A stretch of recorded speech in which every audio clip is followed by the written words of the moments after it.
Hello, my friends, and welcome. I'm so glad you've decided to join me tonight. Before we begin, I want you to take a moment to settle in. Dim the lights, find your most comfortable chair, and leave the busyness of the world behind. While you're getting settled, don't forget to like, subscribe, and tell me in the comments where you're listening from and what time it is. Your engagement truly helps, and the more you interact, the more these chilling tales will find their way back to your feed. Tonight, we're stepping into the shadows to share a few stories that are as true as they are unsettling. So, take a deep breath, get cozy, and let's explore the dark together.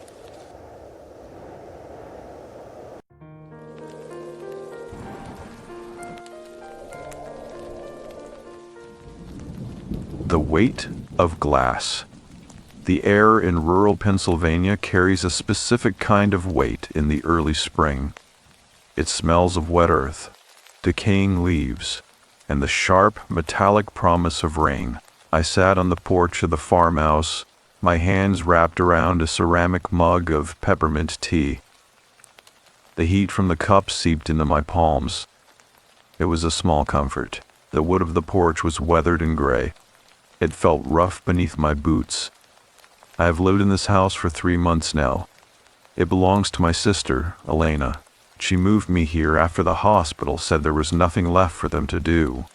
The silence of the Allegheny forest is supposed to be healing. Most days it just feels loud. I can hear the wind moving through the hemlocks. It sounds like a long, tired sigh. I try not to look at the windows. The glass is too reflective. I was 28 years old when the world changed. I am 30 now. In my mind, I am much older. I feel like a relic from a time I can no longer remember clearly. My face has no meaning to me anymore. When I catch a glimpse of myself, I do not see a person. I see a map of a night I have spent 700 days trying to forget. It happened at 3 a.m. That is a time when the world should be at peace. We were sleeping upstairs, my mother, my young daughter, and me. The air was hot and stagnant that night. I remember the sound of the crickets. They were frantic. Then there were footsteps on the stairs. They did not sound like a predator. They sounded like someone who belonged there. That was the first lie. I did not have time to scream. The liquid was cold for a split second before it turned into fire. It did not just burn my skin. It burned the air right out of my lungs. I remember running. I ran toward the hospital, toward any light I could find. I found a discarded sheet in a hallway and wrapped it around myself. I dropped my clothes because they were melting into me. Everything was gone in a moment. Now, I spend my days in this quiet house. Elena brings me food and tells me about the world. She talks about the weather and the neighbors. I listen, but I am elsewhere. I am usually wondering if I remembered to turn the stove off. It is a strange thing to worry about. I have lost my home and my face, yet I worry about a burner. The mind is a strange shield. My daughter lives just across the dirt road now. She comes over every morning. She brings me tea. She brings me her drawings. She's only 7, but she has become the parent. She does not see my pain. Or perhaps she sees it and chooses to ignore it. She fights with the world for me. "Mommy, look at the bird," she said this morning. I looked at the bird. It was a cardinal. A bright splash of red against the gray wood of the feeder. It looked so simple. It just existed. I envied that bird. It did not have to worry about mirrors. It did not have to worry about the way people looked away when they saw it. I have forgotten how to look in a mirror. I comb my hair by touch. My fingers move through the strands, feeling for tangles. I do not need to see the result. No one is looking at my hair. They are looking at the places where the skin is tight and red. They are looking at the history written in scars. I used to keep my face covered with a towel. Even at home, I felt strange. It was as if I was a ghost, haunting my own life. I did not want to see the pity in Elena's eyes. I did not want to see the fear in the eyes of strangers. So, I hid. I stayed in the shadows of this big, drafty house. The house is beautiful, in a lonely way. It has high ceilings and floors that creak. The light comes in at an angle in the afternoon. It highlights the dust motes dancing in the air. I watch them for hours. It is a slow way to live. But I am tired. I am so very tired. Yesterday, a man came to the door. He was a surveyor from the county. I heard his truck on the gravel driveway. I immediately reached for my towel. My heart started to thud against my ribs. It was a wet, heavy sound. I could feel my vision narrowing. I stood behind the screen door. "Can I help you?" I asked. My voice sounded thin.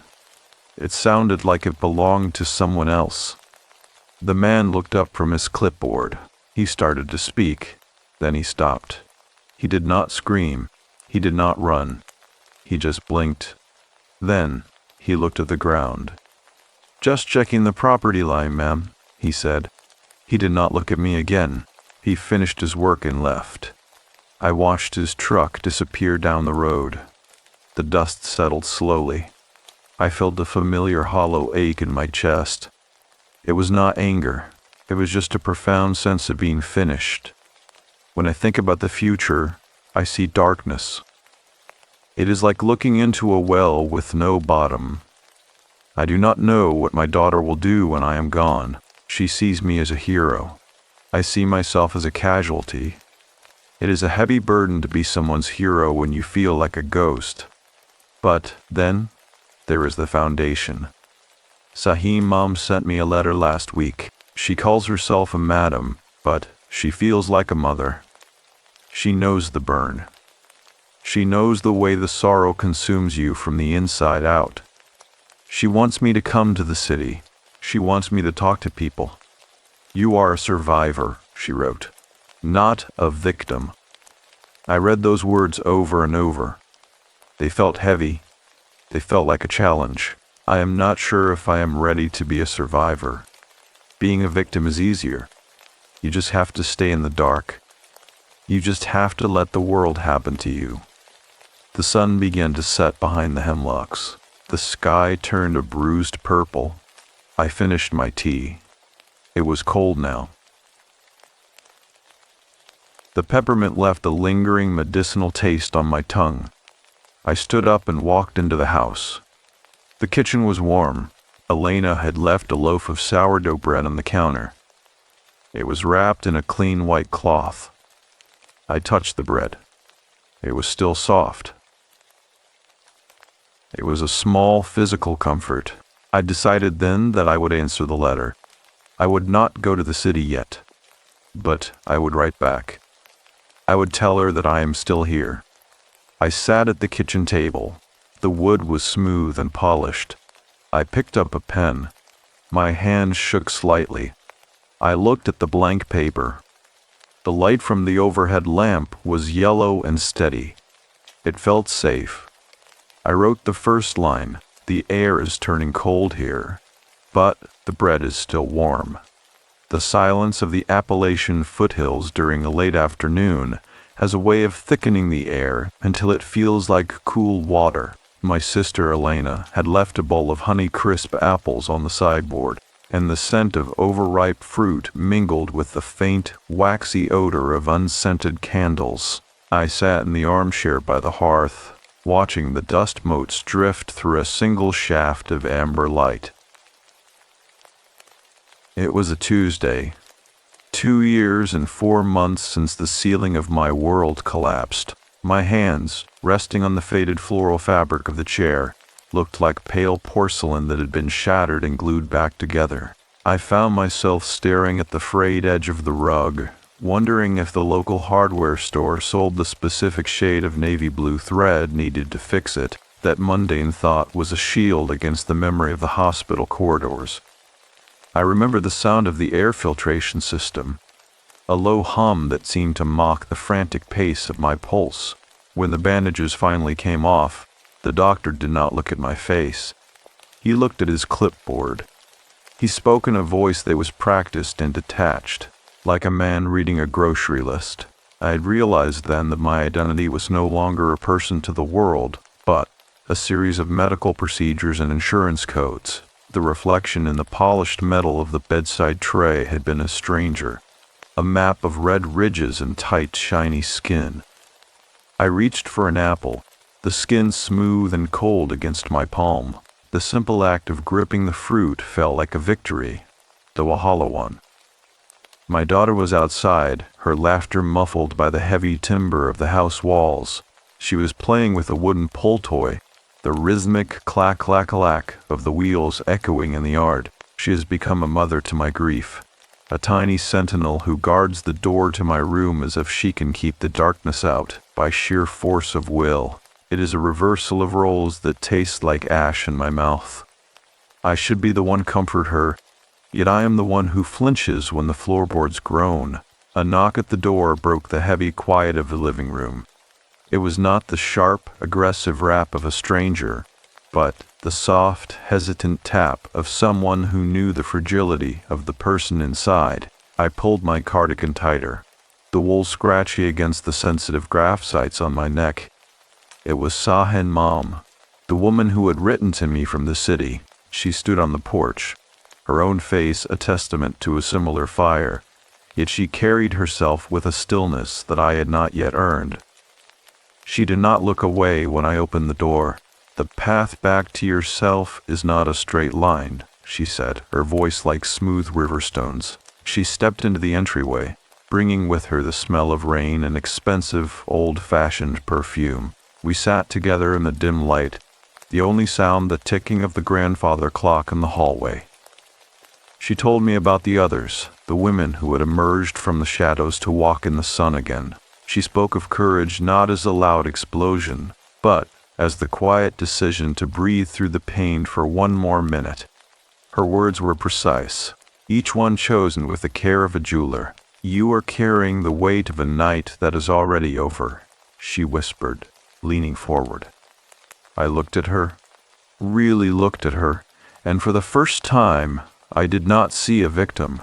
I saw a woman who had integrated her scars into a new kind of beauty. I found myself wondering if I had left the porch light on, a sudden flicker of anxiety that had nothing to do with the conversation. Sahin Mom reached out and touched my hand, her grip firm and warm.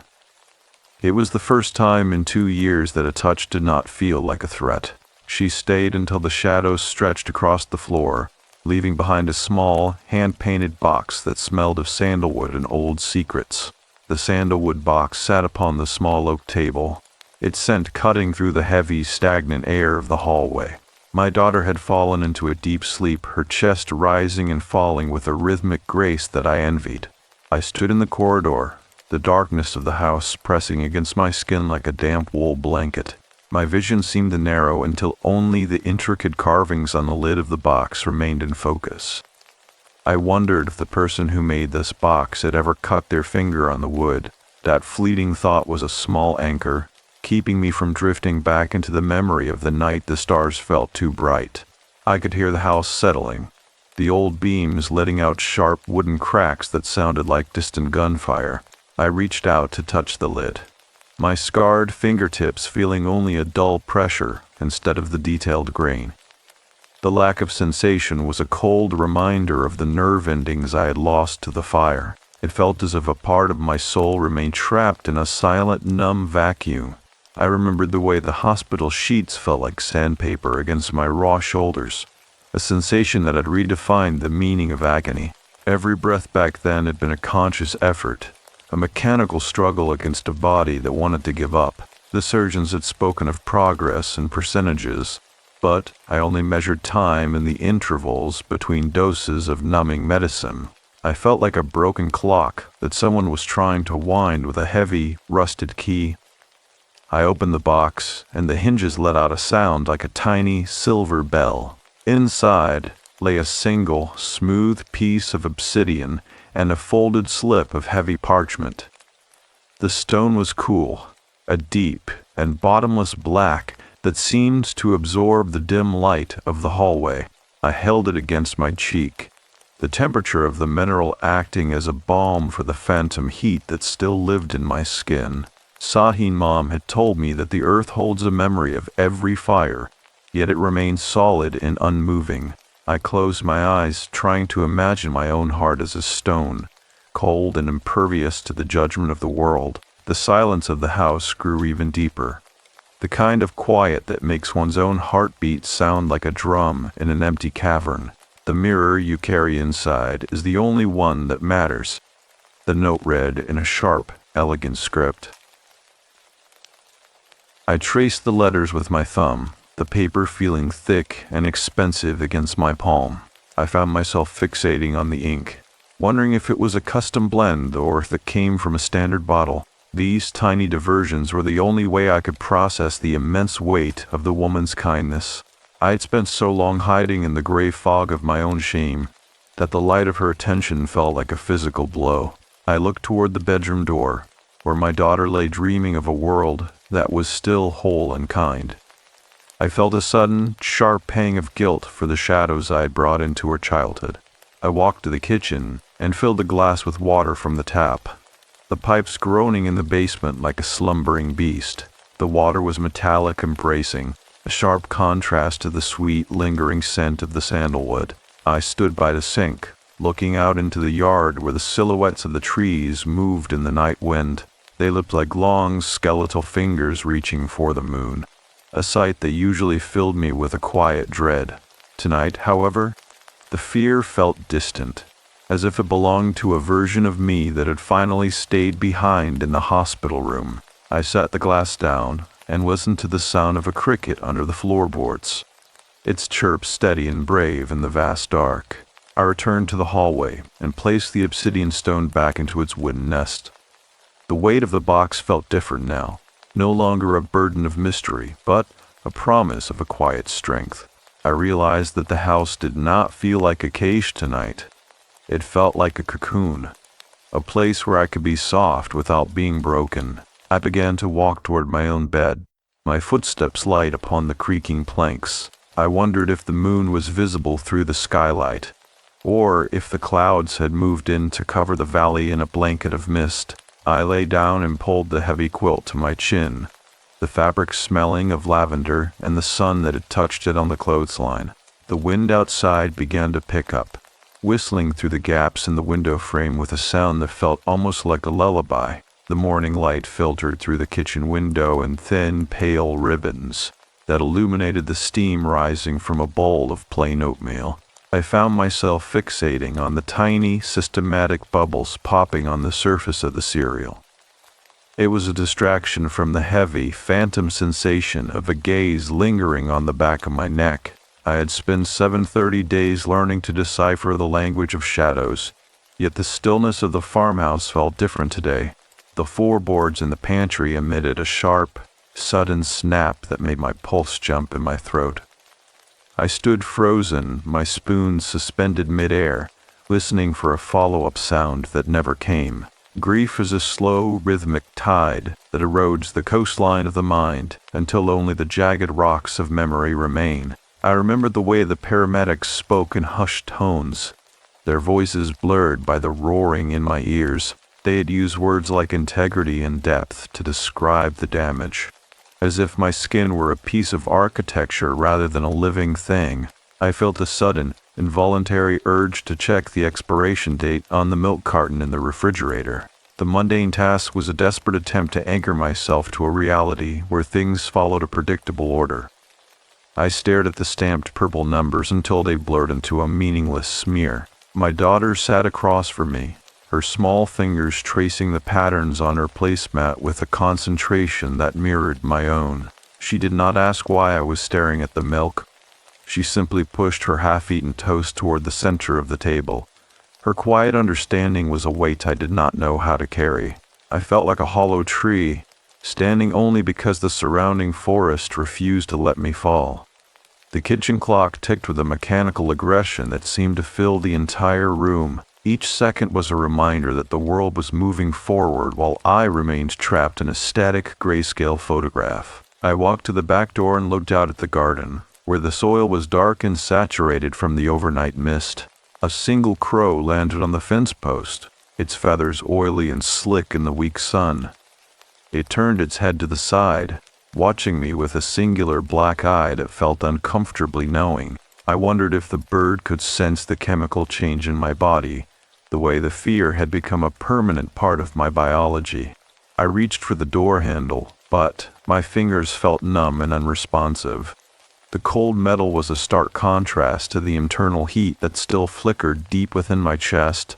A soft rustle came from the tall grass near the edge of the woods, a sound of something heavy moving with deliberate care. I did not move. I did not breathe. I simply watched the way the green blades parted and swayed. For a moment, a flash of something white and unnatural appeared between the trees before vanishing into the thicket. My vision began to narrow at the edges, a familiar sign that my brain was trying to retreat from the present moment. I forced myself to focus on the texture of the door frame, tracing the wood grain with my eyes until the world stopped spinning. The crow took flight, its wings making a dry, leathery sound as it vanished over the roofline. I retreated into the center of the kitchen, pulling the curtain shut to block out the encroaching green of the forest. The room became dim and safe, a small pocket of humanity in a landscape that felt increasingly indifferent to my survival. I sat back down at the table and placed my hands flat on the cool surface. The obsidian stone from the box was in my pocket, and I could feel its hard, uncompromising shape against my thigh. It was a reminder that some things could be broken and still remain beautiful in their darkness. I heard the distant sound of a car engine on the main road, a low growl that suggested the outside world was still there, waiting for me to join it. The hallway of the farmhouse seemed to stretch into a tunnel of velvet shadows as the grandfather clock chimed the hour of 4. I stood at the foot of the stairs, my palm resting on the banister, feeling the vibration of the mechanism deep within the wood. The air carried a sharp, ozona quality, the kind that precedes a violent electrical storm in the valley. I found myself counting the individual brass tacks that held the runner to the floorboards. It was a rhythmic, silent exercise that kept my mind from wandering to the image of the white shape in the woods. 1, 2, 3, 4. The numbers were solid, unlike the fluid, shifting nature of my own reflection. My breathing was a shallow, mechanical process that felt entirely separate from the rest of my body. Pain is a patient architect that redesigns the interior of a person until they no longer recognize the rooms of their own heart. I remembered the scent of the industrial-strength soap they used in the burn ward, a smell so clean it felt like a violation. It was a fragrance that promised sterility while my reality was one of weeping wounds and failed grafts. I reached out to adjust a framed photograph on the wall, but my hands stopped an inch from the glass. The fear of seeing a face, even a frozen past version of one, sent a jolt of cold lightning down my spine. I stared instead at a small, dried water stain on the wallpaper that resembled a curled leaf. The simplicity of the stain was a sanctuary. My sister called out from the kitchen, her voice muffled by the thick insulation of the old house. She was asking if I had seen the heavy iron key that belonged to the cellar door. I did not answer immediately, my tongue feeling like a piece of dry driftwood in my mouth.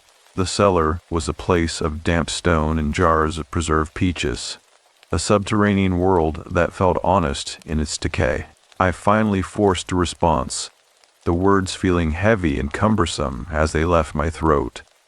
I told her I had not seen it, though I could clearly visualize its rusted, ornate shape in my mind. The lie was small and instinctive, a way to keep a piece of the world private and untouched. A sudden, rhythmic thumping began on the roof, the sound of heavy hailstones striking the shingles with the force of falling pebbles. I retreated into the parlor, where the furniture was draped in pale sheets like a gathering of silent, unmoving guests. The sound of the storm was a chaotic symphony that drowned out the steady ticking of the clock. I sat on the floor, the hardwood cold against my legs, and pulled a loose thread from the hem of my skirt. It was a long, obsidian-colored string that seemed to unravel without end. I watched the way it coiled on the floor, a tiny labyrinth of my own making. The back door, which I had closed and locked only minutes prior, began to rattle in its frame. It was not the frantic shaking of the wind, but a slow, deliberate pressure that suggested a weight leaning against the wood. I watched the brass handle turn half an inch to the left, then return to its original position. My vision began to narrow until the handle was the only thing left in the universe. I felt a strange, detached curiosity about the metallurgical composition of the lock. I wondered if the iron had been forged in a local foundry or imported from across the sea. The pressure on the door ceased as suddenly as it had begun, leaving only the roar of the rain against the glass. I remained on the floor, my fingers still tangled in the black thread, listening to the water rushing through the gutters. The storm was a cleansing force, yet I knew the mud in the garden would remain long after the clouds had parted. I reached into my pocket and gripped the smooth obsidian stone, its surface now warm from the heat of my skin. It felt like a small, solid heart beating in time with my own. The rain began to soften into a gentle patter, and I found myself wondering if the cellar key was hidden in the pocket of an old coat I had long since discarded. The cellar door remained an unblinking eye in the corner of the kitchen, its dark wood grain swirling like a thumbprint in the dim evening light. I walked toward the sink and turned a cold tap, letting the water spill over my wrists until the skin felt like ice. This was a physical boundary, a way to separate the internal heat of my memories from the chilling reality of the farmhouse. I remembered the sterile smell of the recovery room, a scent so sharp it seemed to cut through the very idea of comfort. The doctors had spoken about the elasticity of the soul, but I only felt the rigidity of the scar tissue. I found myself wondering if the silver spoons in the drawer were sterling or merely plated. The triviality of the thought was a heavy anchor in a rising sea of unease. The wind had died down, leaving a silence so absolute it felt like a physical weight against my eardrums. I could hear the microscopic shifting of the foundation, a groan of stone and earth that felt ancient and indifferent. My daughter was in the living room, her breath a soft and steady cadence that I used to time my own inhalations. She was a quiet miracle, a living bridge between the person I was and the shadow I had become. I looked at the shadow my own body cast against the refrigerator, a jagged and unfamiliar shape that did not belong to me. My vision began to blur at the edges, the white walls of the kitchen expanding until they felt like the boundaries of a vast and empty salt flat. A soft, rhythmic scraping sound emerged from the other side of the cellar door, like a fingernail trailing slowly across a chalkboard. It was a deliberate noise, one that lacked the randomness of a branch or a rodent. I did not move, my boots feeling as though they had been fused to the linoleum floor. I focused on a small, chipped piece of paint on the doorframe, tracing its irregular border until my heart stopped its frantic hammering. The scraping ceased, replaced by a low, vibrating hum that seemed to resonate in the marrow of my bones. I felt a sudden and intense need to know the exact weight of the flour jar on the counter. "Is someone there?" I whispered, the words barely more than a disturbance in the air. There was no verbal response, but the iron latch of the cellar door lifted 3 millimeters before dropping back into its cradle with a dull thud. The sound was a period at the end of a sentence I was not yet ready to read. I backed away, my movements slow and cautious, as if the air itself had become fragile and prone to shattering. I remembered the way the light in the hospital would flicker at 2 in the morning. A stuttering glow that felt like a dying heartbeat. I reached for the obsidian stone in my pocket, but my hand brushed against a small, cold metal object instead. It was the cellar key, resting in a pocket I had checked 3 times already. The temperature in the kitchen plummeted, the warmth of the wood stove stripped away by an invisible and hungry draft. I looked at the key in my palm, its rusted surface appearing dark and bruised under the yellow light of the bulb. It felt impossibly heavy, a concentrated mass of history and secrets that I was now forced to hold. I wondered if the person who forged this key had lived a long and peaceful life. The thought was a thin shield against the realization that the door was no longer fully closed. A sliver of absolute darkness remained where the wood met the frame, a gap that seemed to inhale the light of the room. I sat at the table and placed the key on the wood, watching the way it cast a long and distorted shadow toward the cellar. The house felt like it was holding its breath, waiting for a decision I was not prepared to make. I looked toward the hallway where my daughter slept, her safety a fragile glass orb I was desperate to protect. I felt a sudden, sharp clarity, a realization that the fire had not just taken my face, it had granted me a different kind of sight. I picked up the key and stood, my legs steady for the first time in months. The clock in the hallway struck the half-hour, the chime sounding like a warning bell across a foggy harbor. The rusted metal of the cellar key felt like a small frozen bird in my palm. I stood in the center of the kitchen, the yellow overhead light casting my distorted shadow across the floorboards. The silence of the house had become a physical presence, something that pressed against my chest with every shallow breath. I found myself fixating on the exact number of floral patterns on the edge of the curtains. 12 small blue flowers. 13. 14. The counting was a desperate anchor, a way to keep my mind from sliding into the dark space beneath the floor. My tongue felt heavy and thick, like a piece of dry leather that had been left in the sun for too long. Grief is a slow, silent thief that steals the colors from the world until everything is a shade of slate or charcoal. I remembered the way the hospital staff would change the water in the plastic pitcher by my bed every 4 hours.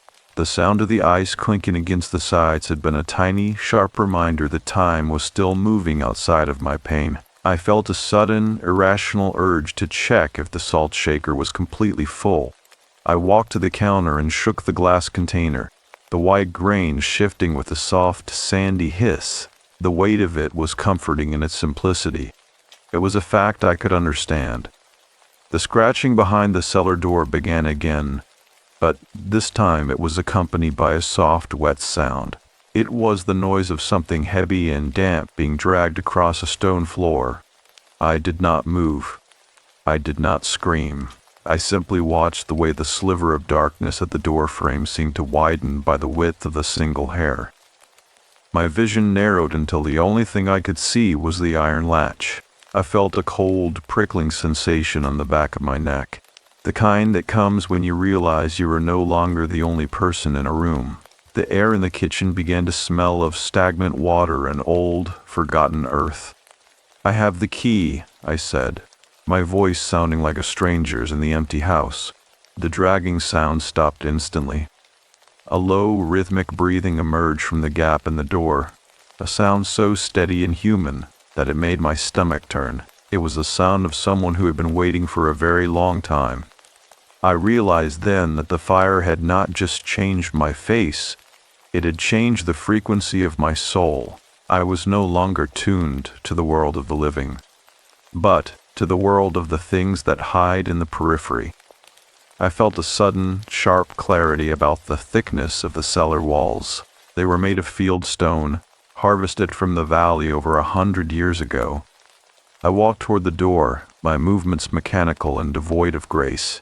Each step felt like a victory over the paralysis that had defined my life since the night of the acid. I reached out and touched the wood of the door, the surface feeling cold and unresponsive under my fingers. The breathing on the other side hitched, a small sob of anticipation that mirrored my own. I remembered the way Sahin Mom had looked at me, her eyes seeing a warrior where I saw a casualty. I placed the key into the lock, the metal grinding against metal with a sound that felt like a scream. I turned the key. The bolt slid back with a heavy final click that echoed through the entire house. I did not open the door yet. I simply stood there, my forehead resting against the cool timber, listening to the house settle around me. The storm had passed, but the air was still thick with the promise of more rain. I wondered if the local library had any records of the family that lived here before the war. It was a quiet, involuntary thought that acted as a shield against the dread. I could feel the presence on the other side leaning its weight against the wood.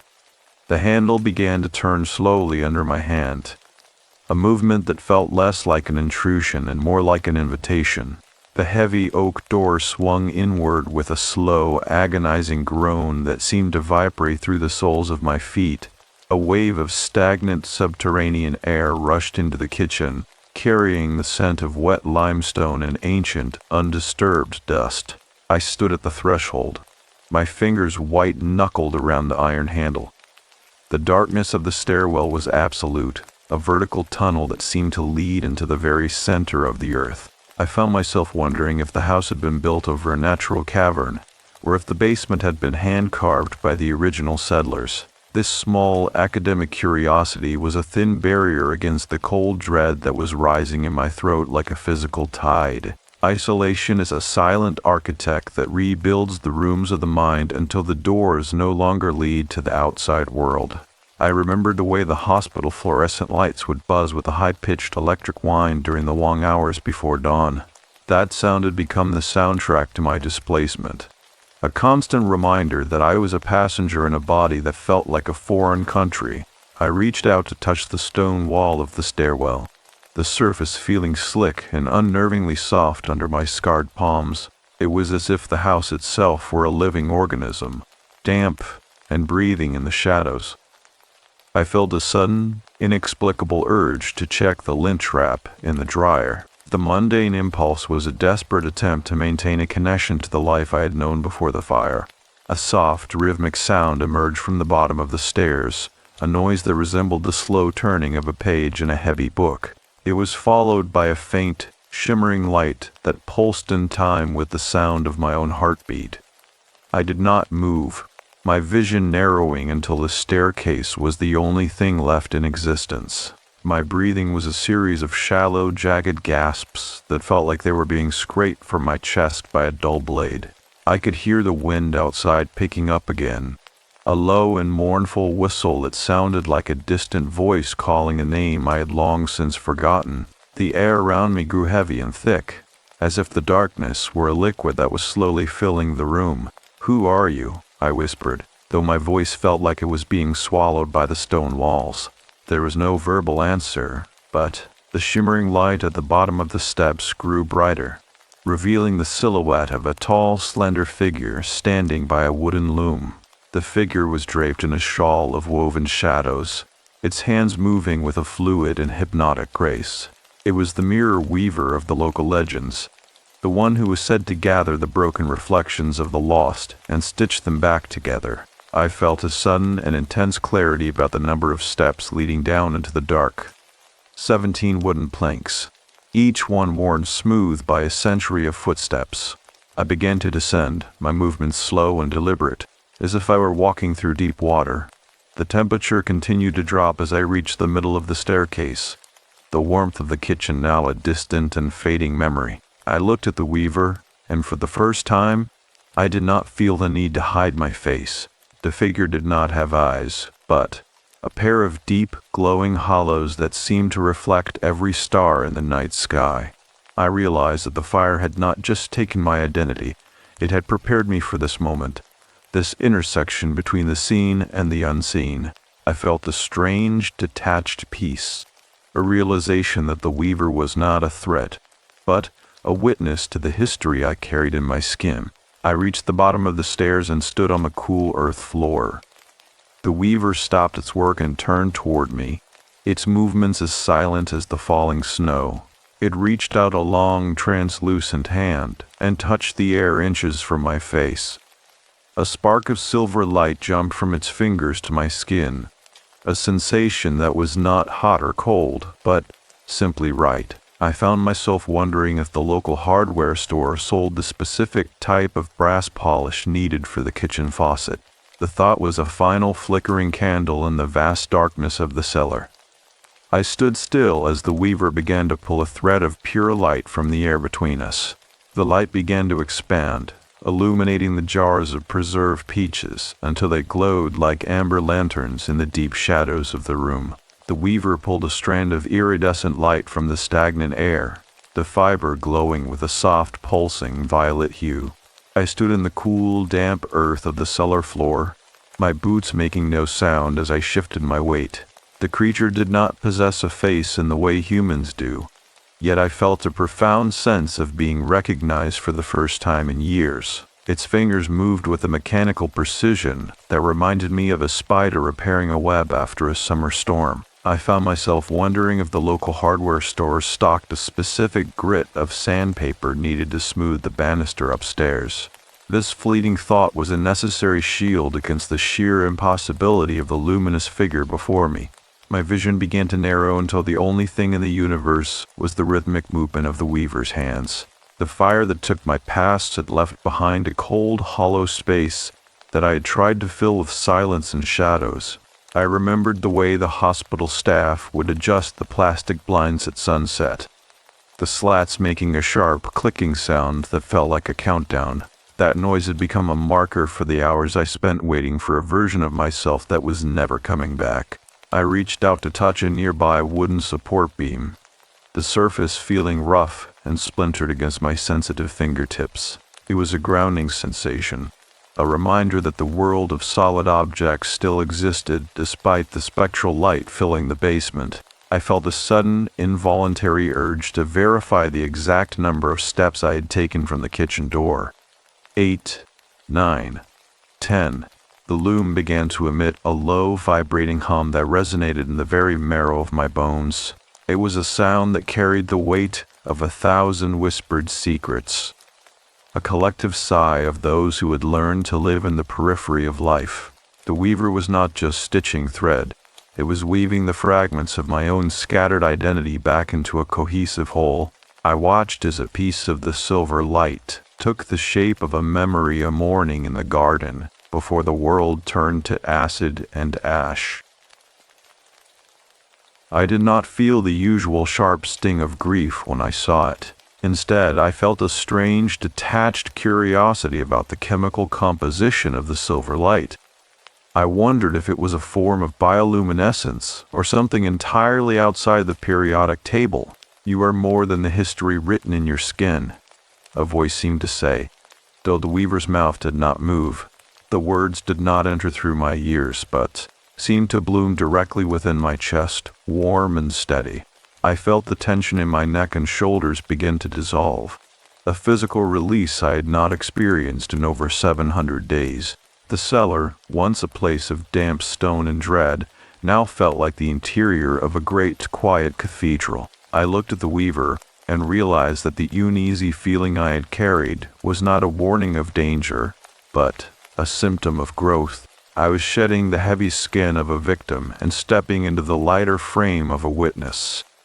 My breathing became slow and deep, a rhythmic cadence that matched the pulsing light of the loom. A single finished cloth of shimmering silver fell from the weaver's hands and drifted toward me like a falling leaf. I caught it, the fabric feeling lighter than air and warmer than a sun-drenched stone in mid-July. As it touched my palms, the phantom heat that had lived in my scars for years finally flickered and went out. I found myself wondering if the grocery store still had those specific peppermint tea bags that my daughter liked so much. The mundane detail was a gentle anchor, pulling me back toward the surface of my life. I looked up to thank the weaver, but the figure was already fading into the soft gray shadows of the far wall. I turned back toward the stairs, the silver cloth draped over my arm like a promise of a different kind of future. The light from the kitchen above looked golden and inviting, a stark contrast to the absolute darkness I had feared only an hour ago. I began to climb the 17 wooden steps, my legs feeling light and capable for the first time since the hospital.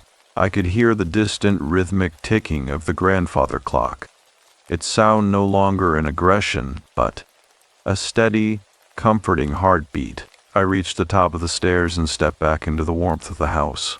I stood in the doorway for a long moment, watching the way the moonlight hit the floorboards before I reached out to finally close the cellar door.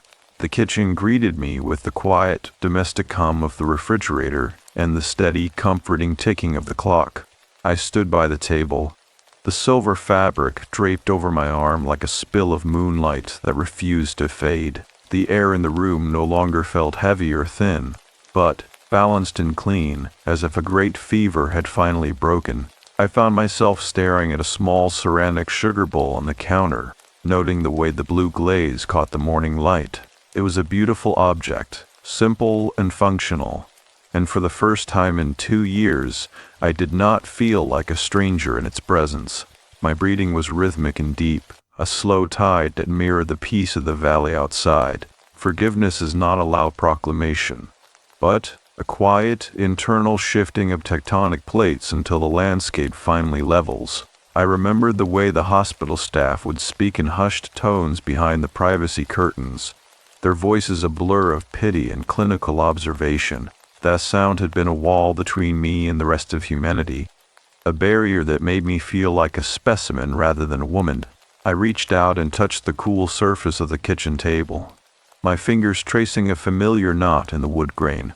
It was a physical anchor that felt solid and true, a testament to the endurance of things that are weathered by time. I felt a sudden involuntary urge to verify if the spice jars were arranged in alphabetical order. The thought was a gentle tether, pulling me back into the soft, predictable rhythm of a life reclaimed. My daughter appeared in the doorway, her eyes bright and clear as she looked at the silver cloth on my arm. She did not ask where it had come from. She simply walked over and rested her head against my hip. Her warmth was a silent benediction, a reminder that the fire could never touch the core of who we were to each other. I looked at her, and instead of seeing my own pain reflected in her gaze, I saw only a future that was wide and unwritten. The house felt like it was finally exhaling, the old beams settling into a posture of rest. I realized that the weaver had not given me a new face, but a new way to carry the one I possessed.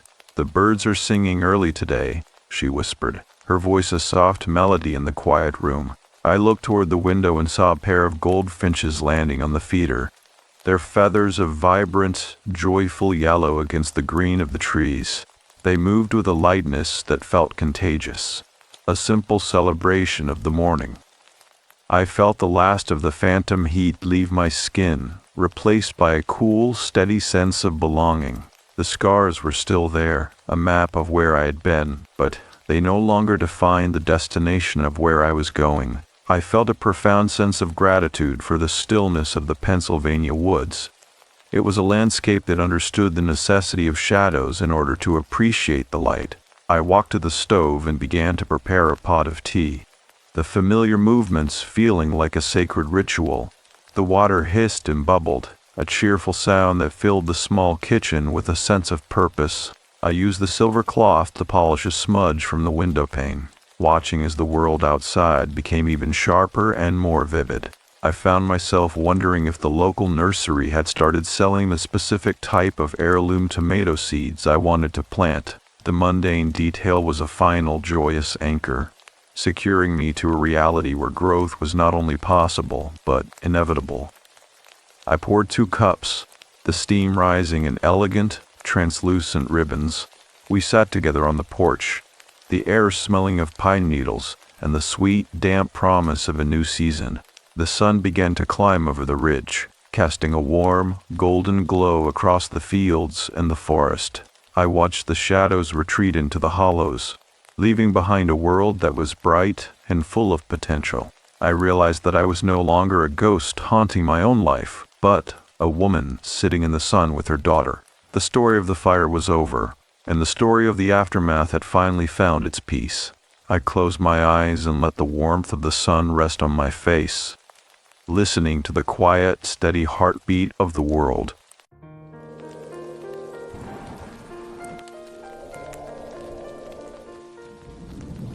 The woods remember her. My grandmother kept one object on the windowsill above her kitchen sink for as long as I knew her. It was a small thing, a square of birch bark no bigger than a playing card, folded once along its length, with a pressed violet tucked inside the fold. She never explained it. When I was very young, I assumed it was simply decoration, the kind of quiet, inexplicable arrangement that old women kept, When I was older and bold enough to ask, she looked at the bark for a long moment, and then said, in the careful, lightly accented English she had spoken my entire life, that it was a door she had not yet decided whether to open. She died in the spring of 1993, in the bedroom of the house she had shared with my grandfather in Ely, Minnesota, with her hands folded on the blanket and her face turned toward the window. I was 22 years old.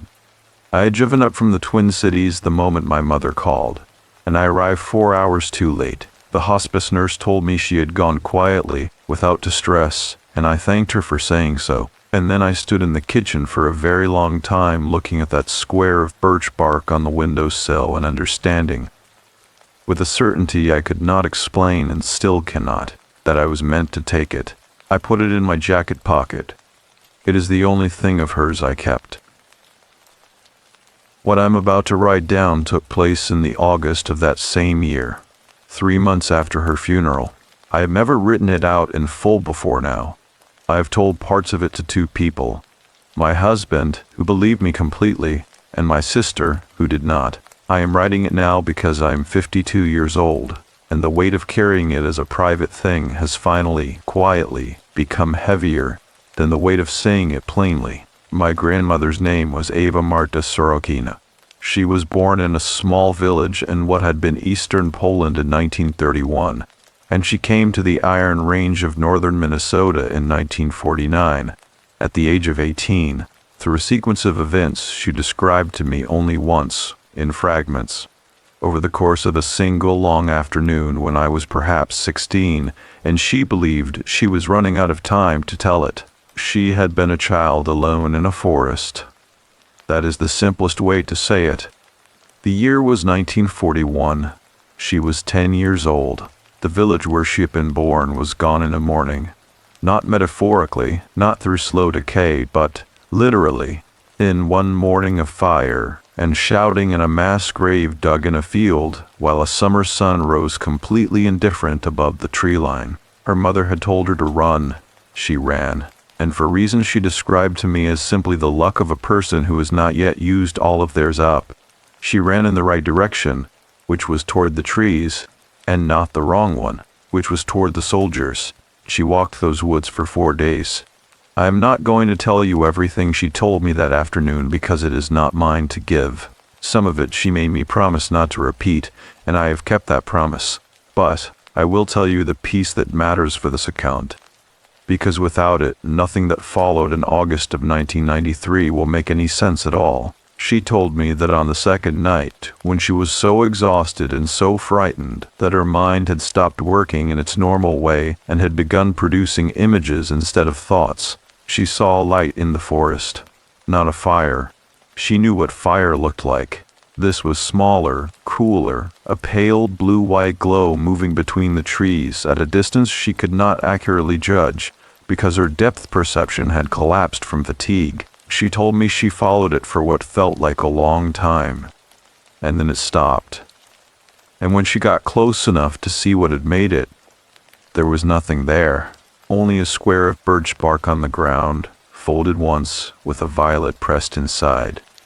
She picked it up. She carried it out of the forest. She carried it to Moscow. She carried it across an ocean. She put it on a windowsill in Ely, Minnesota, and she left it there for 44 years. I grew up in the Twin Cities and visited Ely every summer of my childhood. My grandparents' house sat on the north side of town, 3 blocks from the edge of the forest that stretched, as my grandfather once told me with a pride that seemed almost proprietary, from here to Hudson Bay without interruption. The forest began quite literally at the end of their street. You could see it from the kitchen window, a dark, patient wall of black spruce and jack pine that did not thin or soften at the edges, but simply began with the abruptness of a door opening. As a child, I found it beautiful.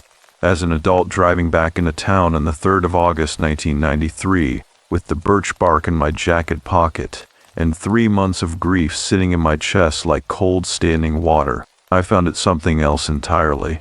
I had come back to help my mother sort through the house before it was sold. That was what I told myself, and it was partly true. My mother had already done most of the work. She was efficient in her grief in ways I have always admired and never been able to replicate, and what remained was mostly the arrangement of small decisions. Which plates went to my aunt, what to do with the box of letters in the back of the closet, whether the kitchen table could go to my cousin's new apartment, or whether it was too heavy to move down the stairs. I arrived at 4 in the afternoon. The house smelled of pine cleaner and old paper and something underneath both of those things that I recognized and could not name.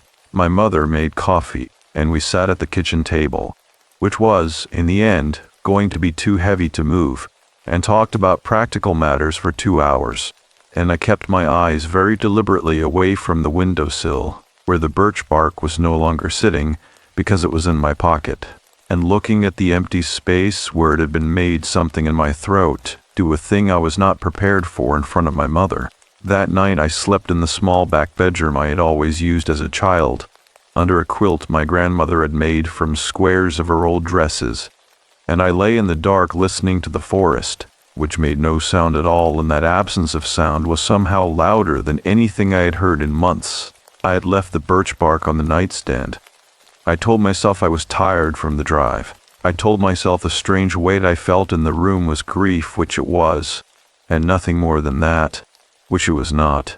I thought, briefly and bizarrely, about whether I had remembered to water the plant on my apartment balcony before I left, the small fern my husband had given me for my birthday that I had been systematically neglecting for 3 months, and the thought of it made me feel, absurdly, a little better.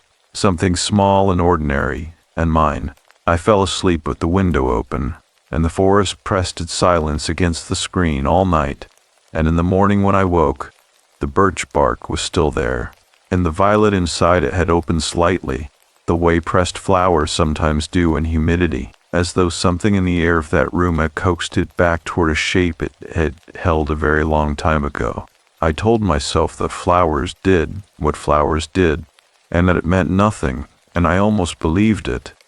But, that evening, when I walked to the end of the street and looked at the tree line as the last light left the sky, I understood for the first time that the forest had not simply been waiting there for 44 years. It had been waiting for me. The house breathed differently in the morning. That is the only way I know how to describe it. The rooms that had felt compressed and closed the night before had opened somehow in the early light, the way old wood expands in warmth, and the whole structure seemed to exhale around me as I moved through it. My mother was already at the kitchen table, with a yellow legal pad and a pen, dividing the world my grandparents had built together into columns of names and destinations, and there was a pot of coffee on the counter that had been sitting long enough to smell slightly scorched. And I poured a cup anyway and wrapped both hands around it and stood at the counter and drank it in the particular way that a person drinks something they do not actually want. Because the act of holding a warm cup is its own kind of argument against despair. Outside, the morning was overcast. The sky above the street was the color of old pewter, flat and low, and the spruce trees at the end of the block were very dark against it. My mother said good morning without looking up from her legal pad, and I said good morning back, and we did not speak for several minutes. She had her reading glasses on. She was writing in her careful, left-handed script, and every few lines she would pause and press the end of the pen against her lip, which was something she had done my entire life and which, in that moment, made my chest hurt in a way that had nothing to do with coffee. I asked her what she needed me to do. She looked up then, and there was a tiredness in her face that was not about sleep. She told me the basement still needed to be gone through, boxes of old papers, a trunk she did not recognize, things that had been down there since before she was born. She said it with the careful neutrality of a person who has already decided they do not have the emotional capacity to do the thing they are describing. I told her I would handle it. She nodded and looked back at her legal pad, and I refilled my cup with the scorched coffee and found the basement door and went down. The basement of my grandparents' house was the original structure, poured concrete walls, a low ceiling hung with bare bulbs on pole chains, the smell of mineral coal and old cardboard and something faintly metallic underneath. like the memory of a tool that had last been used decades before I was born. My grandfather had kept his workshop down here. The bench was still along the east wall, its surface worn smooth in the places his hands had rested most often, and above it his tools still hung on a pegboard in the specific arrangement he had maintained for 50 years. Levels, then planes, then chisels in descending order of size, then a row of hammers with their handles all pointing left. Everything hung level, everything clean. I stood in front of that pegboard for a moment and did not touch anything. The boxes were along the south wall, stacked 4 and 5 high in some places, labeled in my grandfather's angular handwriting, or in my grandmother's rounder script, or in a third hand I did not recognize and assumed must have preceded them both. Most were labeled simply kitchen, linens, books, Ellie. One near the bottom of a stack said in my grandmother's writing before. I set that one aside. The trunk my mother had mentioned was in the far corner, half covered by a folded canvas tarp, and it was older than anything else down there. Dark wood with iron fittings, its corners worn to pale wood where the finish had long since gone. A latch that did not lock, but was stiff with disuse. I dragged it out from the corner and crouched in front of it and worked the latch open and lifted the lid. Inside, laid flat and wrapped in tissue paper that had yellowed to the color of old cream, were clothes. A child's clothes. A dress of dark wool, very small, with 2 buttons missing from the collar. A pair of thin cotton stockings, carefully folded. A headscarf of faded blue fabric, neatly rolled. Under those, wrapped separately and more carefully than anything else, a small pair of shoes, leather, almost entirely worn through at the toes, the soles separated at the front edges and restitched with thread of a slightly different color than the original. I sat back on my heels and looked at these things for a long time. I knew, without being told, that these had been my grandmother's. Not her adult clothes, not things she had acquired in America. These were the clothes of a child who had walked out of a forest in the summer of 1941. I did not know how they had come to be here. I did not know who had saved them or why, or how they had made a journey of that length and arrived in a basement in northern Minnesota decades later. I found that I could not think clearly about it. My mind kept sliding away from the question the way a foot slides on wet stone, and I let it because some questions are too heavy to hold before you are ready. I rewrapped everything very carefully. I closed the lid. I left the trunk where it was. I brought the box labeled before upstairs, but I did not open it. That afternoon I walked into town along the main street, which was quiet in the particular way that small northern towns are quiet on gray weekday afternoons in late summer. Not empty exactly, but unhurried, with a quality of stillness that felt intentional rather than accidental. I passed the hardware store and the small grocery and the outfitter's shop, with its canoes stacked in the lot, and I stopped at the bakery on the corner and bought a slice of rhubarb pie that I ate standing at the counter. And the woman behind the counter, who was perhaps 70 and wore her white hair in a braid over one shoulder, looked at me for a moment and then said, not unkindly, that I had my grandmother's eyes. I told her Eva had passed in the spring. The woman's expression shifted. She set down the cloth she had been holding and said that she was very sorry, that Eva had been coming into that bakery for 30 years, and that she had been one of those people who remembered things. The names of your children, the things you had mentioned in passing 2 years before, the particular way you took your coffee. She said there were not many people like that left. I asked how well she had known her. The woman was quiet for a moment. She said she had known Eva the way most people in a small town know their neighbors. Well enough to understand the outline, not well enough to know what lived inside it. She said that Eva had come in every Thursday morning for as long as she could remember, and had always ordered the same thing, a cup of black coffee and whatever fruit pastry was freshest, and that, sometimes, she would stay for an hour, and sometimes she would be gone in 10 minutes, and that you could never predict which it would be. She paused. She said that in the last year or so, Eva had started coming in on other days as well, not just Thursdays. and that sometimes she had seemed distracted in a way she had not been before, that she would sit at the window table and look out toward the north end of town, toward the forest, with an expression the woman found difficult to describe. I asked her to try. She thought about it seriously, the way people do when they have been asked a question they respect.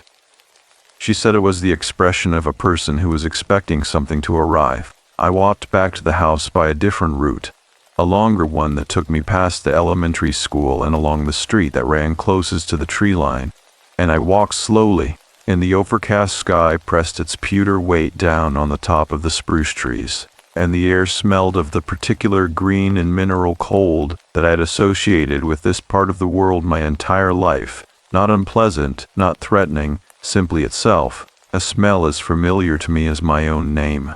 But something was different this time. I noticed it the way you notice a sound that has stopped rather than one that has started. An absence where something had always been. The birds were quiet, not the late summer reduction of birdsong which I knew from every childhood August I had spent here, but a complete and structural quiet, as though every living thing in the canopy had agreed simultaneously to wait. I stopped walking. The tree line was perhaps 40 feet to my left. The spruce trees stood exactly as they always had, dense, dark, their lower branches beginning 5 or 6 feet above the ground in the way of mature boreal trees, the spaces between their trunks filled with a shadow that did not seem proportionate to the available light. I looked at them for a moment. I thought, absurdly, about whether I had checked the expiry date on the milk I had bought that morning, because I had a habit of buying milk and then not using it. And the small irrelevance of this thought anchored me in a way I needed without knowing I needed it. A branch moved, not the way branches move in wind. There was no wind. The movement was deliberate. A single branch, about chest height, on the nearest tree, moving steadily inward, as though something on the other side had pushed it and then pulled it back. I stood very still. Nothing else moved. The silence held. The branch was motionless again, and the shadow between the trees was only shadow, and the forest was only a forest. And I was a 22-year-old woman on a quiet street in a small Minnesota town with a piece of rhubarb pie sitting in her stomach, and no good reason to feel what she was feeling. I turned and walked back to the house. My mother had left a note on the kitchen table saying she had gone to my aunt's and would be back after dinner. The house was very quiet around me. I sat at the table and put both hands flat on its surface and felt the grain of the wood under my palms, worn smooth in the places where my grandparents had rested their own hands for decades. And I thought about the trunk in the basement, and the box labeled before that was sitting unopened on the counter, and the woman in the bakery describing my grandmother's expression at the window, expecting something to arrive. I got up and opened the box. Inside, under a layer of old newspaper folded flat, were letters, a great many letters, bundled with rubber bands that had hardened and cracked with age. The envelopes, thin and foreign-looking, covered in stamps I did not recognize from postal systems that no longer existed. Under the letters, a photograph. Black and white, slightly overexposed, the edges soft with age.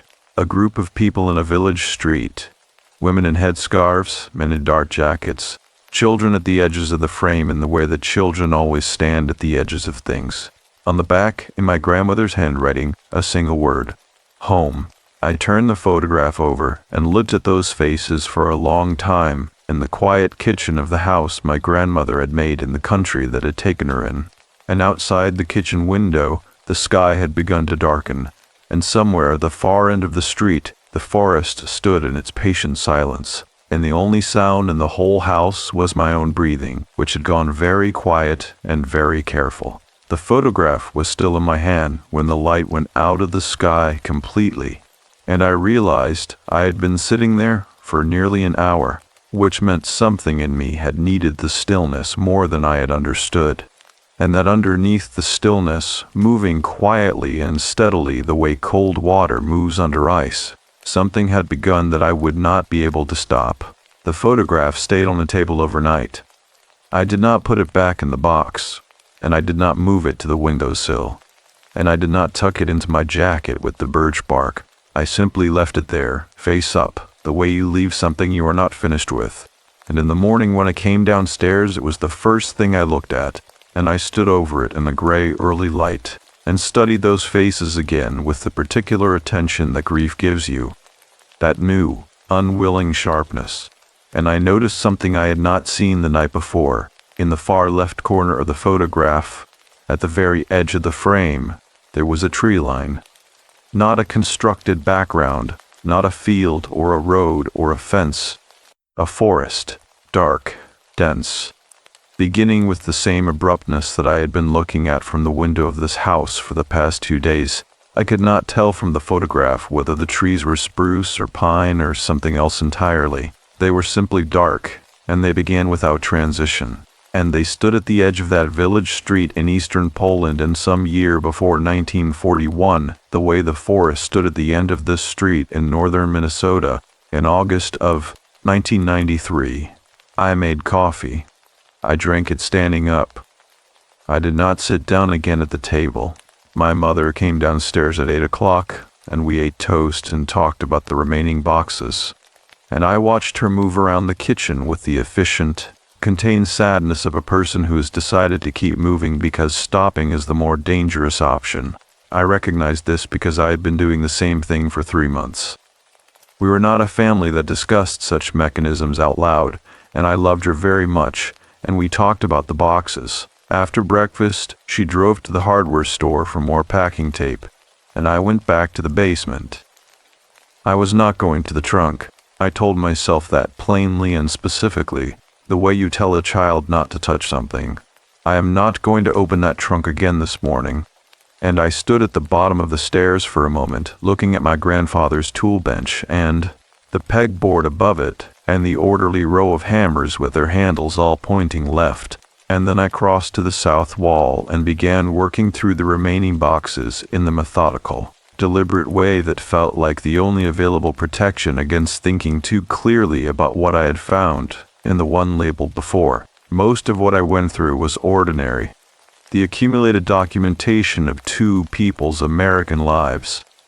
Tax records from the 1960s. A folder of correspondence with a bank in Duluth.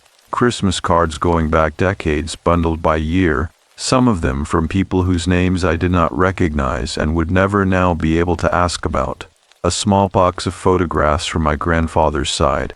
Construction sites, hunting trips, the Iron Range landscapes that had shaped his working life. His face getting progressively older through the decades in the way that faces do when you look at them in sequence. My grandparents had met in Minneapolis in 1951.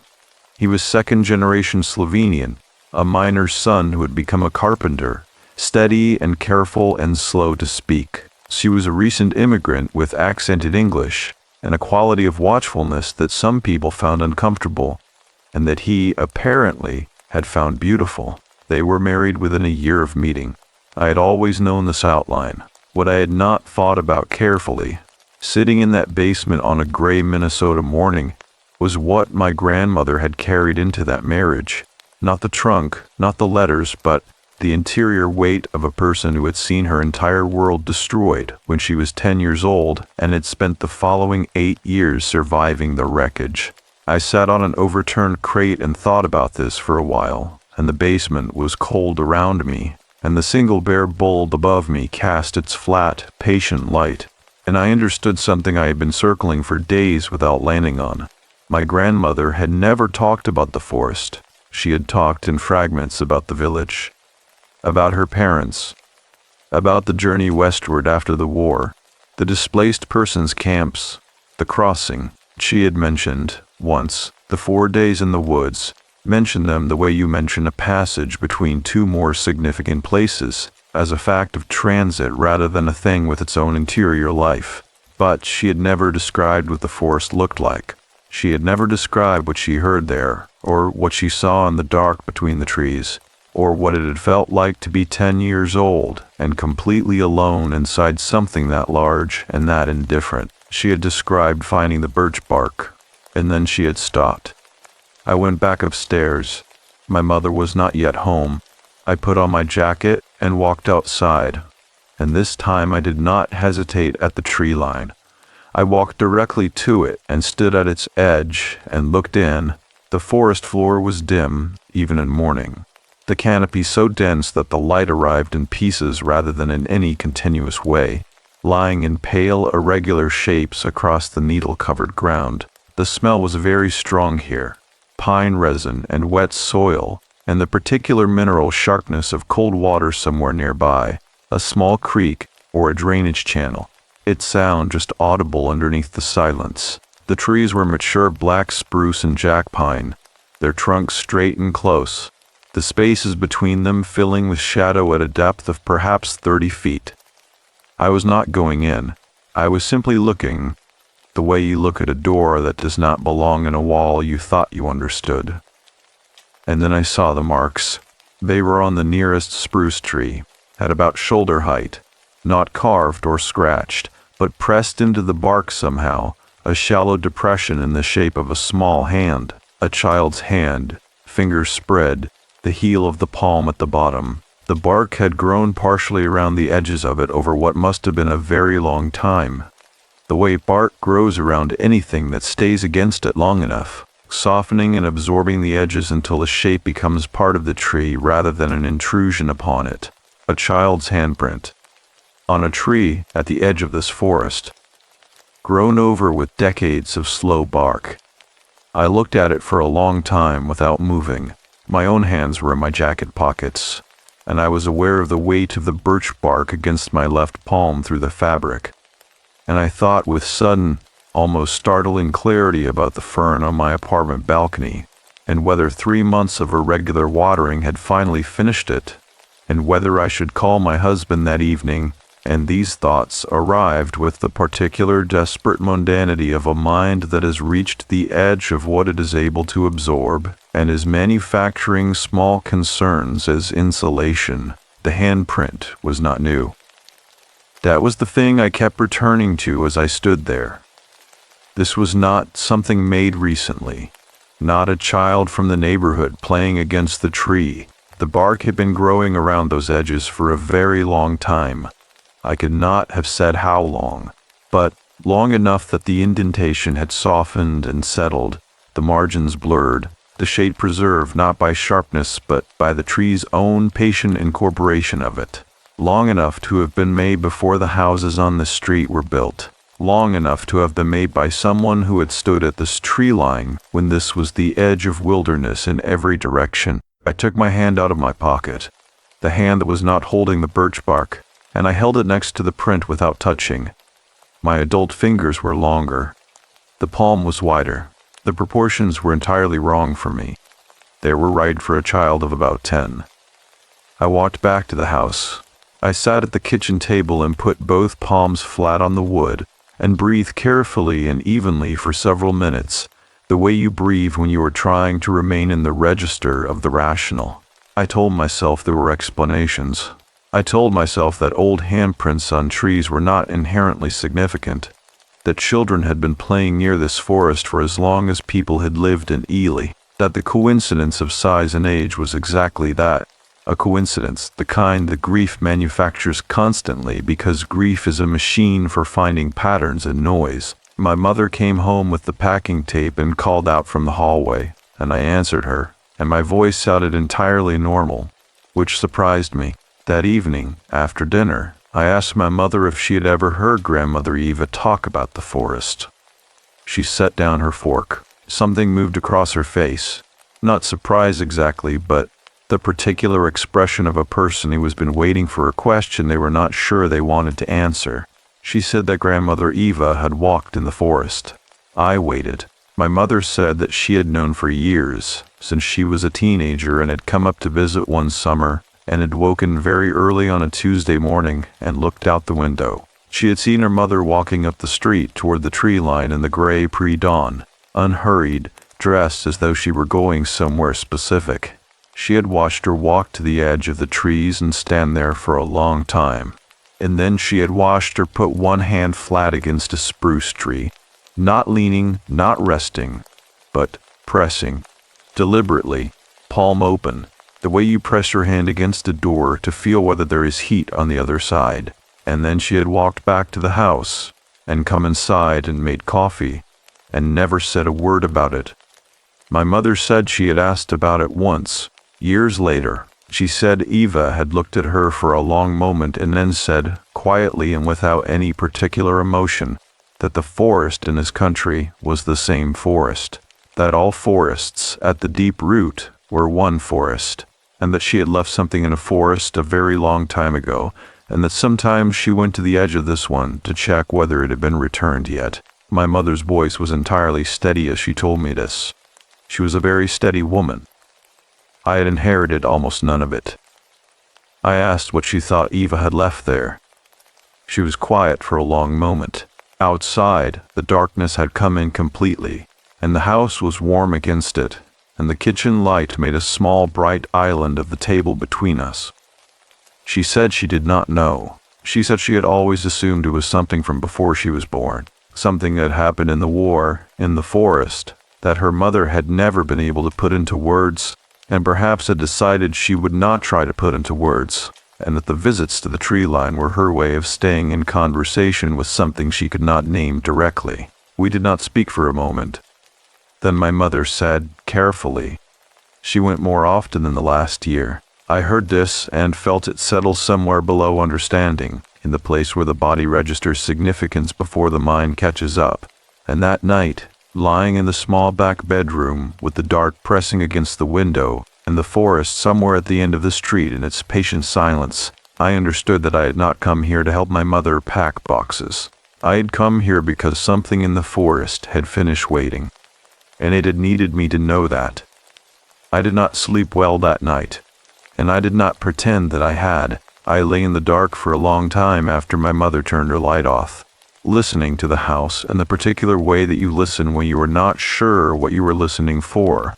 Not alert exactly, not frightened exactly, but oriented outward in a way that made rest impossible. The quilt was heavy and warm across my chest. The window was open 2 inches at the bottom, and the air that moved through it was cold enough to remind me that even in August, this far north, the nights carried a preview of what was coming. I thought about what my mother had said. She went more often in the last year.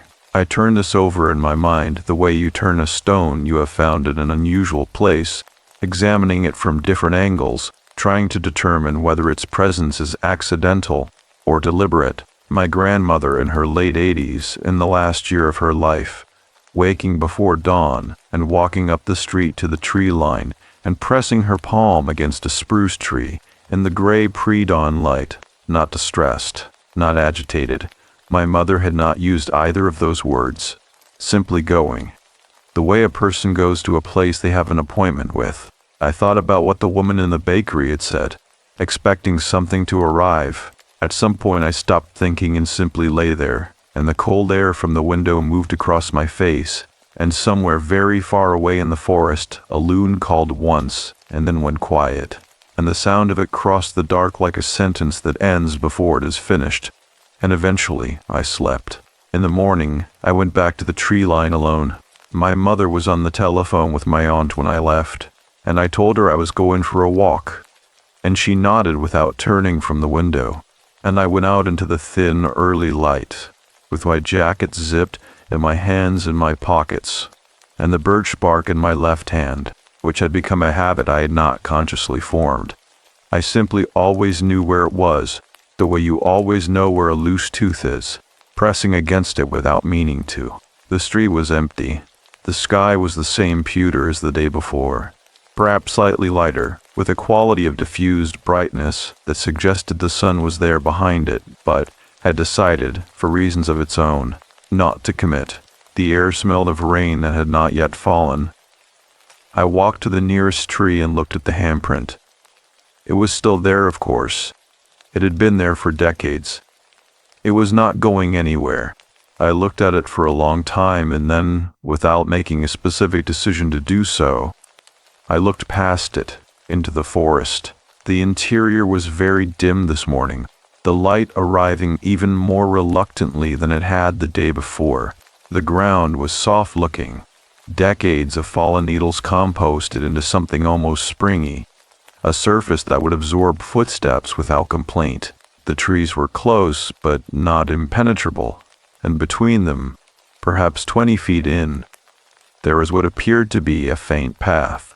Not a maintained trail, not anything that appeared on any map of the area that I had ever seen, but a line of slightly less dense undergrowth, a narrowing and channeling of the space between trunks that suggested regular passage over a very long period of time. I went in. I want to be precise about the quality of that decision because it was not reckless and it was not fearless. I was a 22-year-old woman on the edge of a known forest in the town where I had spent every summer of my childhood, and it was morning, and the town was 3 blocks away, and I had walked in these woods before as a child with my grandfather, who had known them well and moved through them with the unhurried confidence of a man who understood the difference between wilderness and danger. I was not doing something foolish. I was following a path that my grandmother had apparently walked for 40 years, and I was doing it in daylight, and I was not going far. That is what I told myself. I was not going far. The path, if it was a path, moved northeast, angling away from the street at perhaps 30 degrees, threading between the spruce trunks with the patient logic of something that had been established by repeated use rather than by planning. The ground was softer than I expected. My footsteps were nearly silent. The temperature dropped several degrees within the first 50 feet of the tree line, the canopy closing overhead with the quiet finality of a door, and the smell of the forest intensified. Resin, cold water, the sweet mineral complexity of deep soil undisturbed for a very long time. I noticed that there were no deadfall obstructions on the path. This was not remarkable in itself. Paths stay clear because things that use them push debris aside, but there was a quality to the clearness that was more deliberate than animal traffic alone would produce. Branches that had fallen across the line had been moved to the sides, not broken through. Large stones had been shifted rather than stepped around. Someone had been maintaining this path. Someone had been keeping it open with intention and regularity. My grandmother, I understood, had been coming here for 40 years. I kept walking. The path curved after perhaps a quarter mile, following what I realized was a slight ridge in the ground. A low elevation change that I would not have noticed from the street, but which was clearly visible here, the trees on the higher side growing slightly larger and older than those on the lower. The ridgeline ran roughly parallel to the town behind me, and as I followed it, the sound of anything human made, a car, a dog, the distant industrial murmur of the outfitter's lot, dropped away completely, and the silence of the forest took its place with the thoroughness of something that had been waiting for the other sounds to leave. I stopped, not because I heard something, because I saw something. Ahead of me, where the path curved around the far end of the ridge, there was a clearing, not large, perhaps 20 feet across, roughly circular, the result of a single large tree having come down at some point in the past and not yet been replaced by new growth. The clearing held more light than the surrounding forest. A gray-white pooling of the overcast skies diffused brightness that made it look almost luminous by contrast with the surrounding dark. In the center of the clearing was a stone, not a remarkable stone in itself, a large, flat-topped glacial erratic, the kind that this part of Minnesota is littered with, deposited 10,000 years ago by ice sheets that did not care what they left behind or where. It was perhaps 3 feet high and 4 feet across at its widest, its surface weathered pale gray, its edges softened by lichen in shades of orange and white, and a dark, almost black-green, entirely ordinary, entirely common to this landscape. On its surface, arranged with a care that could not have been accidental, were things. I approached slowly, because my legs had slowed without my instructing them to, and I stood at the edge of the clearing and looked at what was on the stone before I stepped into the open light. There were flowers, dried, not freshly placed, arranged in the small fan shape at the back of the stone surface, a candle stub, burned to within an inch of its base, standing in a small pool of its own hardened wax. A smooth river stone, pale gray, about the size of a fist, and at the front edge of the flat surface, placed with the specific deliberateness of something left rather than dropped, a small piece of folded paper, its edges softened with age and handling, the fold held together by its own compression. I stepped into the clearing. The light was strange here, not brighter than it had seemed from the path, exactly, but more present, as though it were paying attention. The air was completely still, no movement in the canopy above, no settling of branches, no small sounds of the kind that forest interiors usually produce in their constant background register of life, simply stillness and the flat gray light, and the stone and the things on it. I picked up the folded paper. My hands were entirely steady, which surprised me because the rest of me was not. I could feel my pulse in my throat and in my temples, and my breath had gone shallow in the way that breath goes shallow when the body understands something the mind is still working toward. I unfolded the paper. It was a letter, written in my grandmother's hand in a language I could not read. Yiddish, I thought, or Polish, the letters forming shapes that were almost familiar from the edges of her letters to relatives I had never met, but not quite legible to me. The handwriting was not the careful, slightly arthritic script of her later years, but something earlier, more fluid, the pen moving with the confidence of a person writing in their native language after years of writing in someone else's. The page was not dated. It had been written, I understood, simply from the quality of the paper and the ink, not recently, perhaps not for many years. At the bottom of the letter, below what appeared to be the closing and the signature, she had drawn something, not words. A drawing, small and precise, rendered with the careful economy of a person who was not an artist, but who needed to be understood. It was a tree, a single tree, its roots drawn with the same care as its branches, extending downward into the paper as far as the branches extended upward, the two halves mirroring each other. And on the trunk of the tree, halfway between roots and crown, she had drawn a small open hand, palm outward, fingers spread. I stood in that clearing for a long time with the letter in my hands, and the gray light held itself around me, and the forest was absolutely silent, and I felt something I had not felt in the 3 months since my grandmother's death. Not comfort exactly, and not resolution, but the specific and unmistakable sensation of a door opening onto a room that had been locked for a very long time, in a house I had believed I already knew completely. I refolded the letter with great care and placed it back exactly as I had found it. I did not take it. It was not mine to take. It was, I understood, addressed to someone who had not yet come to read it. I looked at the stone for one more moment, at the dried flowers and the burned candle in the smooth river stone the size of a fist, and I thought, with sudden, involuntary specificity, about the box of letters in the basement, all those bundled envelopes with their foreign stamps, written in languages I could not read, sent to people in places that no longer existed. My grandmother had written letters her whole life. She had gone on writing to addresses that had ceased to be addresses, to people whose capacity to receive mail had been permanently ended in a summer morning in 1941. She had been having this conversation for 50 years. She had just moved part of it into the forest. I walked back along the path, and the trees closed behind me as I went, and by the time I reached the street, the town was entirely audible again.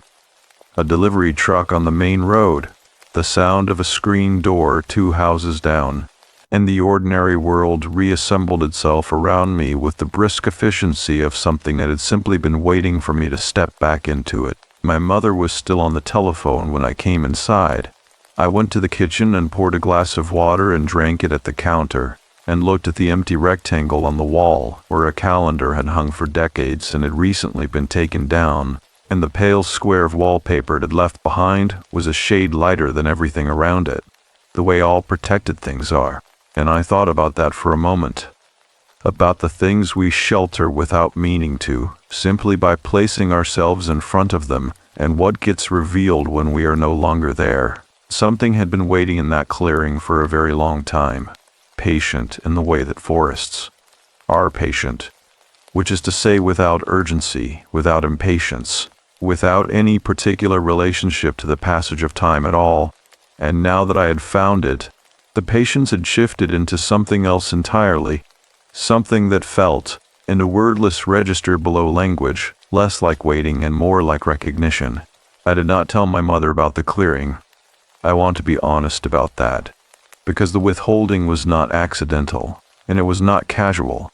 It was a decision I made consciously, standing at the kitchen counter with the empty rectangle of lighter wallpaper in front of me, and my mother's voice carrying in from the hallway.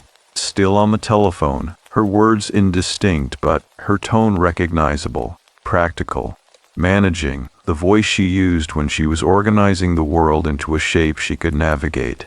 I listened to that tone, and I understood that what I had found in the forest was not something she was equipped to receive right now, and possibly not something she had ever been equipped to receive, and that understanding carried its own quiet sorrow that I held carefully and did not examine too closely. My mother had loved her mother. She had grieved her cleanly and was now packing her house, which was one of the bravest things I had ever watched a person do. I was not going to add to the weight she was already carrying. I put the glass in the sink. I went upstairs. I sat on the edge of the bed in a small back room and put my face in my hands and stayed that way for a while. This was the first time since arriving that I had simply stopped. The boxes and the coffee and the walks and the conversations had all been motion. The kind of motion that grief requires, because the alternative is to sit with it in the dark and let it show you its full dimensions, which are always larger than you prepared for. Now I was sitting with it, and what it showed me in that small room with the quilt folded at the foot of the bed and the overcast light coming through the curtain was not what I expected. I was not thinking about my grandmother's death. I was thinking about the 10-year-old girl she had been. I had known the outline of her story for years, had carried it in my mind the way you carry a piece of family history, present, acknowledged, kept at a respectful distance that allows you to reference it without being consumed by it. But something had shifted in the past 4 days. The trunk in a basement, the letter on the stone, the handprint in the bark. These were not outline, they were interior, they were texture, they were the specific weight of a specific life, and they had made the story inhabit me in a way that the outline never had. She had been 10 years old. She had run into a forest with nothing. She had walked for 4 days through a wilderness in a country at war, alone, without food or water or any knowledge of where she was going, and she had survived. And she had carried what that cost her for 81 more years without ever putting it down completely. And I had not known. Not really. I had known the words. I had not known the thing the words were standing in front of. I picked up the birch bark from the nightstand. I held it in both hands and looked at the pressed violet inside, which had continued to open in the humidity of the room. It was nearly flat now. Its petals extended as fully as dried petals can extend. A deep blue purple that had faded to something softer at the edges, but was still, recognizably, the color it had always been. Alive-looking, in the way that preserved things sometimes look more alive than living ones, because their aliveness has been fixed at a single perfect moment and cannot diminish. My grandmother had carried this for 52 years. She had found it in a forest in Poland in the summer of 1941, and she had carried it to Moscow and across an ocean and into a marriage and a house and a life, and she had put it on a windowsill and looked at it every day until she died. I thought about what that meant. Not symbolically, I was past symbols now, past the comfort of the metaphorical register. I thought about it practically, physically, the way you think about a thing a person does with their body every day for half a century.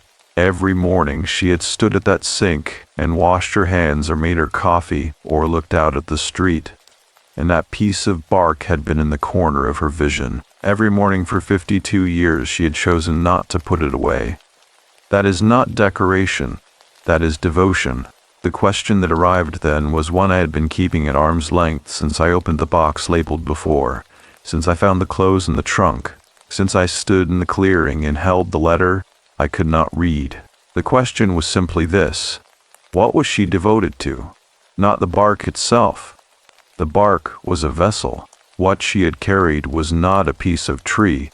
It was the memory of a moment in a forest when she was 10 years old and entirely alone, and something had shown her a light in the dark and then placed this object at her feet.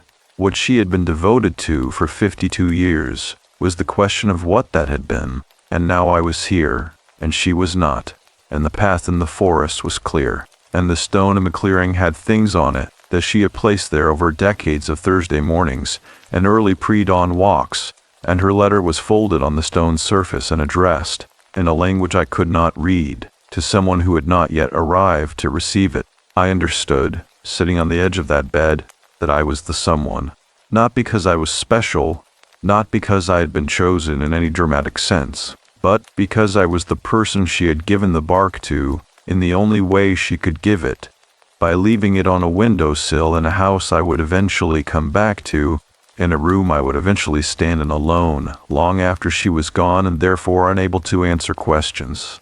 She had left me the vessel and trusted me to find the contents. She had trusted me to go into the forest. She had been trusting me to do this for a long time, possibly before I was old enough to understand trust as a concept.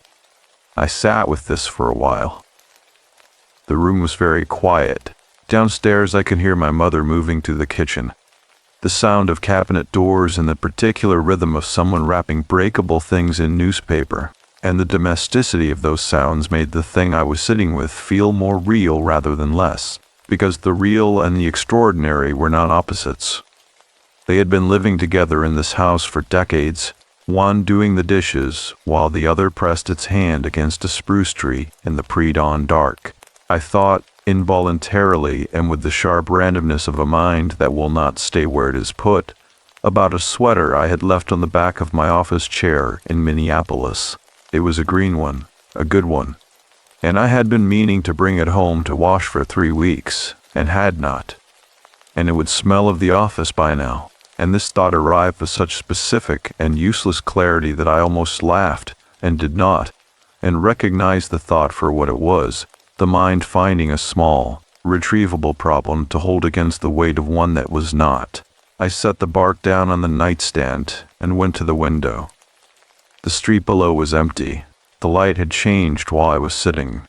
The pewter overcast had warmed slightly, a thin and watery yellow working its way through the cloud cover, and the spruce trees at the end of the street looked different in this light, less like a wall and more like a distance, less like a boundary and more like a direction. And then I understood something I had not understood before, which arrived not as a thought but as a physical sensation, a shift in the temperature of my chest, a change in the quality of my own breathing. It was something my grandmother had understood for 50 years and never been able to tell me directly, because some things cannot be transmitted in language. They can only be inherited by going through the experience that produced them.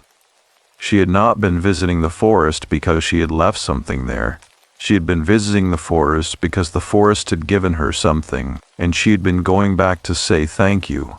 I pressed my fingers against the cold glass of the window, and thought about a 10-year-old girl alone in the dark in a forest that was trying to kill her by indifference, exhausted and starving, and half mad with grief and terror, and then a light appearing between the trees and an object on the ground at the end of it, and the way that object had felt in her hand.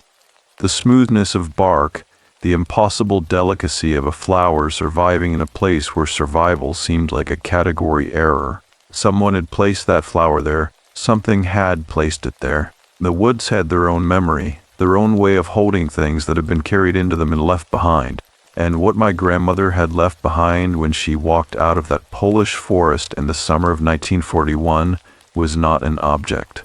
It was herself, the child she had been, the girl who had run into the trees when her mother told her to run, and who had walked for 4 days, and who had survived, and who had carried the survival forward into a life that was full and long and real, but who had left something in the forest nonetheless, some essential, irrecoverable piece of herself that was too young to have survived what it witnessed. She had been going to the tree line for 50 years to be close to that child, and in the last year, She had begun to go more often, because something was changing, because the forest, in its own time and by its own logic, was preparing to give something back. I stepped back from a window. The glass still held the warmth in my fingers for a moment before it faded. My mother called up the stairs that she was making soup for lunch, and did I want some?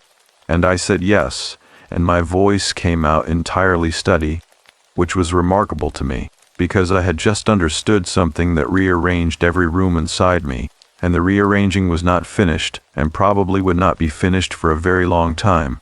And I was also genuinely hungry, and both of those things were true simultaneously, and I thought, yes, that is how a person lives. That is exactly how a person lives. I picked up the birch bark one more time before I went downstairs. The violet was fully open now. All the way open, more fully than it had any physical right to be, given that it had been pressed and dried and carried in a fold of bark for more than half a century. It lay in my palm with its petals extended, blue-purple at the center, deepening to almost black at the edges, completely still and completely present. And I looked at it for a long moment, and I said very quietly to no one visible in the room, "I am here. I came."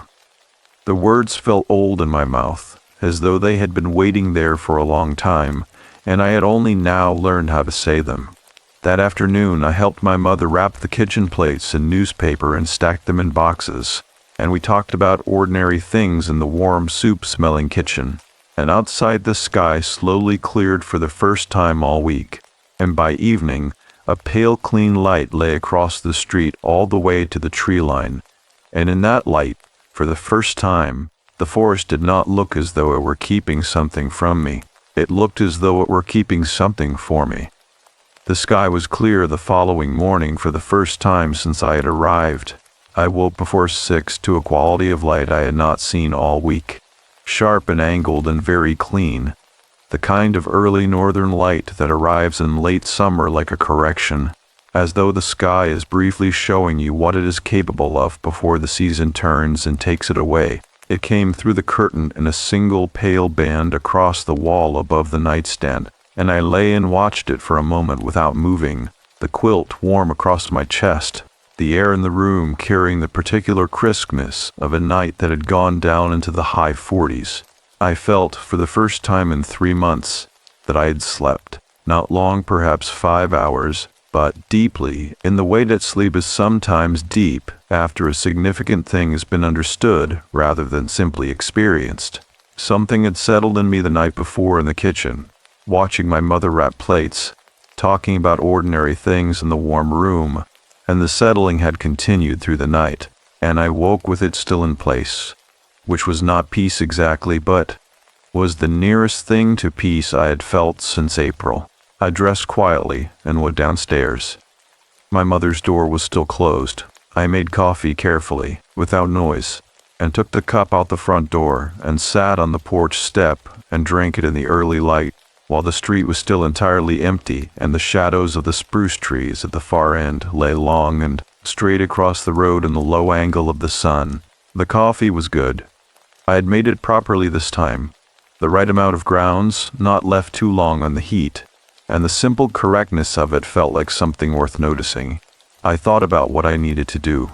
I had understood the previous afternoon, with a clarity that had not required argument or deliberation, that I needed to find someone who knew the history of this forest and this town in a way that went deeper than general knowledge. Not a librarian, not a ranger, not the kind of institutional knowledge that lives in binders and is organized by subject heading. I needed someone who knew the specific and local and particular, the stories that do not get written down, the things passed between people who have lived alongside the same piece of land for long enough that the land has become part of their interior life. In every small town I'd ever known, that person was not hard to identify. They were usually old. They were usually someone who had stayed when others had left. They were the person whose name came up when you asked the right question of the right person, the way a name surfaces in water when you know where to look.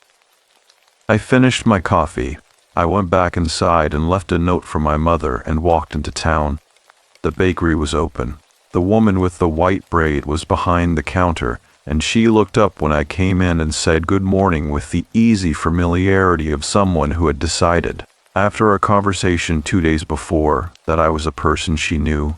I ordered coffee and sat at the window table, the one my grandmother had apparently preferred facing north, facing the direction of the forest. And after a few minutes the woman brought the coffee herself and set it down and stood for a moment with the particular quality of someone who has something to say and is deciding whether to say it. I asked her to sit down. She considered this briefly and then pulled out the chair across from me and sat in it, folding her hands on the table in a composed and unhurried way. Her name was Margaret. She had lived in Ely her entire life. She was 73 years old, she told me, and had known this town through every version it had been. The mining years, the decline, the slow reinvention as a wilderness destination. And she had known the forest at the end of the North Street since she was a child walking its edges with her father, who had walked its edges with his. I told her I had found something in the forest. She did not ask what. She simply looked at me and waited, with the patience of someone who already understood the general shape of what I was going to say. I told her about the path, about the clearing, about the stone and the things on it, and the letter in my grandmother's hand, and the drawing of the tree with the open palm on its trunk. I told her about the handprint in the bark at the tree line. Margaret was quiet for a moment after I finished. Then she said, "How old was your grandmother when she came to this country?" I told her. 18. She nodded slowly, as though this confirmed something she had been calculating. She said that in the years after the Second War, a great many people came to the Iron Range from the displaced communities of Eastern Europe. Polish, Slovenian, Ukrainian, Jewish families from all the communities that had been destroyed or scattered or simply ceased to exist in any recognizable form.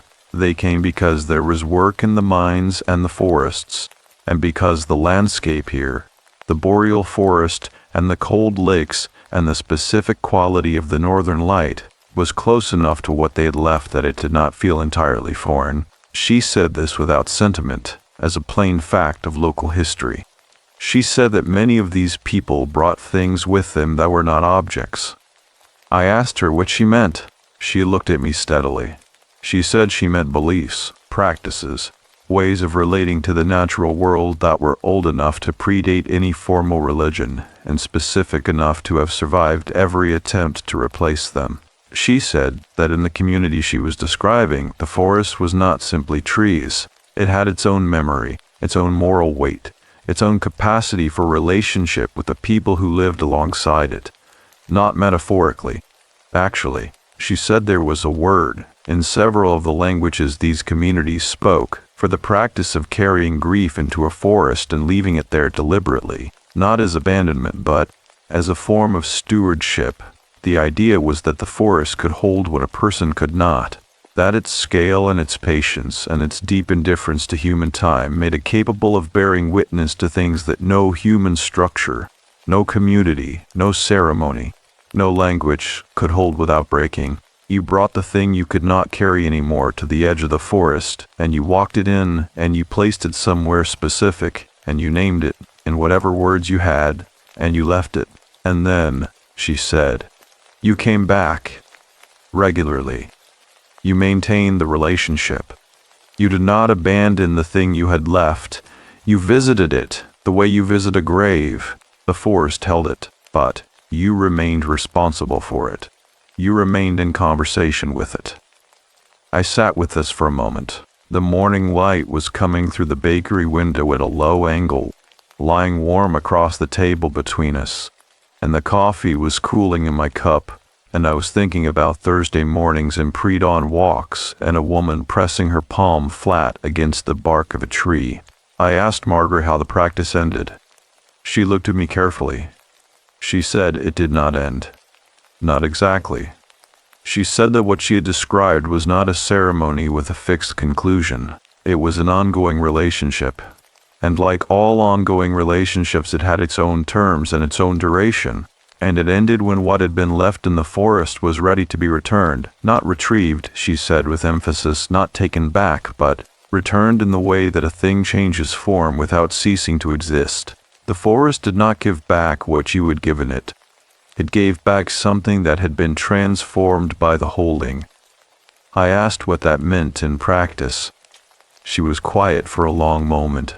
Outside on the street, a car passed slowly, and in the bakery behind us, someone was loading the display case with the sounds of glass and ceramic. And Margaret looked at her folded hands on the table and then looked at me. She said that in her understanding, and she was careful to frame it as her understanding rather than a general truth, the transformation took the form of recognition. The thing that came back was not the grief itself, not the experience, not the loss. Those stayed in the forest, held, and composted into something the forest could use. What came back was the capacity to recognize the person who had carried the grief in, not the adult person, not the person they had become in the years since, but the person they had been at the moment of the original carrying. The child, the self that had existed before the loss had changed them permanently. She said, "Your grandmother left a 10-year-old girl in a forest in Poland. That girl has been in a forest ever since. Forests are, as I said, all the same forest, at the deep root." I was looking at her very steadily now. I said, in the light that showed her the birch bark. Margaret said, "The forest does not simply hold. It also tends to what it holds. A child alone in the dark needs a light." So, there was a light. I asked, "And now?" She unfolded her hands and placed them flat on the table, palms down, in a gesture that was so close to the gesture in the drawing on my grandmother's letter. The open hand, the deliberate placement, that my throat closed briefly. I had to look away. She said, "Your grandmother spent 50 years tending the relationship and writing the letter and keeping the path clear and placing things on the stone. She did everything that needed doing, but there is one thing she could not do herself, because the final part of this does not belong to the person who made the original offering. It belongs to someone who loves them and came after them and is willing to go into the forest and speak to what is there." She looked at me steadily. She said, "It belongs to the person who was given the door." I thought about the piece of birch bark in my jacket pocket, which I had taken from the pocket this morning, and placed on the nightstand and then, before leaving the house, picked up and put back in the pocket.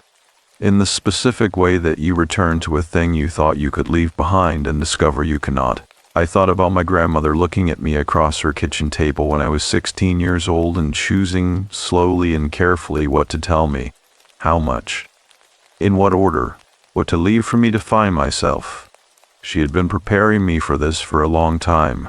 She had simply not been able to tell me directly, because you cannot tell a person directly what they need to understand by going through it. You can only leave them the path and trust them to follow it.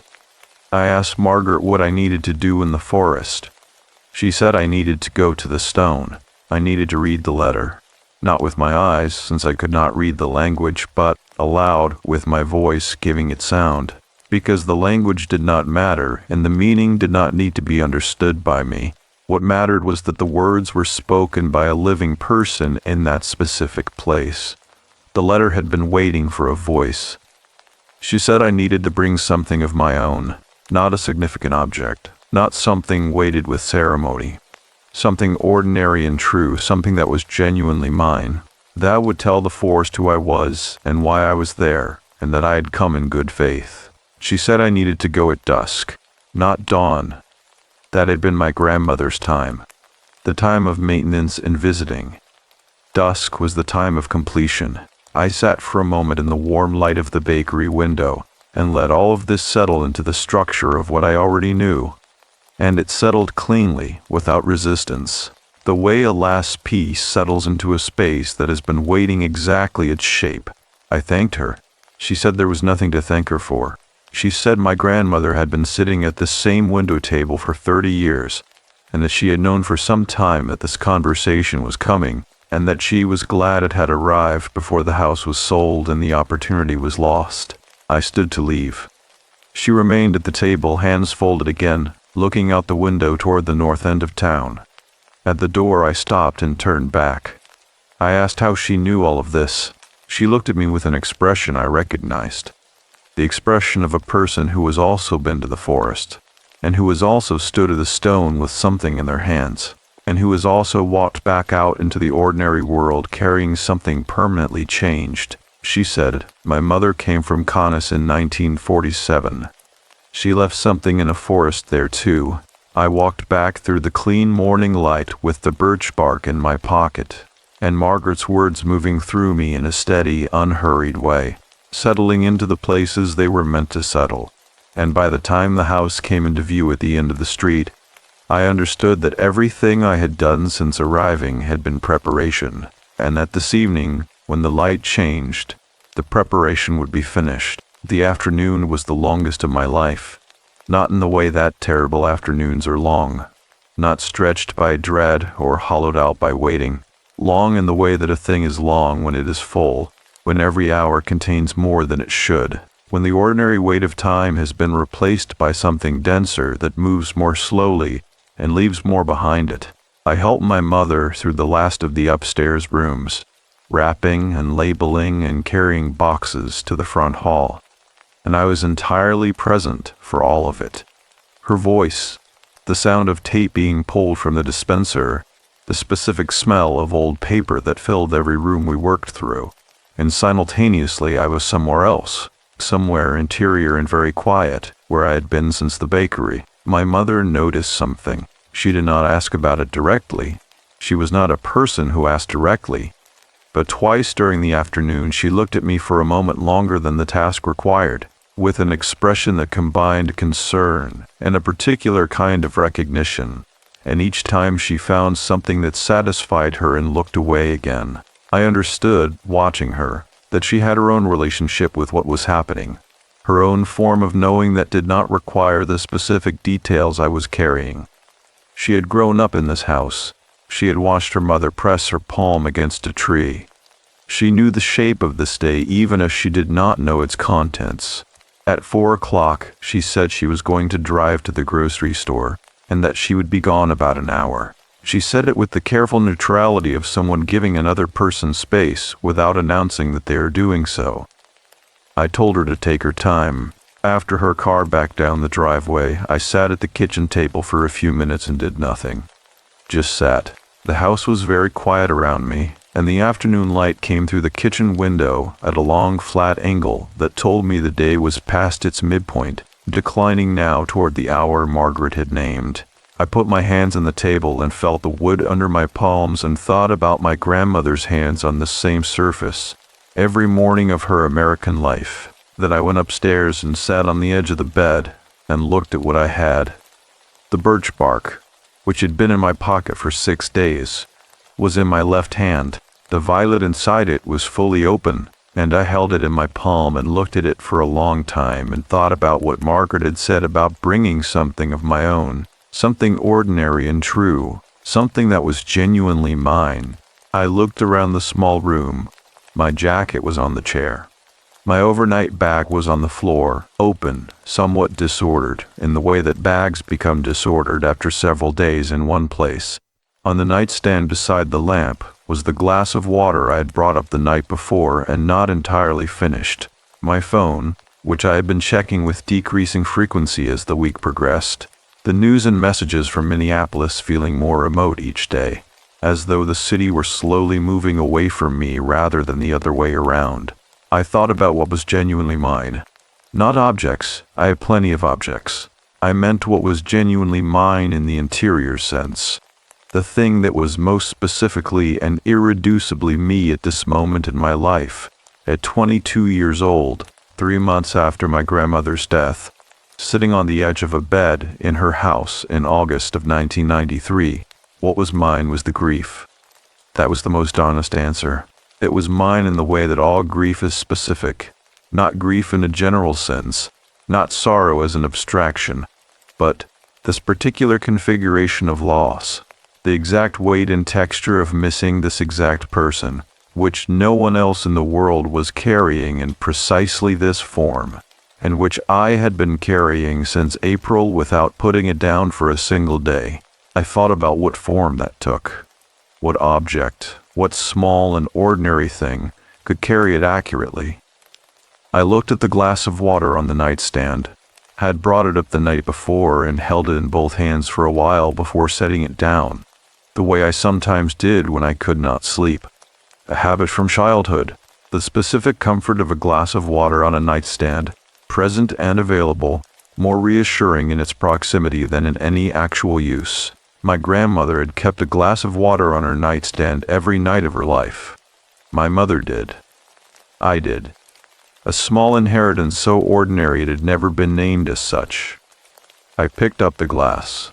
It was cool in my hand, the water inside catching the late light from the window. About a third full. This was what I would bring.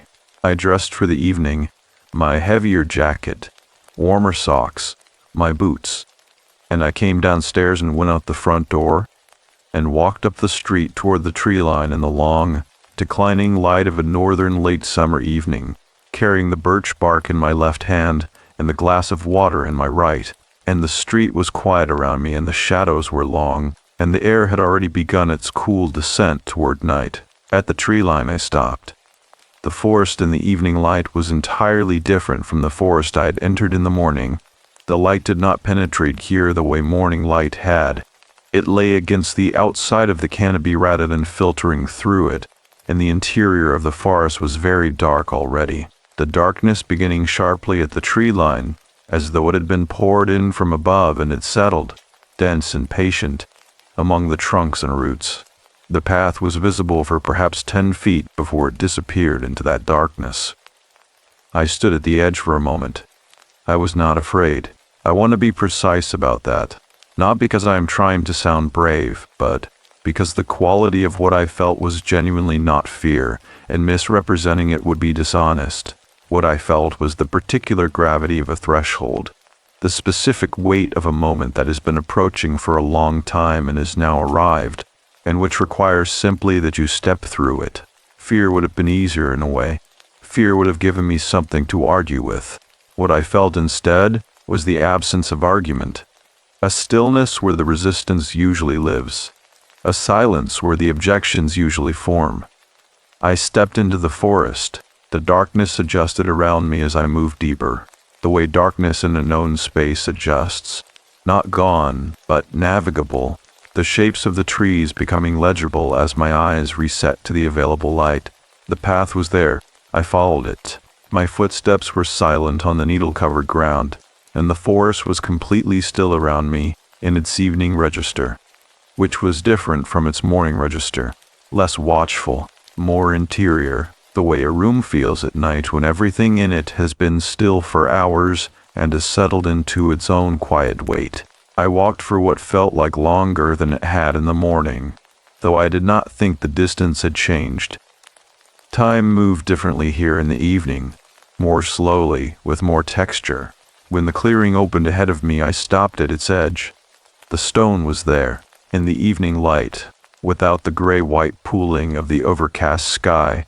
It was darker than it had been before, the lichen appearing in deeper shades, the surface of the stone itself a richer, more complex gray, shot through with veins of something lighter that I had not noticed in the flat morning light. The things on it were exactly as I had left them, the dried flowers, the candle stub, the smooth river stone, the folded letter at the front edge. The clearing held a specific quality of light, not brighter than the surrounding forest, but more present in the same way it had been before, as though the open sky above it was somehow more directly overhead than overhead usually felt. The air here was very still.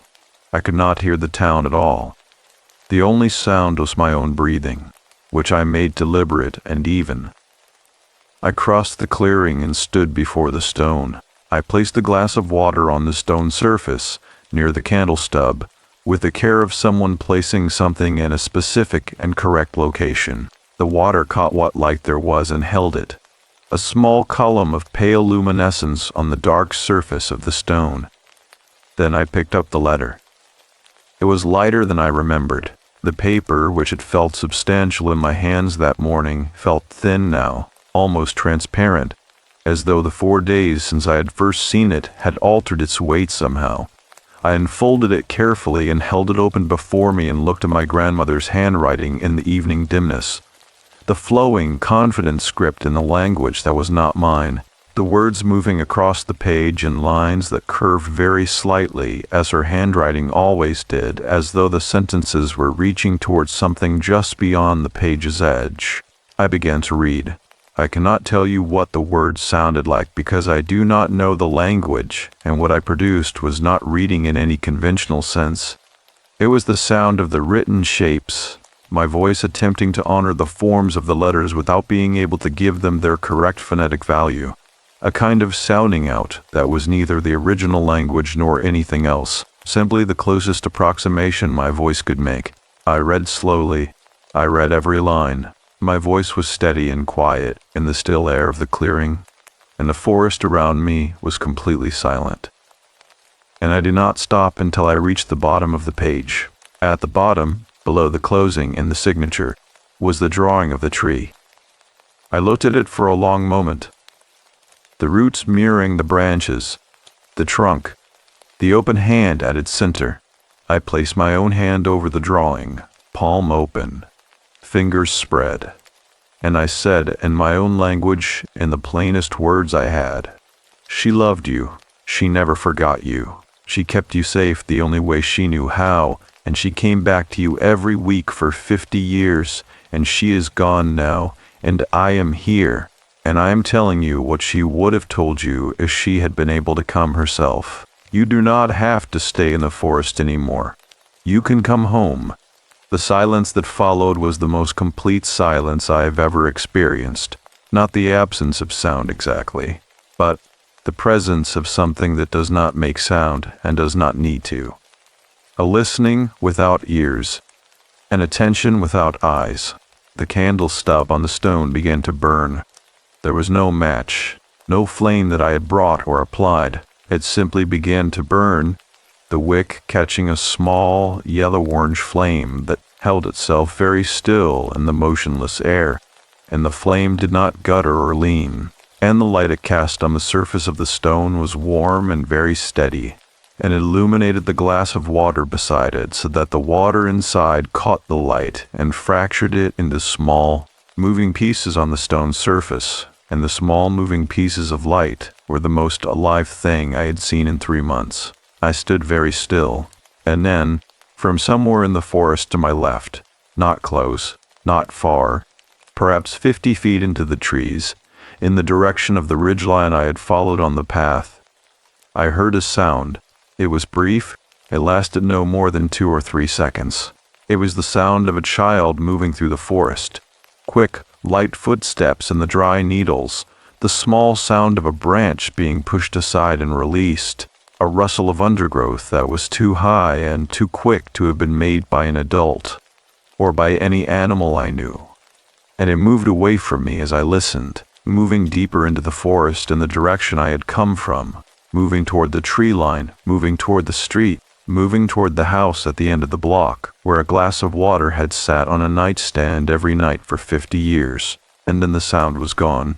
The candle flame bent once, gently, as though something had passed nearby in the dark, and then straightened again, and burned on with the same steady warmth as before, and the clearing was completely still, and I stood at the stone in the quiet dark of the Boreal forest, and felt something change in the air around me. A shift so subtle and so complete that I could not have described it in any specific term, only that the quality of the silence had altered, the way a room's quality alters after someone has left it, not emptier, but different, settled, resolved, carrying the shape of what had been there. I folded the letter and placed it back on the stone. I left the glass of water. I left the birch bark beside it, and as I set it down I felt the absence of it in my hand with a clarity that was not loss, but completion, the feeling of a thing set down in its correct place after a long carrying. The candle was still burning as I walked back along the path. I watched its small light diminish behind me as the trees closed in on either side, and then a curve of the path took it from view, and the forest was dark around me, and I walked back toward the street, with my hands empty at my sides and the sound of the town returning gradually as I went.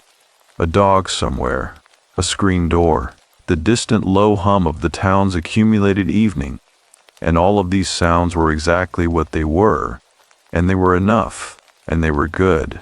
I came out of the tree line into the last of the evening light, and the street was empty, and the house at the end of the block had its kitchen window lit against the dark, and inside that warm rectangle of light I could see my mother moving, and I stood for a moment on the sidewalk and looked at that light the way you look at something you almost lost before you understood its value.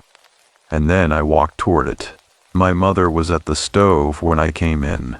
She had her back to me and was stirring something that smelled of onion and thyme, and the kitchen was warm in the specific way that kitchens are warm when someone has been cooking in them for a while. Not just the heat of the stove, but the accumulated warmth of steam and effort, and the particular comfort of food being made with attention. She did not turn around immediately when I came through the door. She finished her stir and adjusted the heat and then turned, and she looked at me for a moment in the way she'd been looking at me all week. That longer than necessary look that combined concern and recognition. And this time, something in the recognition deepened, and she set down the spoon and said nothing. And I sat down at the kitchen table and said nothing. And we stayed that way for a moment in the warm room. Then she turned back to the stove. She asked if I was hungry. I told her I was. We ate at the kitchen table. A simple soup, the kind her mother had made in winter, with whatever was available and everything put in together and left to become more than the sum of its parts. She had found the recipe, she told me, in a small notebook in the back of the spice cabinet, written in her mother's handwriting with the casual authority of a person transcribing something they have no intention of forgetting. She held up the notebook as she said this, and I looked at it. Small and spiral-bound, its cover warped by years of kitchen steam, the handwriting inside visible from across the table, confident and slightly forward-leaning. I asked if I could look at it after dinner. She slid it across the table without comment. We ate and talked about ordinary things, and outside the kitchen window the evening had gone fully dark, and the street was quiet, and the forest at the end of the block was invisible in the darkness, but entirely present in the way that large dark things are present, felt rather than seen, a weight in the periphery that you accommodate without acknowledging. I ate the soup slowly and felt it warm me from the inside out, and the warmth went into places that had been cold for longer than 3 months. Places I had not known were cold until the warmth reached them, and I did not speak about any of this, but I let it happen, which was its own kind of speaking. After dinner my mother washed the dishes and I sat with the small notebook. My grandmother's handwriting filled perhaps a third of it. Recipes, mostly, but not only recipes. Between a method for pickling cucumbers and a note about the correct ratio of rye flour for bread, there were other things. A list of names in 2 columns, separated by a vertical line she had drawn with a ruler. On the left side, names I did not recognize. The old country names I understood. The village names. The names of people who had shared the world she had come from. On the right side, names I knew. My grandfather, my mother, her children and grandchildren. The 2 columns were not labeled, they did not need to be. Between the lists, on a page by itself, she had written a single sentence in English. The sentence said, "What you carry for a long time becomes part of the body, and when you finally set it down, the body does not feel lighter. It feels different. The way a hand feels different after it has held something warm." I read this several times. My mother came and stood beside me and read it over my shoulder, and was quiet for a moment. And then she made a small sound, that was not quite a word, and went to pour herself a glass of water, and I understood that she had not seen this before, and that it was a great deal to encounter over a kitchen sink on a Tuesday evening in August, and that she was handling it in the way she handled everything, by continuing to move, by keeping her hands occupied, by trusting that the feeling would be manageable if she did not stop moving long enough to let it accumulate, I loved her very much at that moment. I closed the notebook and set it on the table between us, and we sat together for a while in the warm kitchen without speaking, and the silence between us was not empty. It was the specific silence of two people who've understood the same thing by different routes and arrived at the same place and recognize each other there.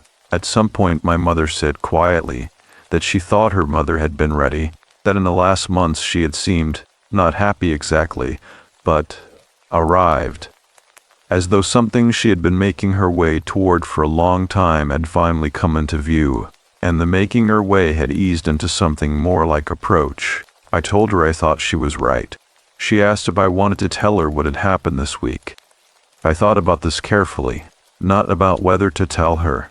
I had decided that I would, now that it was complete, but about where to begin and what shape to give it, and how to offer it to a woman who was practical and careful, and who loved her mother and was grieving in her own contained and honest way. I did not want to give her something that would require her to reorganize everything she believed. I wanted to give her something that would fit alongside what she already knew, which was already more than most people know. I began with the birch bark. I told her everything, and the order it had happened, slowly and plainly, and she sat across the table and listened with the complete and serious attention she brought to everything she considered important, and she did not interrupt. And she did not look skeptical, and she did not look frightened. She looked the way she had looked when she was reading the legal pad earlier in the week. Focused, present, absorbing, sorting what she received into the correct categories with the quiet efficiency of a person whose categories are large enough to hold unusual things. When I finished, she was quiet for a long moment. Then, she said, "Margaret Halverson." I said yes. She said she had known Margaret her whole life. She said her mother had known her longer. She said she had always understood that the two women shared something she was not part of, some specific mutual knowledge that had the quality of a long conversation she had arrived too late to hear the beginning of, and that she had never asked about it because it did not seem to belong to her. She was quiet again. Then she said carefully, "Do you feel different?" I thought about my grandmother's sentence in the notebook. What you carry for a long time becomes part of the body, and when you finally set it down, the body does not feel lighter. It feels different. I told her yes. I felt different. Not relieved. Different. As though something had been redistributed, shifted from one place to another, and the new arrangement was not easier exactly, but was more accurate, more honest about the weight and where it lived. She nodded slowly. She said that seemed right. We sat together a little longer.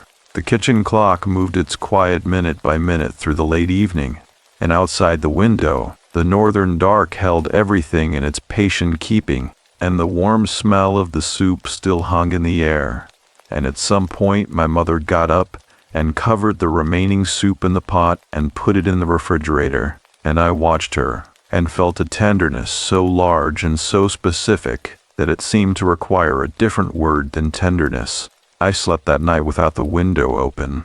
I had opened it every night since arriving, some combination of habit, and the need for the cool air, and, I understood now, a reaching toward the forest, an unconscious orienting of myself in its direction the way certain plants orient toward water without moving. I did not need to do that anymore.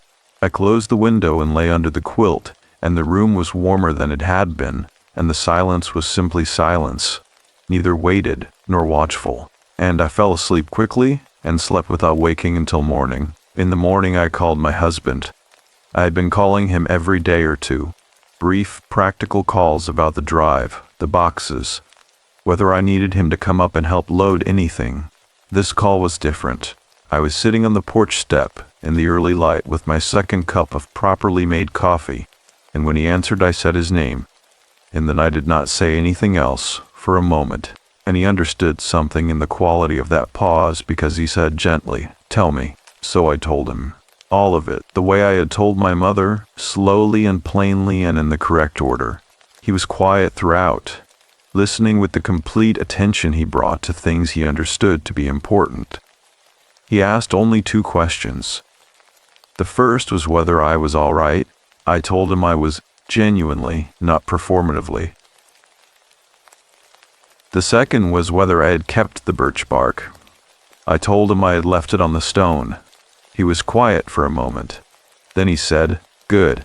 That single word, delivered with the simple certainty of someone who understood immediately and completely why leaving it was the correct thing to have done, opened something in my chest that I had not known was still closed, and I sat on the porch step in the clear northern morning and let it open, and my husband stayed on the line and did not say anything, and the sound of his breathing across the distance was the most specific and irreplaceable comfort I have felt in months. After I hung up, I sat for a while longer in the morning light. The street was waking up around me. A neighbor backing a car down a driveway 2 houses down. The sound of a screen door. Somewhere a radio playing something I could not identify. The forest at the end of the street was visible in the morning light. Dark, impatient, and entirely ordinary. A boreal forest on the north side of a small Minnesota town. Nothing more than what it was. And on the porch step beside me, which had been empty when I sat down, was a stone. Small, smooth, pale gray, about the size of a fist, river tumbled, its surface worn to the texture of old silk, its weight in my hand when I picked it up exactly what I expected. Substantial, settled, the weight of something that has been somewhere for a very long time, and belongs there. It was not the stone from the clearing. The one on the clearing stone had been larger, rougher. This one was different. This one was small enough to carry. I turned it over in my hand and felt its weight and temperature, cool from the night. And I did not try to explain it, or rationalize it, or fit it into any framework that would make it manageable. I simply held it, and let it be what it was. And what it was felt clear and simple and entirely sufficient. I put it in the pocket of my jacket, where the birch bark had been. It sat there with the rightness of something that had found its correct location. And I finished my coffee, and the morning continued around me, ordinary and specific and full of the particular beauty of a day that does not know it is remarkable, and I let it be both things simultaneously. The ordinary day, and the day after the night when something long held in a forest had been released into the form it had been waiting to take. My mother came to the door and said breakfast was ready. I went inside. Later that morning, packing the last of the boxes in the small back bedroom, I picked up the glass from the nightstand, the one I had nearly brought to the forest before choosing water from inside it instead, and I wrapped it in newspaper and labeled it carefully and placed it in a box marked kitchen.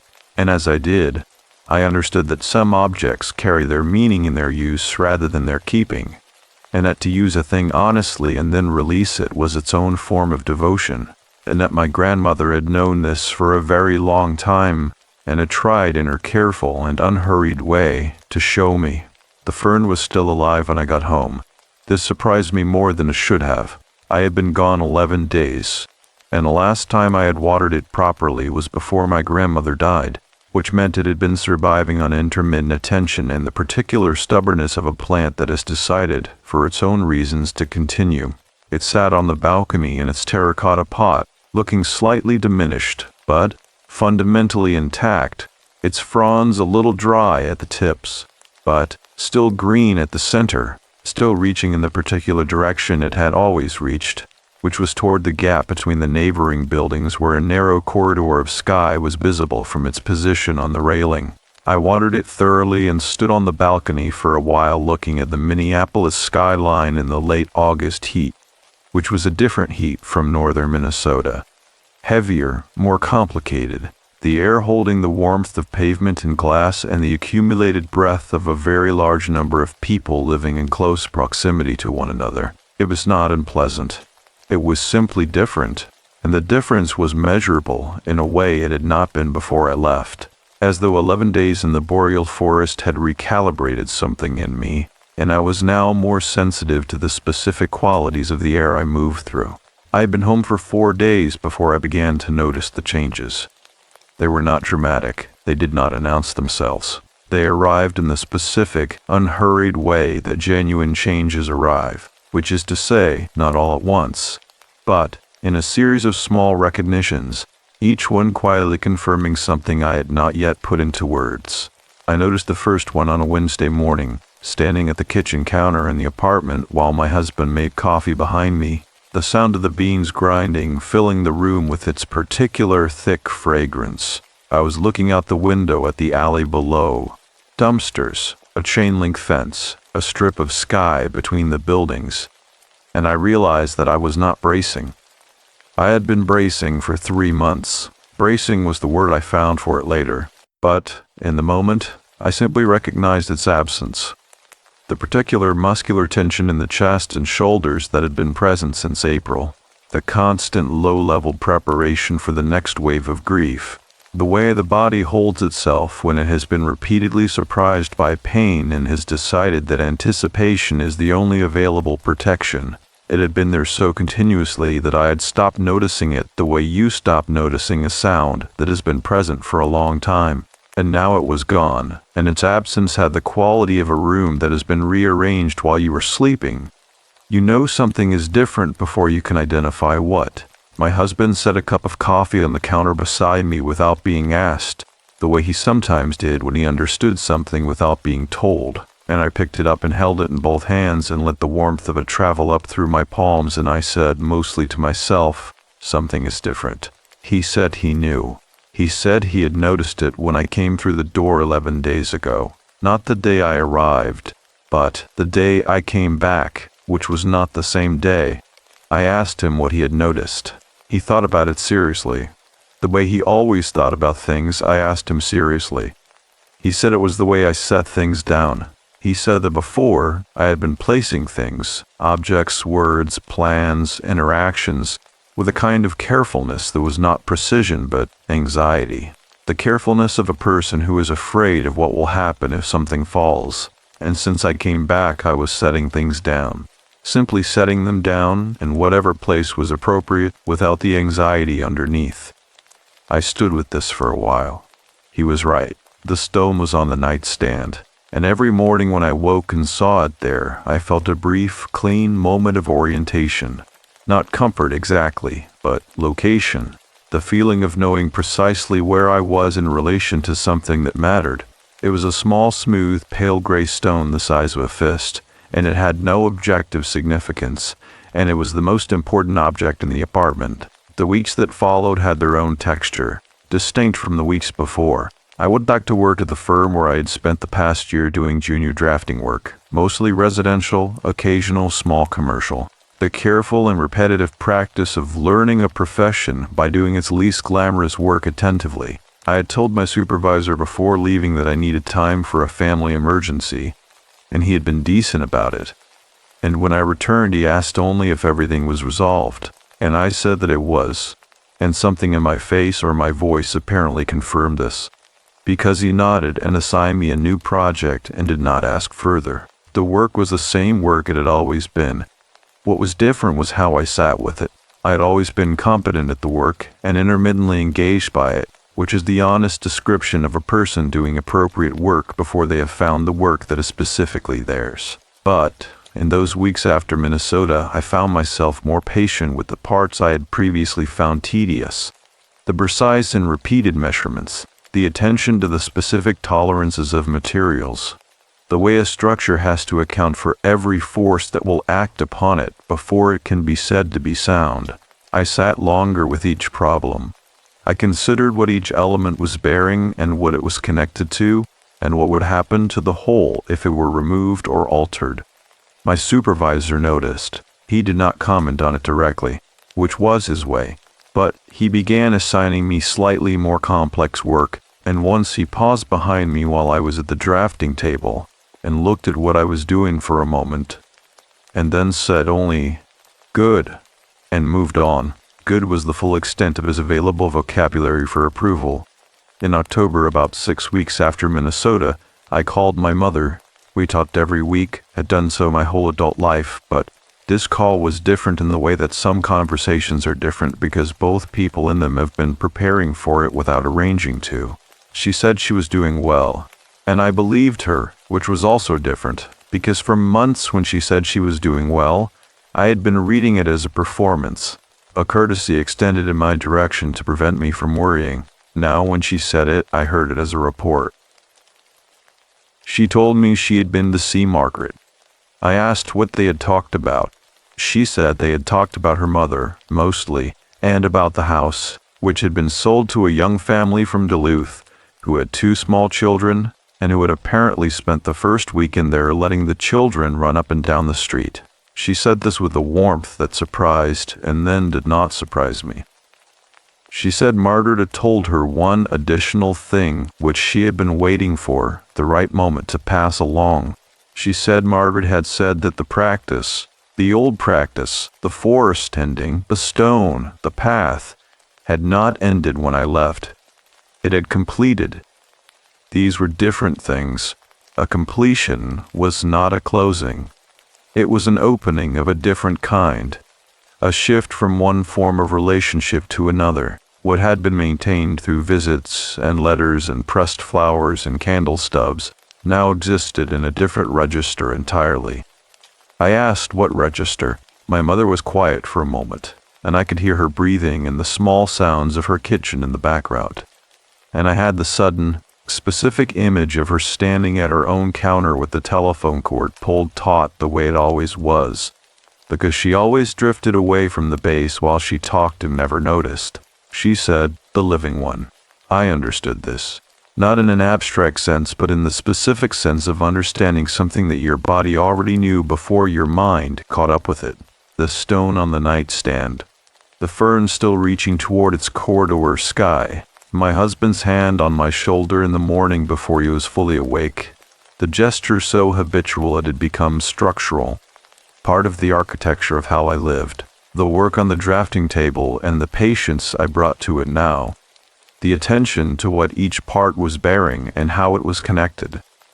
These were the living register.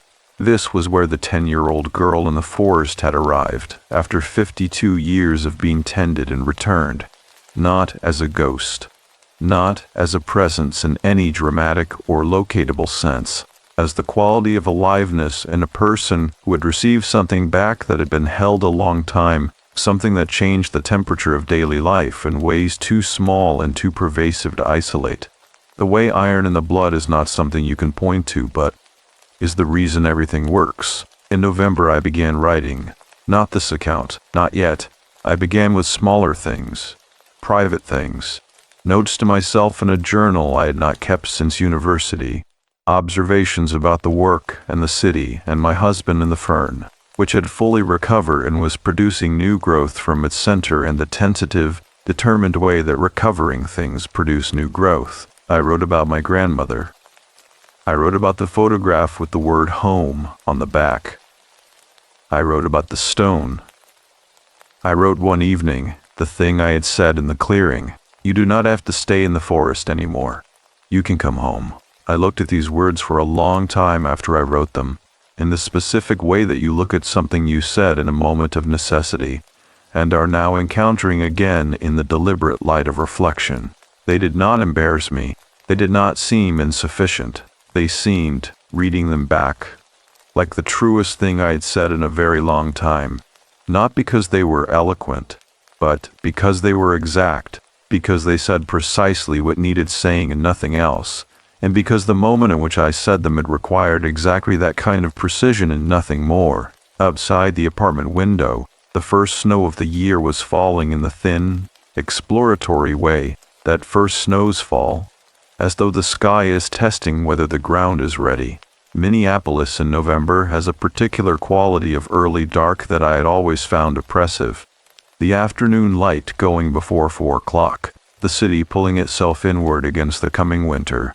That year it did not feel oppressive. It felt like what it was, the season doing what the season does, the world going through its necessary changes in its correct order. I put the journal down and looked at the stone on the nightstand. The stone sat in the lamp's small circle of light, pale gray and smooth, entirely itself, carrying nothing I had assigned to it, and everything that it was. A piece of the earth, river-worn, patient, picked up by a river 10,000 years ago and moved and set down and moved and set down and moved and set down, until it came to rest in a clearing in a boreal forest in northern Minnesota, and then moved once more to a nightstand in an apartment in a city, where it sat in a circle of lamplight and was looked at by a woman who was learning, slowly and specifically, to set things down in their correct places. I picked up the pen. The title arrived the way titles arrive when they are right, not chosen but recognized, surfacing from the account itself the way a shape surfaces from water when the water finally clears, and I wrote it at the top of the first page, and then I turned to the window and the quiet snow, and I thought about the clearing in the forest and the candle flame that had held itself still in motionless air, and I understood that I was going to go back, and that I had always known I was going to go back, and that the account was not finished, and that finishing it required returning to the place where it had begun. I drove north in early May, not August this time, not the thick green fullness of the boreal summer, but the particular northern spring that arrives in Minnesota like a quiet argument, tentative, specific, the snow still present in the shadowed places under the trees, while the open ground had begun its slow return to something living. The drive from Minneapolis took just under 5 hours, and I did it alone, leaving before dawn and arriving in Ellie in the mid-morning with the sun still low enough to cast long shadows across the main street, and the air carrying a cold that was not winter's cold, but something adjacent to it, the cold of a season that is not yet fully committed. The town looked the same. Towns like this do not change quickly, and 8 months is not a long time. The hardware store, the outfitter's lot with its stacked canoes, fewer now, the summer rentals not yet back in rotation. The bakery on the corner, its window lit against the still cool morning, the smell of something baked reaching me on the street before I was close enough to see through the glass. I had not told anyone I was coming. This was deliberate, though I had not examined the deliberateness too carefully. My mother knew I was making the trip. I had mentioned it on the phone in April, framing it as something I needed to do, and she had said simply that she understood, which she did, which was one of the reliable graces of my mother. My husband had offered to come, and I had thanked him and said no, and he had accepted this without argument, which was one of the reliable graces of my husband. Some returns are solitary by nature. Some completions require a single person in a specific place doing a specific thing without the arrangement of other presences around them. I parked on the main street and walked to the bakery. Margaret was behind the counter. She looked up when I came in, and her expression did not change dramatically, which told me she had been expecting this visit in the same way she had apparently been expecting every significant conversation she had ever had, and not with surprise, but with the settled patience of a person who understands that things arrive when they are ready and not before. She came out from behind the counter and we sat at the window table, the north-facing one, and she brought coffee without asking, and we sat for a moment in the early morning quiet of the bakery with the street outside still mostly empty, and the light coming through the window at its low, spring angle, pale and clean and carrying the particular quality of northern spring light, which is less warm than summer light, but more honest, more accurate about the temperature of the world it is illuminating. I told her I had written the account. She nodded, as though this were the natural conclusion of a sequence she had been following. I told her I was going back to the clearing. She nodded again. She wrapped both hands around her coffee cup and looked at me steadily and said, "What are you bringing?"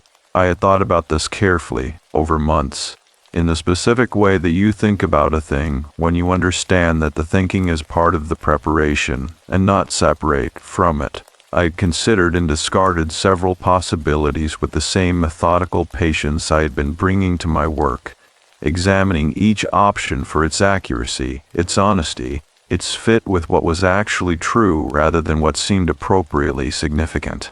The stone from the nightstand, which was the obvious choice and therefore probably not the right one, a page from the journal, which had a kind of logic to it but felt too self-referential. Too much like bringing me account of a thing back to the place of the thing itself. What I was bringing was a photograph, not the one from the box labeled before. That belonged to the house, to the family, to the record of people who had lived and deserved to be remembered in the places where remembering happened. I had had a print made from a photograph my mother had taken at my grandmother's 80th birthday, 10 years before her death.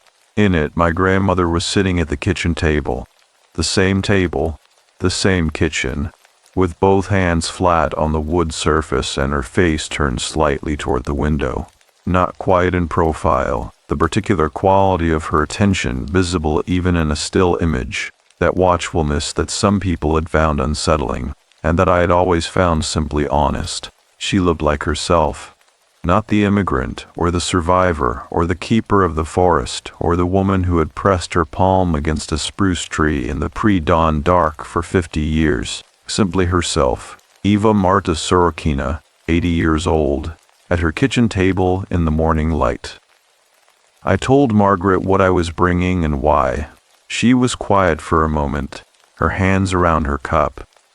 And then she said that was right. She said it the way she said most things, without elaboration, without the decorative certainty that people use when they are performing confidence. Simply, that is right. She asked if I had questions. I thought about this. 8 months ago I had arrived in this bakery full of questions.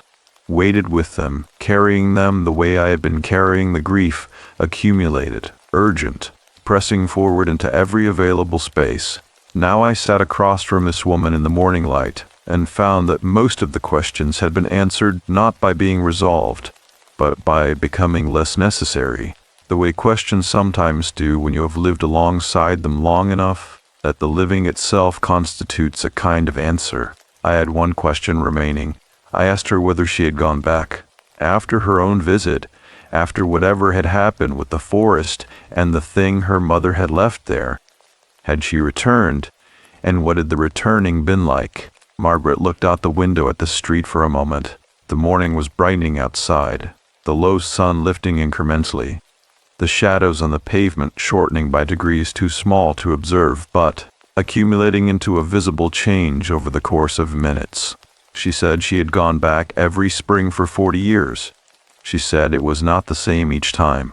The first return had been like mine would be today, a completion, a formal thing, a deliberate act with a specific purpose. The returns after that had been quieter, less structured, more like the way you return to a person you love, rather than the way you return to a ceremony. She said the clearing changed with the seasons, and she had learned to read those changes the way you learn to read the face of someone you have known a long time, not looking for specific information, but simply attending, staying in relationship, keeping the conversation from going silent. She said the forest did not forget what had been brought to it. She said, neither do we. We sat for a while longer in the morning quiet, and then I thanked her, and she said again that there was nothing to thank her for, and I stood to leave, and she remained at the table in the low spring light with her coffee cup in both hands, looking north. I walked back to the car and drove to the north side of town. The street looked different in May. The trees along the roadside were in the early stage of their return, not yet fully leafed, the branches carrying the tentative, just-arrived green of new growth, each leaf still small enough to let the light through in a way it would not allow in summer. The spruce trees at the end of the block were unchanged. Spruce do not participate in the deciduous drama of losing and returning. They simply remain, dark and self-contained through every season, and this continuity which I had always taken for granted now seemed to me like a form of faithfulness. I parked and sat for a moment with my hands in my lap. The photograph was in my jacket pocket. The stone from the nightstand was not. I had left it on the dresser that morning before I left the apartment, deliberately, understanding that it had done its work, and that its work was now the ordinary work of a stone on the dresser, which was enough, which was exactly enough. My pockets were lighter than they had been in months. My hands resting in my lap felt simply like my hands. I got out of the car and walked to the tree line. The forest in May had a smell I had not encountered before in it. Not the pine resin and cold water of summer, not the snow-muffled mineral silence of winter, but something green and wet and deeply alive, the smell of soil that has been releasing its held cold and returning to its biological work, composting and generating and pushing upward through the mat of old needles toward the light. It was the smell of transformation in its most literal and unglamorous form, and it was one of the best things I had ever smelled. The handprint was still in the bark of the nearest spruce. I had known it would be. I stood before it and looked at it for a moment without touching it, and I said very quietly, "Good morning," which was not a significant or ceremonial thing to say, and was exactly what I meant. Then I went in. The path was clear. It had been clear in August, and it was clear now, though the person who had kept it clear for 4 decades was gone.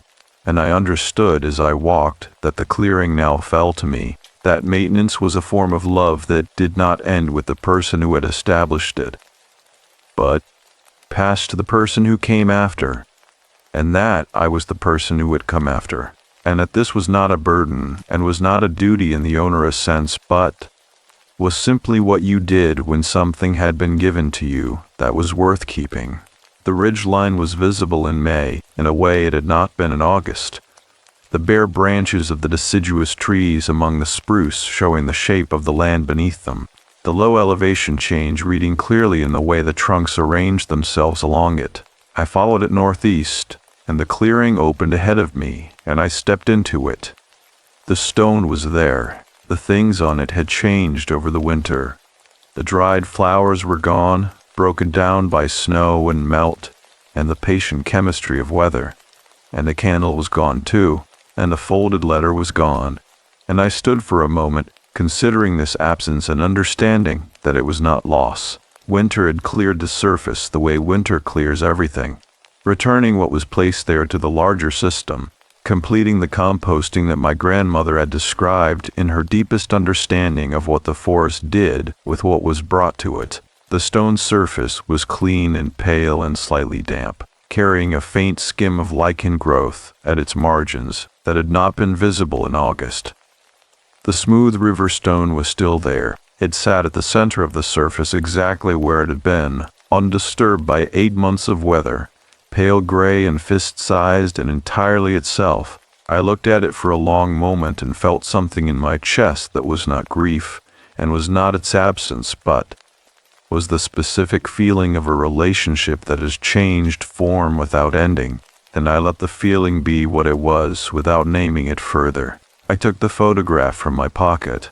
I held it for a moment in the May morning, in the clearing with its pooled light and its particular quality of attended stillness, and I looked at my grandmother's face, her hands flat on the table, her attention directed toward the window, that watchfulness that was simply honesty, the face of a person who had seen everything and had continued nonetheless, who had carried what she carried, and had tended what she tended, and had loved the people she loved with the specific and patient devotion of someone who understood that love was maintenance.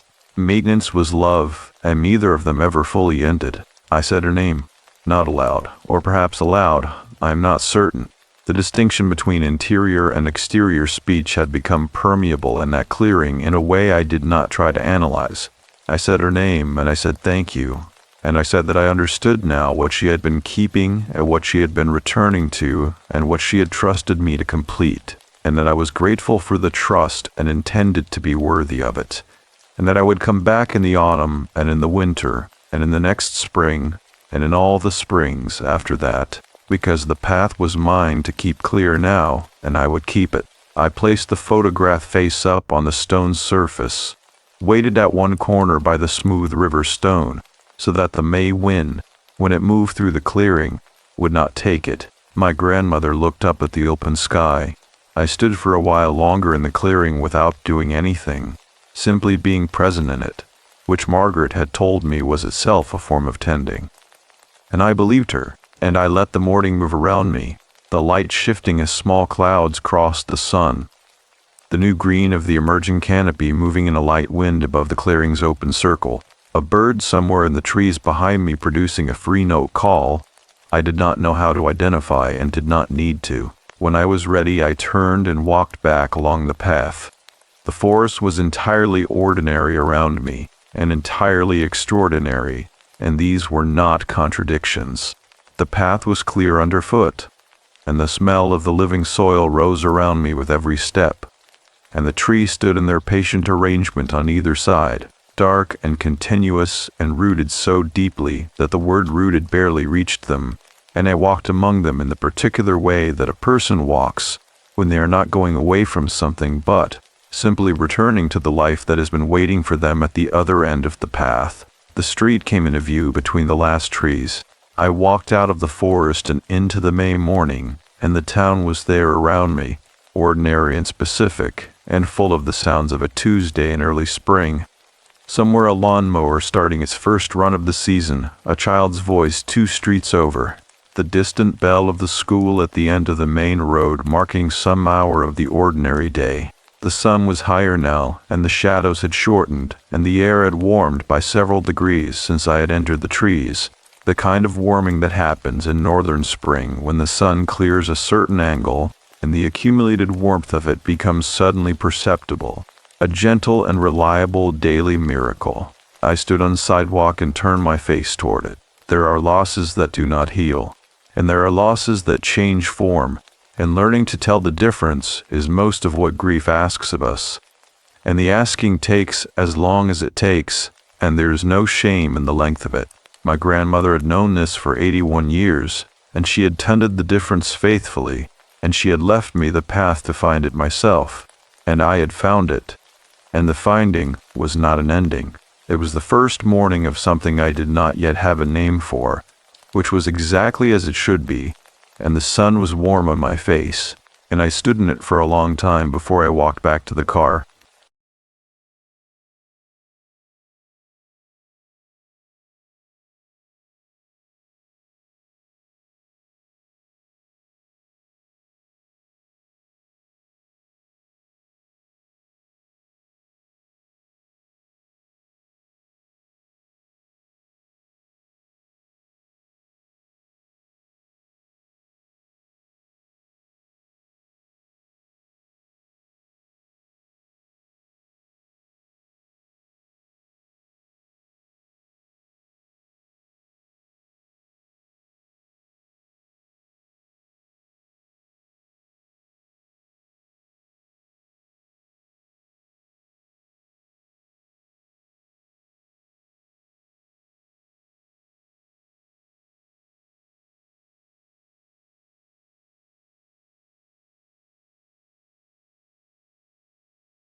The forest kept count. The boreal forest north of Timmins smells of black spruce and standing water, and a specific cold of soil that never fully thaws. At night the canopy is absolute. No stars, no ambient light, no horizon. And the silence is the kind of silence that is weight. I want to be precise about why I am writing this down. It is not because I believe anyone will find it useful in a practical sense, though some of what I learned in those 4 days has the quality of information, specific, applicable, the kind of thing that might theoretically help another person in a similar situation, assuming another person ever found themselves in a situation similar enough for the comparison to hold. It is not because I've been asked to, though my therapist in the 14 months since has suggested, more than once and with increasing directness, that externalization is a recognized tool for managing what she carefully calls the residual effects of extreme isolation and survival stress. It is not even, if I'm being entirely honest, because I believe the writing will help me. I am writing it because something happened in that forest that I have not been able to account for in any framework I was given before I went in, and I am a person who is professionally trained to account for things, and the failure of my frameworks bothers me more than the event itself. My name is Rachel Cormier. I'm 39 years old. I am a structural engineer based in Timmins, Ontario, where I've lived and worked for 11 years, long enough to understand the specific rhythms of a northern resource town and to have made my peace with most of them. I specialize in remote infrastructure assessment, bridges, access roads, mine support structures, The kind of work that takes me into the Canadian Shield country north of the city by small aircraft several times a year. I am comfortable in bush plains. I have logged more hours in Cessnas and de Havillands over Boreal forest than most people log in commercial aviation over their entire lives. And I say this not as a boast, but as context, because comfort matters here, because the absence of fear about the flight itself is important for understanding what happened when the flight stopped. It was the 9th of September, 14 months ago, a Thursday. The assignment was a routine survey of a bridge support structure on a logging road approximately 240 kilometers north-northeast of Timmins, near a lake called Ozigin, a name I had seen on maps but never visited. One of several thousand named lakes in the region, and tens of thousands of unnamed ones. The pilot was a man named Gary Sutcliffe, 47 years old, 12 years flying the northern routes. A person I had flown with 3 times before and trusted without reservation. We took off from the Timmins Victor M. Tower Airport at 7:40 in the morning in a de Havilland Beaver, a single-engine float plane that is the workhorse of the Northern Ontario bush and has been since before either of us was born. The weather at departure was acceptable, not beautiful. The Shield in early September is rarely beautiful in the conventional sense, the sky carrying a gray layered quality that sits between overcast and something more specific, more intentional, as though the atmosphere has decided to be non-committal about what it is going to do and is simply waiting to see what the land requires. The temperature was 9 degrees. The wind was light and from the northwest. Gary said he had checked the forecast and there was a front moving in from the west, but it was not expected to reach our area until late afternoon, which gave us a comfortable window for the survey and the return. We were in the air for approximately 50 minutes when the engine note changed. I want to be accurate about this because I have replayed it many times since, trying to determine whether there was a warning I missed, a prior signal that I had interpreted incorrectly or not interpreted at all. There was not. The engine was running cleanly, producing its normal continuous note, and then the note changed, not dramatically, not the sudden catastrophic change of a mechanical failure, but a subtle shift in pitch and rhythm, a roughness underneath the smoothness, the way a familiar voice sounds when the person speaking it is trying to conceal something. Gary noticed it at the same moment I did. I know this because he looked at his instruments before I looked at mine, and by the time I looked at his face, he had already moved beyond the initial identification of the problem and into the particular focused calm of a person assessing options. He did not say anything immediately. He adjusted something, checked something else, adjusted again, and the engine note smoothed for approximately 40 seconds and then roughened again, more pronounced this time, and he said, "Rachel, we have a problem." He said it in the tone of a person stating a fact rather than initiating a crisis. I appreciated this then, and I appreciate it still. He told me we were losing oil pressure and that the engine was not going to hold for long. He told me our nearest landing option was a lake approximately 12 kilometers to our northeast, that he was going to try to reach it, and that I should check my harness and prepare for a water landing that might be less controlled than ideal. He delivered this information in the same even tone he used to announce fuel checks and heading changes, and I checked my harness and I looked out the window at the forest below us, which stretched in every direction to every horizon without interruption, an unbroken dark green that from altitude looked almost solid, almost like a surface you could walk across, which you cannot. The engine held for 6 minutes. I know this precisely because I was watching the clock on the instrument panel with the focused attention of a person who has nothing useful to do and is therefore directing all available cognitive resources toward measurement. 6 minutes and then the engine note dropped sharply and Gary said, "Hold on," and we were descending faster than we should have been, the nose dropping into a glide that was controlled in the way that only a very skilled pilot could have kept it controlled under those conditions.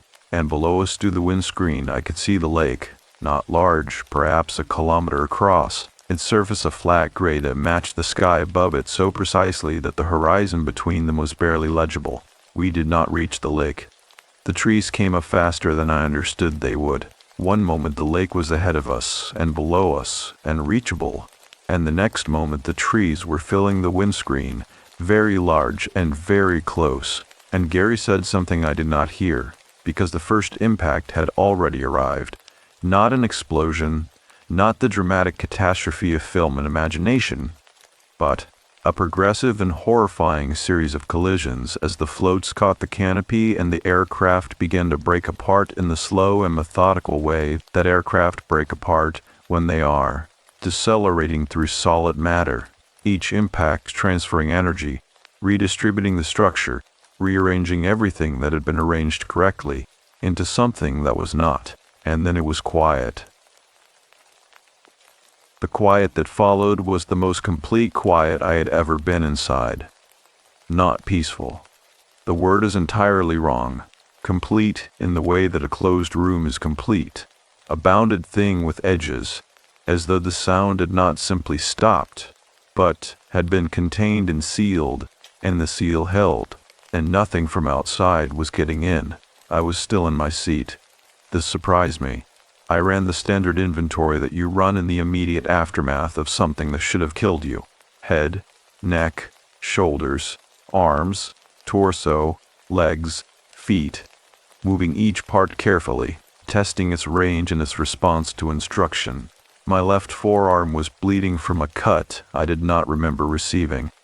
My right knee had struck something and was already stiffening. My head was clear, which was either genuinely true or a condition of the head being insufficiently clear to assess its own clarity, and I recognized this limitation and set it aside and concentrated on what I could verify. Gary was not moving. I am not going to describe what I found when I reached him. I will say only that I checked, and that the checking was thorough, and that I sat back in my own seat afterward and put both hands flat on my thighs and looked at the instrument panel, which was partially destroyed but still carried a clock displaying the correct time, and the time was 8:41 in the morning, and I was alone in a broken aircraft in a forest in northern Ontario, approximately 220 kilometers from the nearest town, with a bleeding arm and a stiffening knee and no radio, because the radio was among the first things I checked after Gary and it was gone. The antenna sheared away in the canopy. The unit itself cracked and dark and entirely silent. I sat with all of this for what the clock told me was 4 minutes, though it felt both shorter and longer than 4 minutes. And then I began to think. Outside the shattered windscreen, the forest stood in its complete and indifferent arrangement, the spruce trees pressing closer on the wreckage, their branches meeting overhead to form a canopy so dense that the gray sky was almost entirely hidden, and the light that reached me through them was the specific dim quality of a room where all the curtains have been drawn against the middle of the day, and the smell of black spruce and broken wood, and the cold mineral breath of the Canadian Shield came in through every gap in the fuselage, and somewhere in the trees above me something small moved through the canopy without urgency, and otherwise the forest was completely still. I thought about my sister, who I had not spoken to in 6 weeks, for a reason that now seemed in the specific clarity of the immediate aftermath of almost dying, almost unbearably insufficient. I told myself to think about that later, which is what you tell yourself when the mind reaches for something it cannot afford to hold yet. And then I opened the door of the broken aircraft, and the forest received me, and the silence closed around me like water, and I understood, in the way that you understand things in your body before your mind has finished the calculation, that I was going to have to walk out. As the broken aircraft settled deeper into its silence behind me, and the black spruce closed their patient ranks against the gray September sky, I stood in the wreckage of the only familiar thing for 200 kilometers in every direction, and understood that standing still was the most dangerous thing I could do. So I moved. Not immediately into the forest, not yet. I spent the first hour at the aircraft, and I want to account for that hour precisely because it was the most important hour of the 4 days that followed, the hour in which every subsequent decision was either enabled or foreclosed. I worked methodically and without haste, which was its own form of difficulty, because what I wanted to do was move fast, to convert the shock in my body into motion, to outrun the thing that was building behind my sternum, and that I recognized as the early architecture of panic. I did not outrun it. I worked through it, which is different and slower and harder. The aircraft carried a small emergency kit and an orange dry bag secured behind the rear seats. I knew it was there because Gary had pointed it out on our first flight together 3 years ago, the way experienced bush pilots always point out the emergency kit on the first flight, with a matter-of-fact thoroughness of someone who has never needed it, but intends to know where it is. The bag had survived the crash better than most of the aircraft. I pulled it free from the bent retaining bracket and opened it on the tilted floor and laid its contents out in the available light and looked at them with the same deliberate attention I bring to a load-bearing assessment, identifying each element, evaluating its condition, assigning it a priority. A folded foil emergency blanket, intact. A small flashlight, batteries functional. A lighter. A folding knife. A whistle. 4 energy bars, the dense compressed kind, each approximately 250 calories. A coil of paracord, perhaps 15 meters. A small first aid kit in a zippered pouch. A signal mirror. And at the bottom of the bag, wrapped in a plastic sleeve, a laminated card printed with basic wilderness survival guidelines in English and French. The kind of card that assumes you have never been in the wilderness before and need to be told to stay calm. I read it anyway. Stay with the aircraft, it said, in the confident tone of laminated cards everywhere. Rescuers will look for the aircraft first. I thought about this seriously and decided against it. The aircraft had come down in dense canopy. From the air, which was where any search would begin, it would be nearly invisible.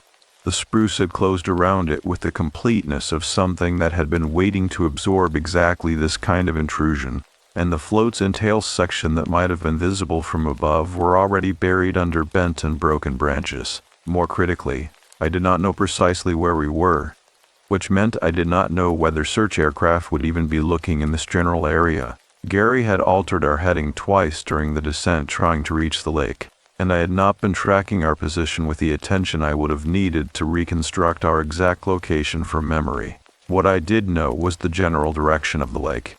Northeast, Gary had said. Approximately 12 kilometers, he had said. A lake meant a clearing. A clearing meant visibility from the air, and visibility from the air was the only mechanism by which rescue was going to arrive. I dressed my arm from the first aid kit. The cut was not deep, but it needed to be closed, and I used the butterfly strips from the kit and covered it with a folded square of gauze and taped it in place with the careful thoroughness of someone who understood that a wound that becomes infected in the wilderness is a problem of an entirely different order than a wound that is simply inconvenient. My knee I could do nothing about except wrap it and accept the stiffness as a condition of the next several days. I put on my fleece layer from my survey bag, which had also survived the crash, and over it my rain shell, and I filled the 2 water bottles from my survey bag at a small creek I could hear 20 meters north of the crash site, treating the water with the iodine tablets from the first aid kit. And then I shouldered the pack, and I looked at the aircraft one more time. I do not entirely know what I was looking for in that look. Some acknowledgement, perhaps. Some recognition between myself and the broken machine that had carried me into this. Some transaction I cannot name. I did not find it. The aircraft sat in its bed of broken spruce with the blank, finished quality of a thing that has completed its function and has nothing further to offer. And I turned away from it and oriented myself northeast by the position of the sun, which was visible as a bright diffusion through the overcast in the southeast and gave me enough directional information to work with, and I walked into the forest. The forest received me without comment. This is the phrase that arrived in my mind in the first minutes of walking, and that I have been unable to improve upon in the 14 months since. The trees did not part for me, and they did not resist me. They simply continued to be what they were. Enormous and close and organized entirely around principles that had nothing to do with my presence or my needs, and I moved through them the way water moves through a medium that does not particularly want it, and does not particularly object to it either. The ground was soft underfoot, a deep accumulation of spruce needles over the thin, organic layer over the Canadian Shield bedrock. and it absorbed my footsteps with a completeness that I found, in those first hours, more unsettling than I expected. I could not hear myself walking. This sounds like a small thing. It was not a small thing. Human beings orient themselves partly by the sounds of their own movement. The crunch of gravel, the rustle of dry leaves, the particular rhythm of footfall that tells the body it is making progress through a medium it understands. The spruce needle floor of the boreal forest absorbs all of that, returning nothing, and the result is a quality of movement that feels less like walking and more like being conveyed, less like agency and more like drift. I compensated by counting steps, establishing a rhythm in my head, giving my motion a numerical structure that the forest was not going to provide. I counted to 100, and then I counted again. The forest was entirely uniform in the way that large things are uniform when you are inside them, each tree essentially identical to the last, the spacing between them varying within a narrow range, the light arriving from above in the same diffuse gray quality in every direction. There was no landmark, no variation in topography that I could use to orient myself, no sound of water that might indicate drainage toward the lake I was trying to reach. There was only the forest, repeating itself with the patient thoroughness of something that has been doing this for longer than human navigation has existed and intends to continue. After approximately 2 hours of walking, I stopped and climbed the largest spruce I could find that had branches low enough to start on. I am a competent climber. My work takes me up structures regularly, and I have a functional relationship with height that is neither fearless nor inhibiting. The spruce was perhaps 25 meters tall, its trunk straight and its bark rough enough for grip, and I went up it in the methodical way you go up something when you are not performing for anyone and cannot afford to fall. Near the crown, where the trunk had thinned to the point of swaying slightly under my weight, I stopped and looked northeast. The lake was there. I could see its gray surface glinting through a gap in the canopy approximately 3 kilometers ahead and slightly east of the line I had been walking. It was smaller than I had expected from Gary's description, perhaps 500 meters across, its shoreline irregular, surrounded on all visible sides by the same unbroken spruce forest. But it was open sky above it, and open sky was everything. I also saw, in the moment before I began my descent, something else. To the west of my position, perhaps a kilometer distant, a column of very thin smoke was rising through the canopy. Not the smoke of a fire. Too thin for that. Too pale, with the lazy, intermittent quality of something that was generating heat as a byproduct of another process rather than burning deliberately. A generator, perhaps. A camp stove. Something mechanical producing exhaust in small and irregular quantities. The intervals between visible puffs suggesting a machine that cycled rather than ran continuously. Something was out there. Something with an engine. I noted the direction with the signal mirror, angling it to mark the sun's position relative to the smoke column, and I climbed down and stood at the base of the tree and made a decision that I have second-guessed in the months since, and have ultimately concluded was correct. I would go to the lake first. The lake offered visibility from the air, and therefore the fastest path to rescue for the greatest number of outcomes. The smoke column was a secondary option, an unknown quantity whose nature I could not verify from my current position. The lake first. Then, if necessary, the smoke. I walked northeast. The afternoon light, already thin through the overcast, began to decline around 4 o'clock in the way that September light declines in the north. Not gradually, as summer light does, but with a sudden intention, as though the sky has remembered an appointment and is moving to keep it. I had not reached the lake. I had been walking for 6 hours, resting for approximately 40 minutes of those, eating 1 energy bar and drinking carefully from my treated water, and I had covered what I estimated to be 8 kilometers, which meant the crash site had been further from the lake than Gary's estimate had accounted for, or my navigation had not been as accurate as I had believed. I was not going to reach the lake before dark. I found the site, a fallen spruce that had come down against another at an angle, creating a natural lean-to shape, the accumulated needles beneath it dry and dense.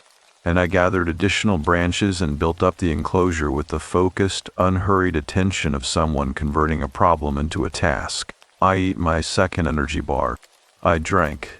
I wrapped myself in the emergency foil blanket under my rain shell, and I lay in the lean-to with the forest dark and enormous around me, and the temperature dropping steadily and my knee aching with the specific complaint of a joint that has been worked hard and has opinions about it. I thought about my sister.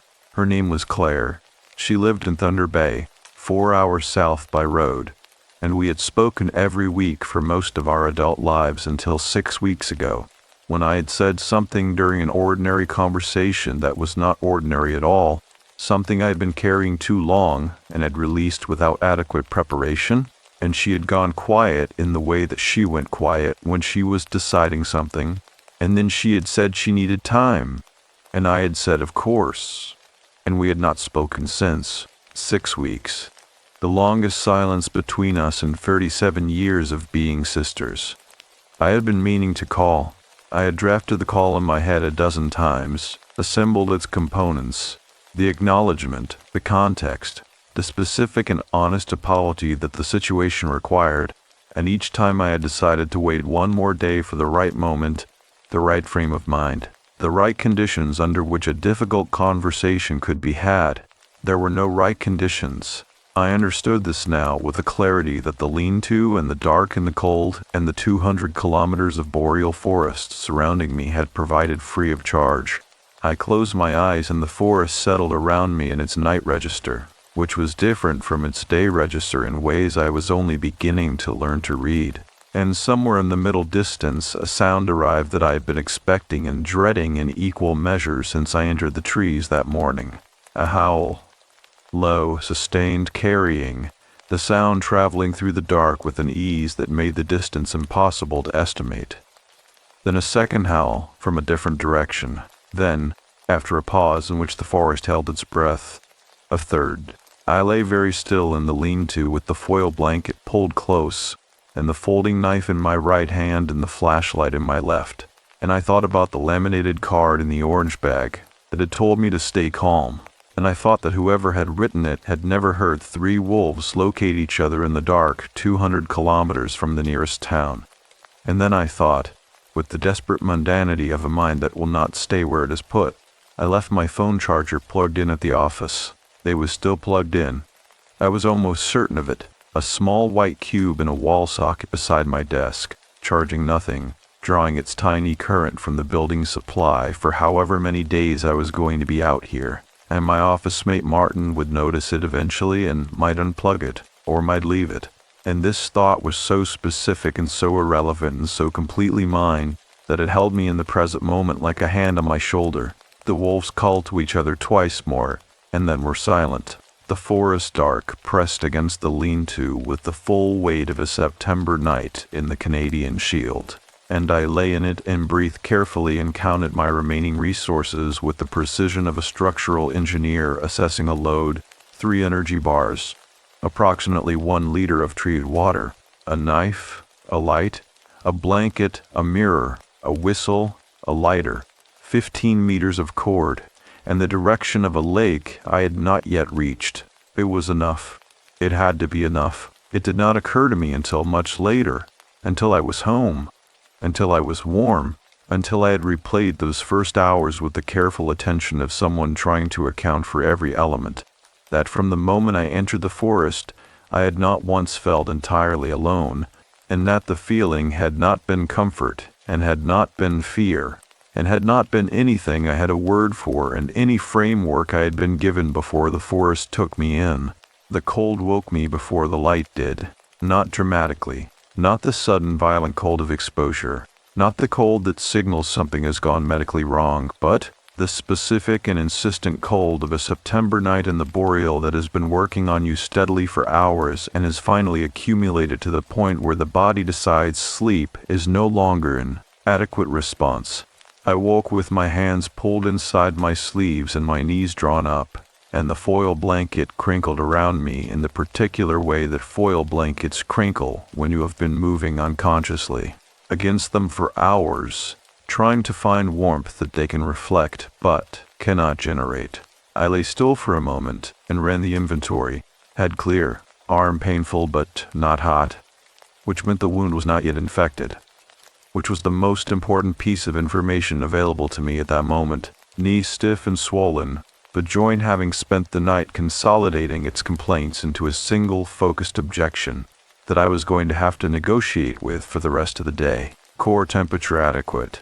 Cold but not dangerously cold. The combination of the foil blanket and the fleece and the rain shell and the accumulated body heat of a small enclosed space having done their work through the night with reasonable success. Outside the lean-to, the forest was doing what the boreal forest does in the hour before dawn, which is to say it was producing a silence so complete and so structural that it felt less like the absence of sound and more like the presence of something that did not make sound and did not need to. I had heard the wolves twice more in the night, not close. Both times the howling had been distant enough that I could not determine direction with any confidence. The sound arriving from what seemed like multiple angles simultaneously, as though the forest were routing it through its own internal acoustics in a way that defeated my ability to locate its source. I had lain still each time and listened with the complete attention that the situation demanded. And each time the howling had subsided after a minute or two into the same absolute quiet, and I had released my grip on the knife slightly and breathed and waited. I had not slept well. I had slept enough. I ate half an energy bar in the lean-to before I moved, the dense compressed sweetness of it sitting heavily in an empty stomach, but providing the specific caloric argument my legs were going to need for the morning's walking. I drank carefully, perhaps a third of the remaining treated water, less than I wanted, rationed against the uncertainty of when I would next find a source I could treat. The iodine tablets gave the water a faint chemical taste that I had stopped noticing by the second bottle and now registered only as information. Yes, this is treated. Yes, this is safe. Before swallowing, outside the lean-to the light was arriving in the slow, reluctant way of a northern September dawn. Gray seeping into the canopy from above rather than any visible horizon, the forest assembling itself from darkness into dim visibility with the unhurried thoroughness of something that is not performing for observers. I stood and stretched carefully, and looked northeast and oriented myself by the position of the brightening sky and began to walk. The knee was manageable. This was the word I chose, and I held it deliberately. Not fine, not good, not even acceptable, but manageable. A word that described a condition I could work within without making claims I could not support. I walked with a slight favoring of the right leg that I tried to minimize because favoring a leg over distance changes your gait, and a changed gait over many kilometers changes your body's geometry in ways that create secondary problems in the hip and lower back. And secondary problems were a luxury I could not afford. The lake, I estimated, was between 3 and 4 kilometers ahead. I had covered perhaps 8 kilometers the previous day, walking for 6 hours with rests, which gave me a rough pace of just over 1 kilometer per hour in this terrain. This was slower than I had expected and faster than I had feared, and I held the arithmetic of it in my mind as I walked. The distance, the pace, the available daylight, the remaining food and water, turning these numbers over with the methodical attention of someone who understands that calculation is itself a form of calm, that so long as you are doing arithmetic, you are not panicking. I counted steps, 1 to 100, then again. After perhaps 40 minutes of walking, the forest changed, not dramatically. The trees were the same trees, the ground was the same ground, but something in the arrangement shifted in a way I could feel before I could articulate. The spacing between trunks widened by perhaps half a meter on average, not enough to change the light significantly, but enough to change the feeling of the space, the particular pressure of close-grown spruce releasing slightly, the forest breathing out after hours of holding itself tightly together. The ground became wetter underfoot, the needle layer thinning over what I recognized as the beginning of the drainage zone around the lake. The shield's granite surface channeling snowmelt and rain toward every low point, and a lake was the lowest point for a very long distance in every direction. I could smell the water before I could see it. There is a specific smell to a northern lake in September, cold and mineral and faintly organic. The smell of deep cold water and the dying rush at the shoreline, and the particular algae that blooms and subsides in the shoulder season. And it arrived through the spruce smell like a signal, like the specific frequency that a receiver has been calibrated to find in a field of noise, and I felt something in my chest release slightly in response to it. I came out of the trees onto a narrow rocky shoreline and stopped. The lake was in front of me, gray-surfaced, cold-looking. Its far shore perhaps 500 meters distant, the spruce coming down to the water's edge on all visible sides with the same dark completeness as everywhere else. The sky above it was open, as I had seen from the tree, and the clouds were lower this morning than yesterday, a thick gray overcast that sat perhaps 300 meters above the water and moved with a slow deliberateness that told me the front Gary had mentioned was continuing to approach. Lower clouds meant lower search aircraft if search aircraft were flying. I did not know if they were flying. I did not know if the alarm had been raised, whether the flight plan Gary had filed would have triggered a response at the expected arrival time, or whether the remote nature of the destination meant that a delayed return would be attributed to weather or mechanical delay before it was attributed to a crash. I did not know how long I had been missing in any official sense, or who knew I was missing, or whether the search, if it existed, was looking anywhere near the correct area. What I knew was that I was on the shore of a visible lake, and that visible lake was my best available argument for being found. I gathered wood from the shoreline and the tree line, dry deadfall, the inner bark of a fallen spruce that peeled in pale strips, a quantity of dry needles accumulated in a hollow between two rocks, and I built a fire on the most exposed section of the rocky shore, a flat granite shelf that jutted into the lake perhaps 3 meters, and was visible from above in a way that the forest floor was not. Getting the fire started took 4 attempts with the lighter, my hands not cooperating with the precision the task required, the cold having worked into my fingers during the night in a way that sleep in the foil blanket had not fully reversed. On the 5th attempt the inner bark caught, and I fed it carefully, and the fire established itself on the granite shelf with the small, steady confidence of something that intends to stay. I sat beside it and held my hands over it and let the warmth travel up through my palms and into my wrists and forearms, and the specific comfort of it was so acute, so precisely located in contrast to the hours of cold, that I had to close my eyes for a moment and simply receive it, a physical warmth that asked nothing and offered everything it had. I held my hands in it until my fingers could move with something approaching their normal dexterity, and then I sat back on the rock and looked out over the lake and let the fire do its visible work behind me. I watched the sky for an hour. No aircraft. The cloud base was too low for the kind of search I was imagining. Fixed-wing aircraft needed more ceiling than 300 meters to operate safely in this terrain, and the silence above the lake was the same silence as everywhere else, uninterrupted and complete. I fed the fire and watched the sky and thought about what I would do if no aircraft came today. And then I thought about what I would do if no aircraft came tomorrow. And I carried this thinking to its necessary conclusions with the deliberate thoroughness of a person who has decided that imagining the worst-case scenario is better than being surprised by it. The worst case was 4 days. That was the edge of the envelope, given my food and water and the condition of my knee and the approaching front. 4 days to either be found or find the smoke column. I was thinking about the smoke column, trying to reconstruct its position relative to the lake from my memory of the view from the tree, when the sound arrived. It came from the tree line to my left, to the southwest, perhaps 30 meters from where I was sitting, not the wolves. I had learned enough of their register in the previous night to know this was not them. This was a different sound entirely. A single sound, brief and specific, the sound of significant weight moving through undergrowth with a deliberateness that was neither hurried nor careless. Something large. I turned toward the tree line without standing, keeping my profile low, and I looked into the spruce, and I saw nothing.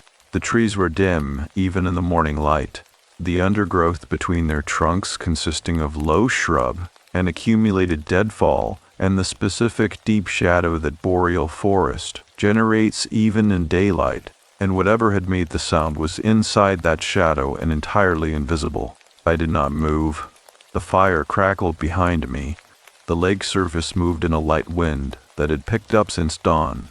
Small waves crossing from the northwest and arriving at the rocky shore in a regular low rhythm.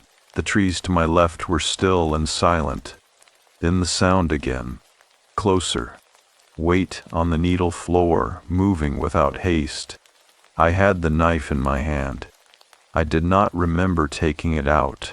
I was sitting on the granite shelf with the fire at my back and the lake at my front and the tree line to my left, and my heart was doing the thing it does when the body has assessed a situation before the mind has finished its evaluation, producing a rapid and insistent argument in my chest that I was not in a position to ignore. A moose came out of the trees. I released a breath I had been holding for perhaps 30 seconds.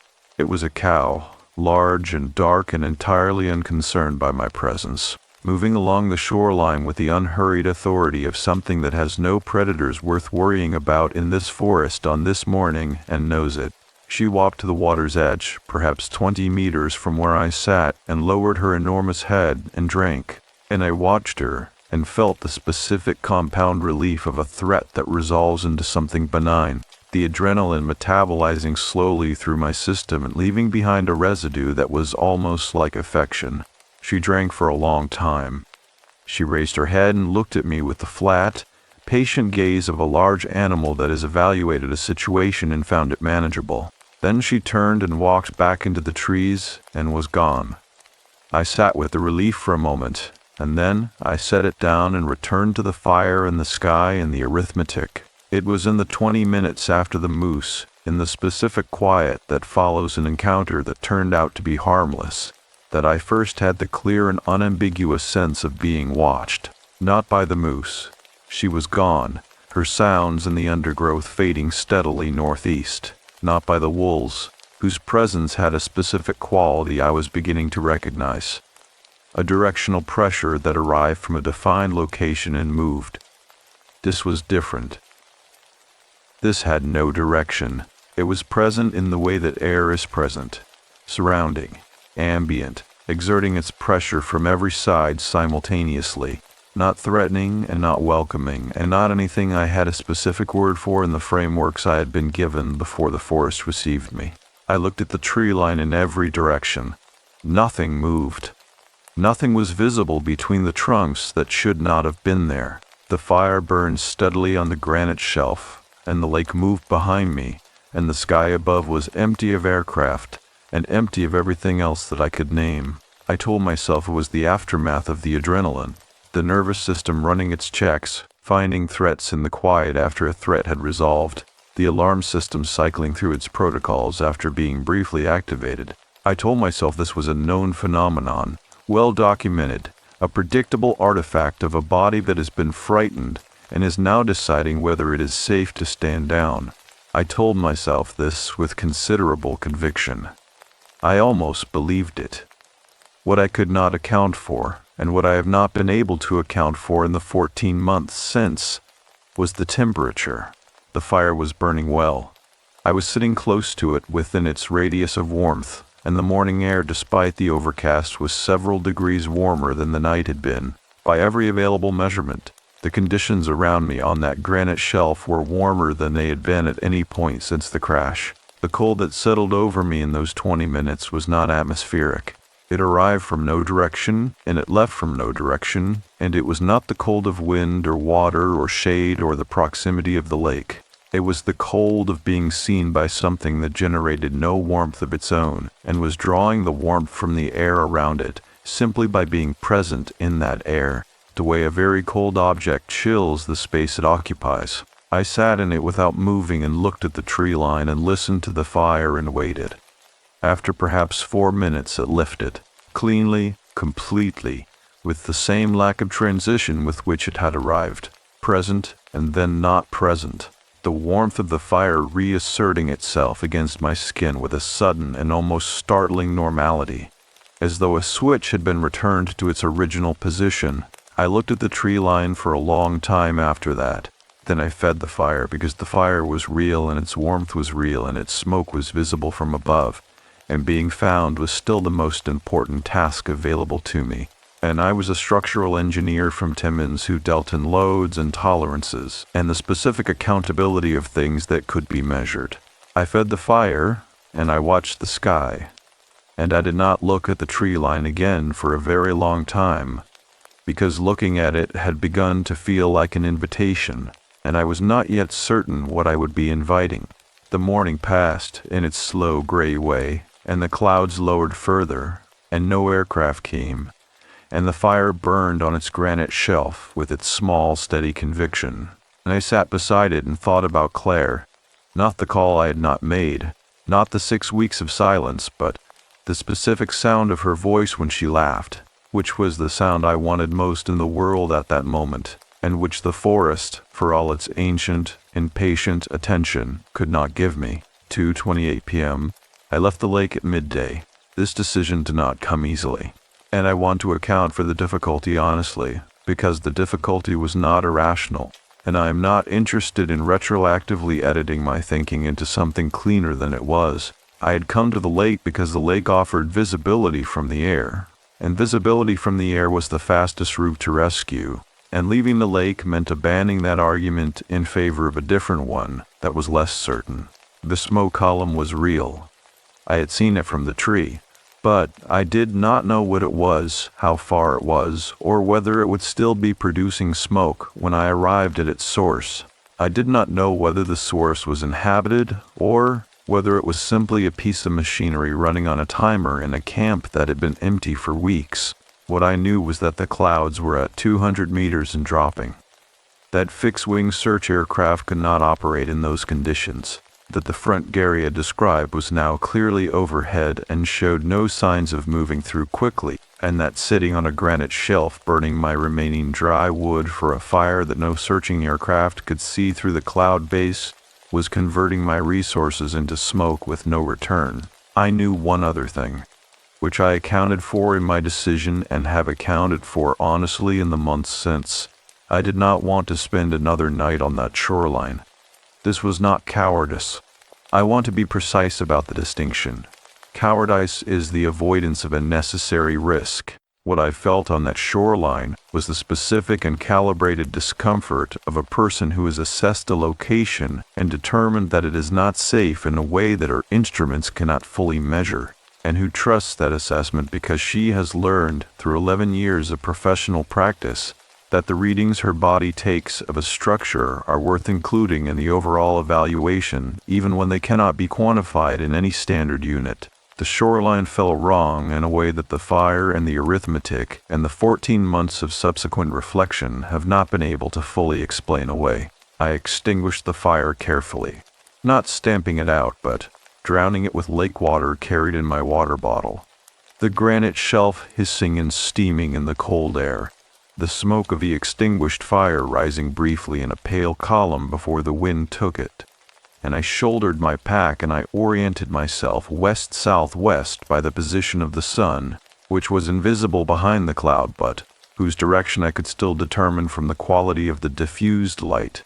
And I walked back into the trees. The forest received me the same way it always received me, which was to say, without acknowledgement, without adjustment, without any modification of its ongoing business on my behalf. I had reconstructed the smoke column's position as best I could from my memory of the view from the tree.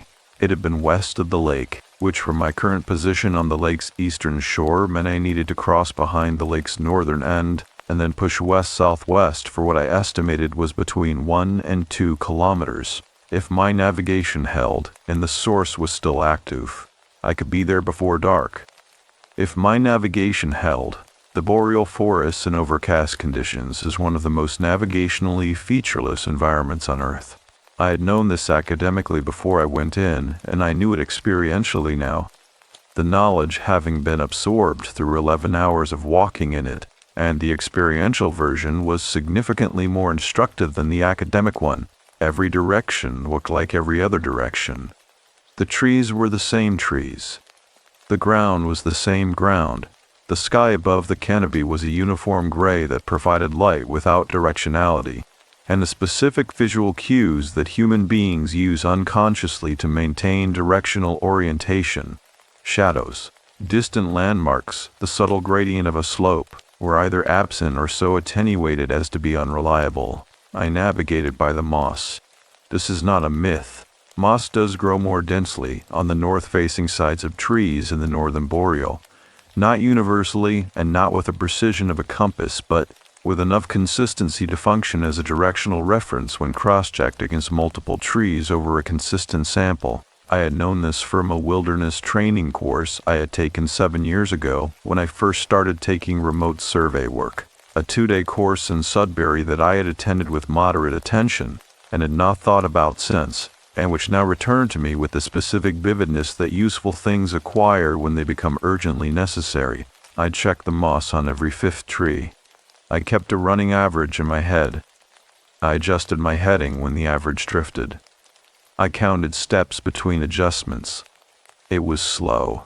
It was tedious in the specific way that accurate work is tedious, not unpleasant, but demanding enough of the available cognitive bandwidth that there was not much left over for the kind of thinking that the forest, given an opening, tended to send in my direction. I had been walking for perhaps 90 minutes when I found the tracks. They were in a patch of soft ground between 2 outcroppings of shield bedrock, where a seep of water had come up through a crack in the granite and turned the needle floor to something closer to mud.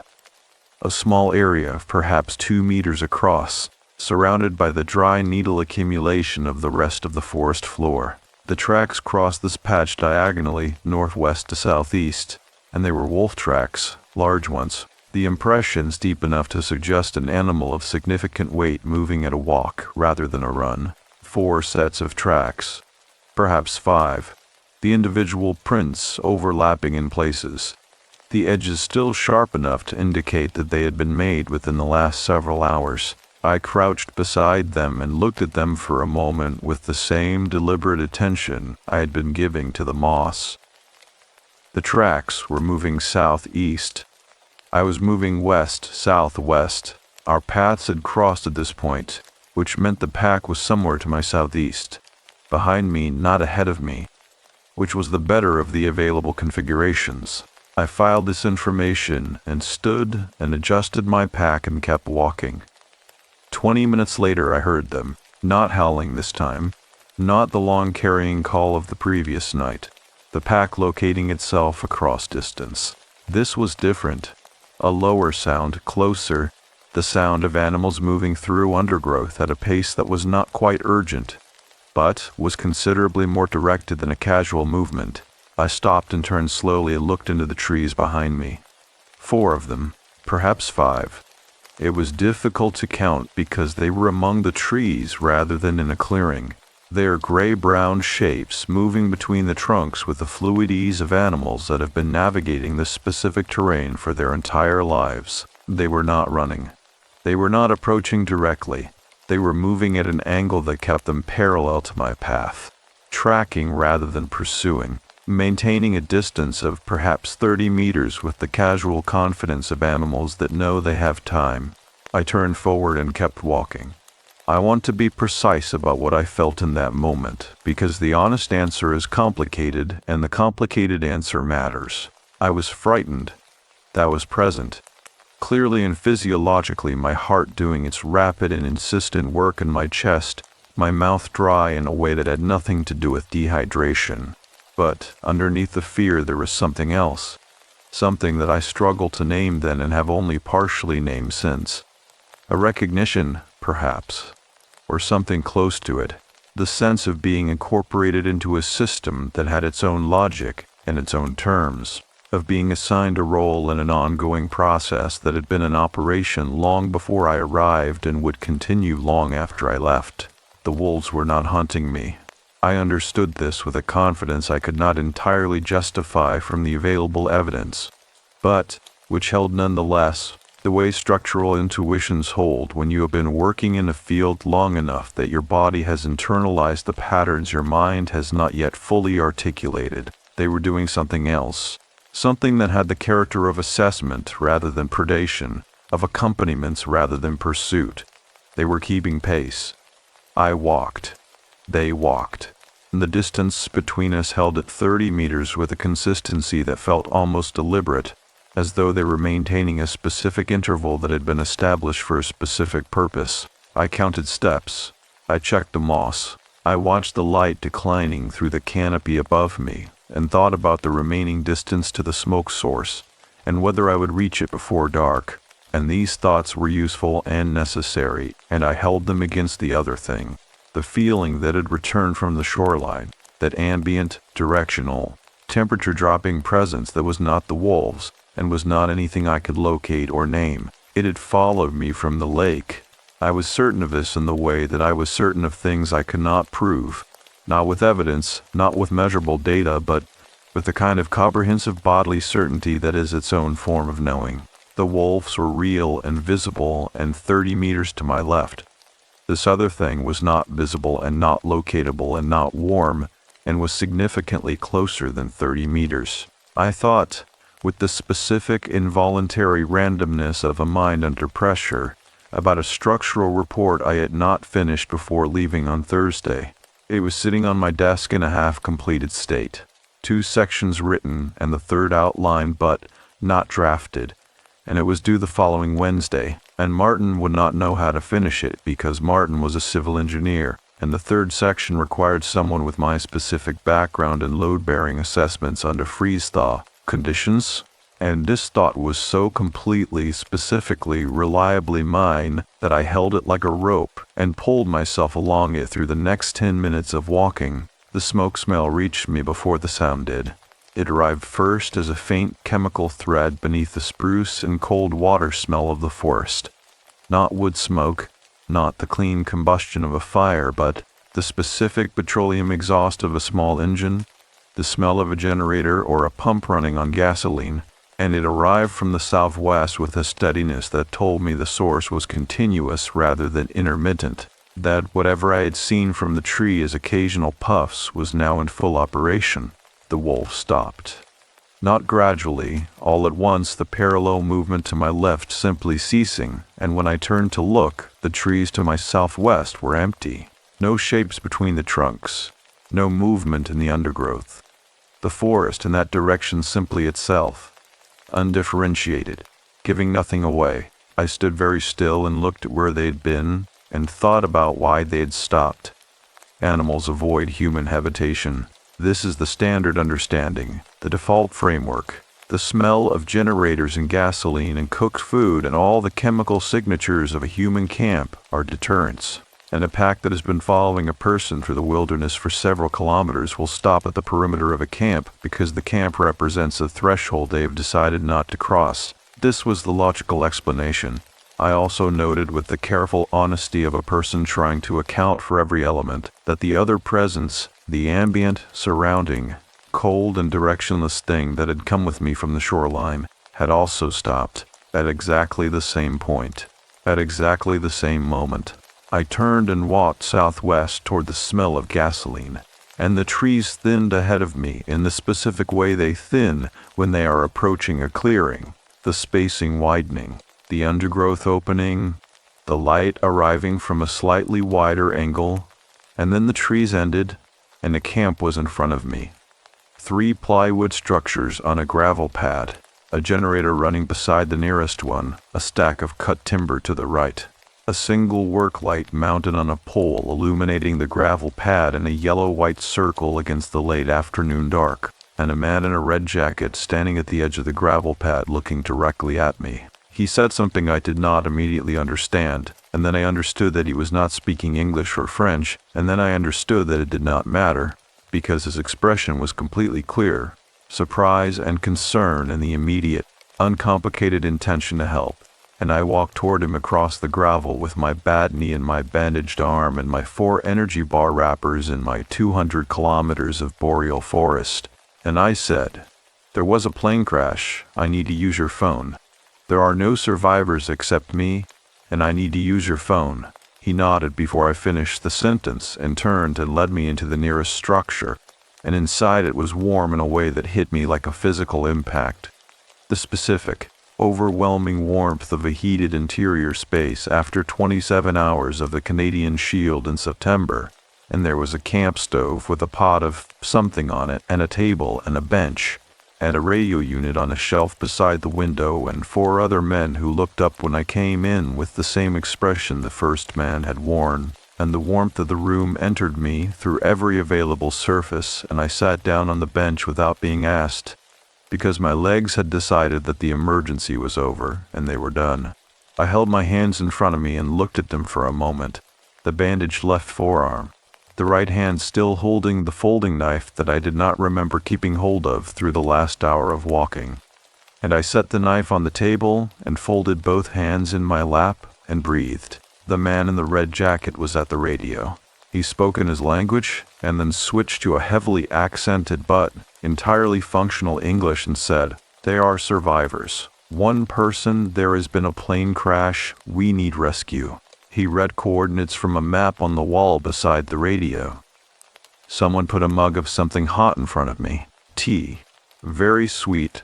The sweetness almost shocking against a palate that had been managing on energy bars and iodine-treated lake water for 27 hours. I wrapped both hands around the mug and held it and let the heat travel through my palms and up into my wrists, and I closed my eyes and sat in the warmth of that small plywood room in the middle of the Canadian Boreal and listened to the man in the red jacket relay my coordinates to someone who would relay them to someone else. And I thought, Claire.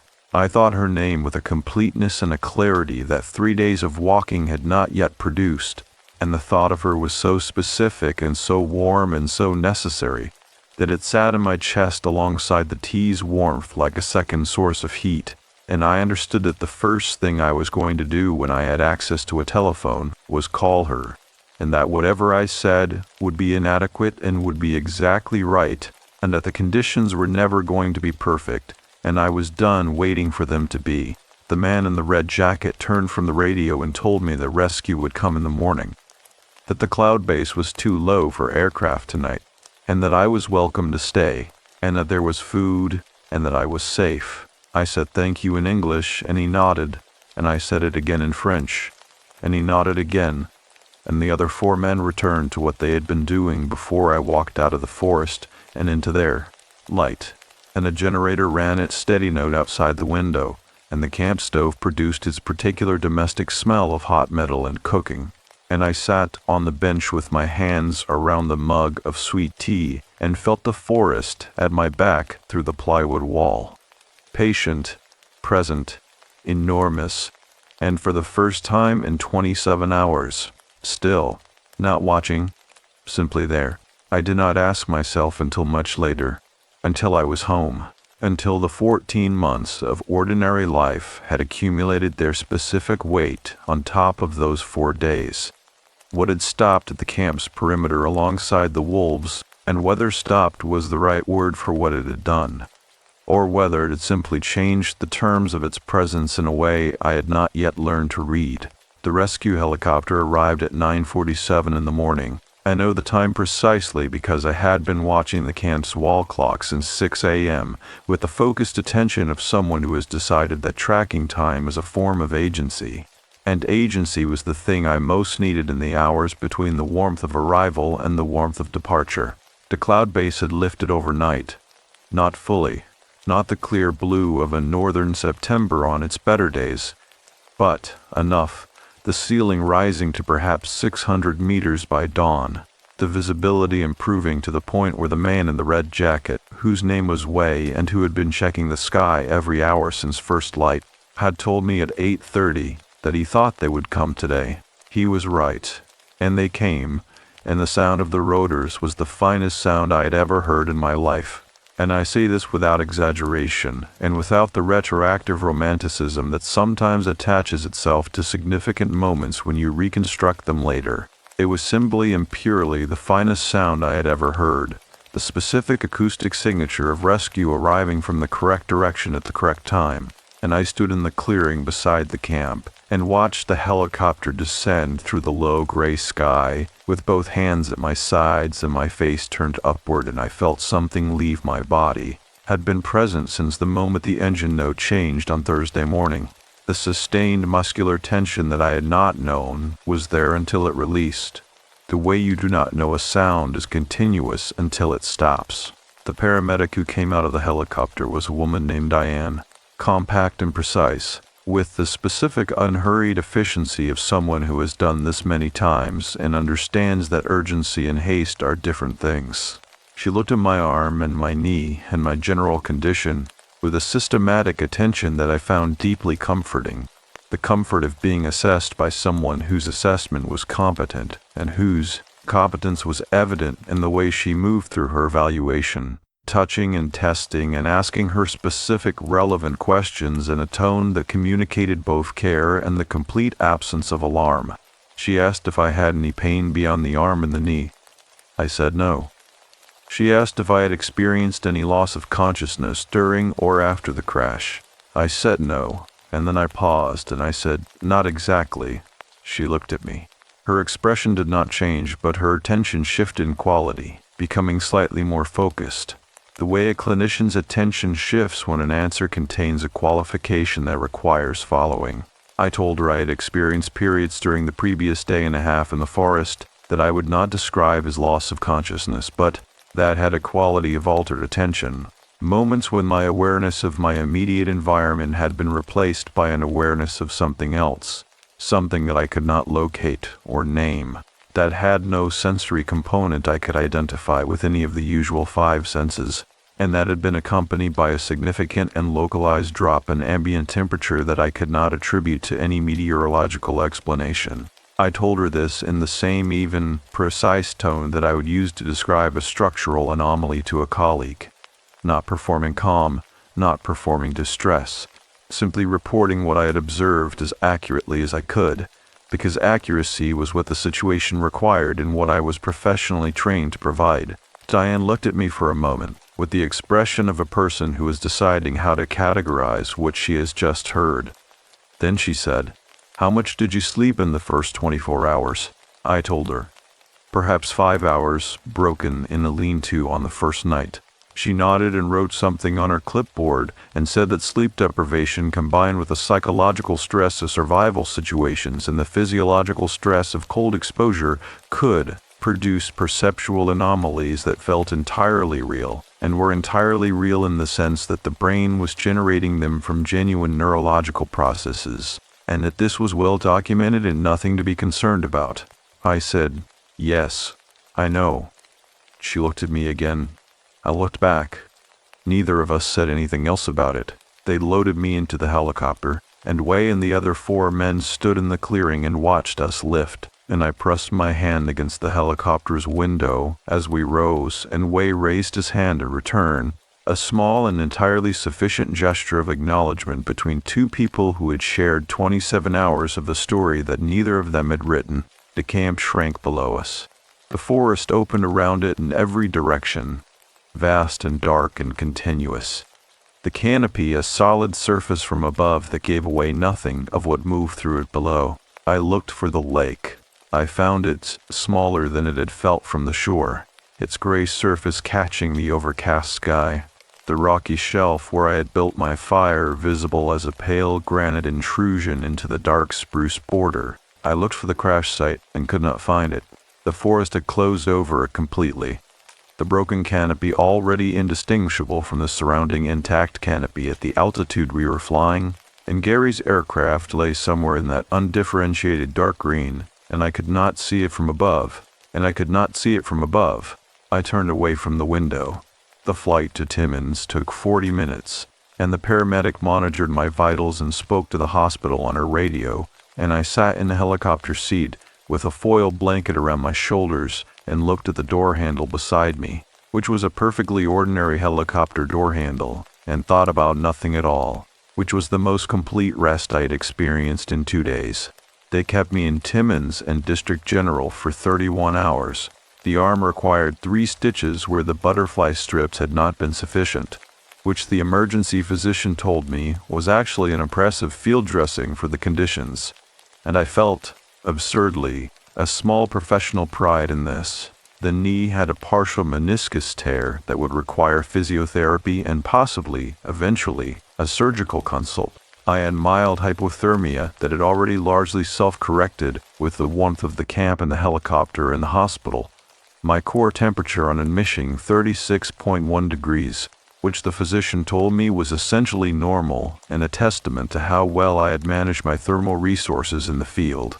He used the phrase thermal resources with the matter-of-fact approval of a clinician encountering a patient who has done the correct things, and I registered this and set it aside because the things I had done correctly were the structural things: the kit inventory, the fire, the lake decision, the navigation, and what I could not account for in any structural framework was still there, unchanged by the hospital's fluorescent competence and the physician's reasonable and reassuring explanations. My sister arrived at 4:30 in the afternoon.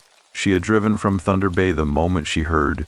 My mother had called her, having called the hospital, having been called by the Search and Rescue Coordination Center in Sudbury, and Claire had been in her car within 20 minutes of hanging up and had driven the 4 hours north on Highway 11 with the specific focused speed of a person who has decided that the road between herself and someone she loves is simply an obstacle to be covered as quickly as safely possible. She came through the door of my hospital room and stopped. We looked at each other for a moment. I had been practicing what I was going to say since the helicopter. I had assembled the components with the same methodical care I had applied to everything in the previous 2 days. The acknowledgement, the context, the specific and honest apology that the 6 weeks of silence required. I had the words in the correct order in my mind, and I opened my mouth to begin, and what came out instead was her name, just her name, in a voice that I did not entirely recognize as mine because it had a quality in it that my voice did not usually carry in conversation, a quality of pure and uncomplicated relief at the presence of a specific person. And she crossed the room in 3 steps and sat on the edge of the hospital bed and put both arms around me, and I put my arms around her, and we stayed that way for a long time without speaking.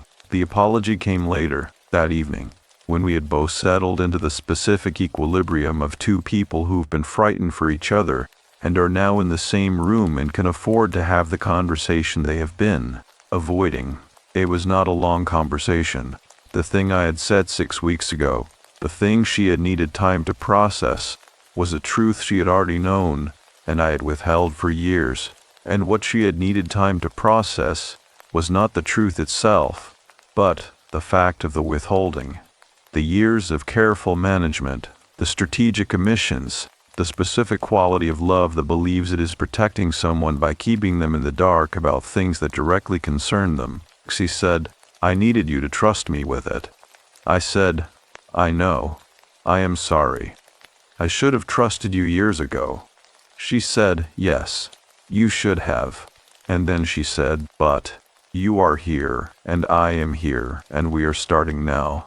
This was, I understood, the most important structural assessment of my life. The identification of what was load-bearing and what was not, and the honest acknowledgement that I had been reinforcing the wrong elements for years, protecting a surface that did not need protection while the actual foundation went uninspected. I slept that night for 11 hours, in the hospital bed, with Claire in the chair beside me, and I did not dream. Or rather, I did not dream in any way I could reconstruct in the morning. What I had instead was a quality of sleep I had not experienced in a very long time. Deep and structural, the kind of sleep that does actual repair, that addresses the accumulated deficit of years of lighter sleeping and the acute deficit of the previous 2 nights and something older and less definable that I had been carrying, I understood now, for much longer than 2 days. In the morning Claire brought coffee from the hospital cafeteria, and we sat and drank it while the morning light came through the window, and she told me about the drive up, and I told her, carefully and in the correct order, about the crash in the forest and the camp and way, and she listened with the complete and serious attention she had always brought to things I told her, the attention I had been withholding from for years by not telling her things. I did not tell her about the cold on the shoreline. I did not tell her about what had stopped at the camp's perimeter alongside the wolves, not because I did not trust her. I had just committed, at significant personal cost, to the project of trusting her with the things I had been withholding, and I intended to keep that commitment. I did not tell her because I had not yet found the correct framework for what I had experienced, and I had a professional obligation to accuracy that preceded any other obligation, and I was not going to describe something I could not yet describe accurately. I filed it. I held it. I carried it the way you carry a set of measurements that do not yet fit any model you have, keeping them intact and precisely recorded, waiting for the model that will accommodate them. What I did tell her that morning in the hospital room with the coffee going slowly cold between our hands was that I had thought about her every hour in the forest, that her voice had been the sound I reached for in every moment of specific difficulty, not for advice, not for rescue, simply for the presence of it, the specific acoustic signature of a person whose existence makes her own existence feel more structurally sound. She was quiet for a moment when I said this. Then she said that she had thought about me too, every day for 6 weeks, and that she had almost called 7 times and had not, and that she was not going to account for why she had not, because the accounting was less important now than the fact that we were in the same room and the silence between us was finished. I said yes. She said yes. Outside the hospital window, the northern Ontario sky had cleared overnight, the front that had been moving through for 2 days having finally passed east, and the September light that came through the window was clean and specific and entirely honest about the temperature of the world it was illuminating, which was cold and getting colder and moving steadily toward the season that this part of the world understood best. I looked at it and felt, for the first time in a very long time, entirely located, not safe in any absolute sense. Safety in any absolute sense is a framework I had left in the forest along with the energy bar wrappers and the used iodine tablets and whatever it was that had walked with me through 2 days of boreal dark, and then stopped at the perimeter of human warmth and held itself there, watching, located, precisely placed within a set of coordinates I could read and trust. It was enough.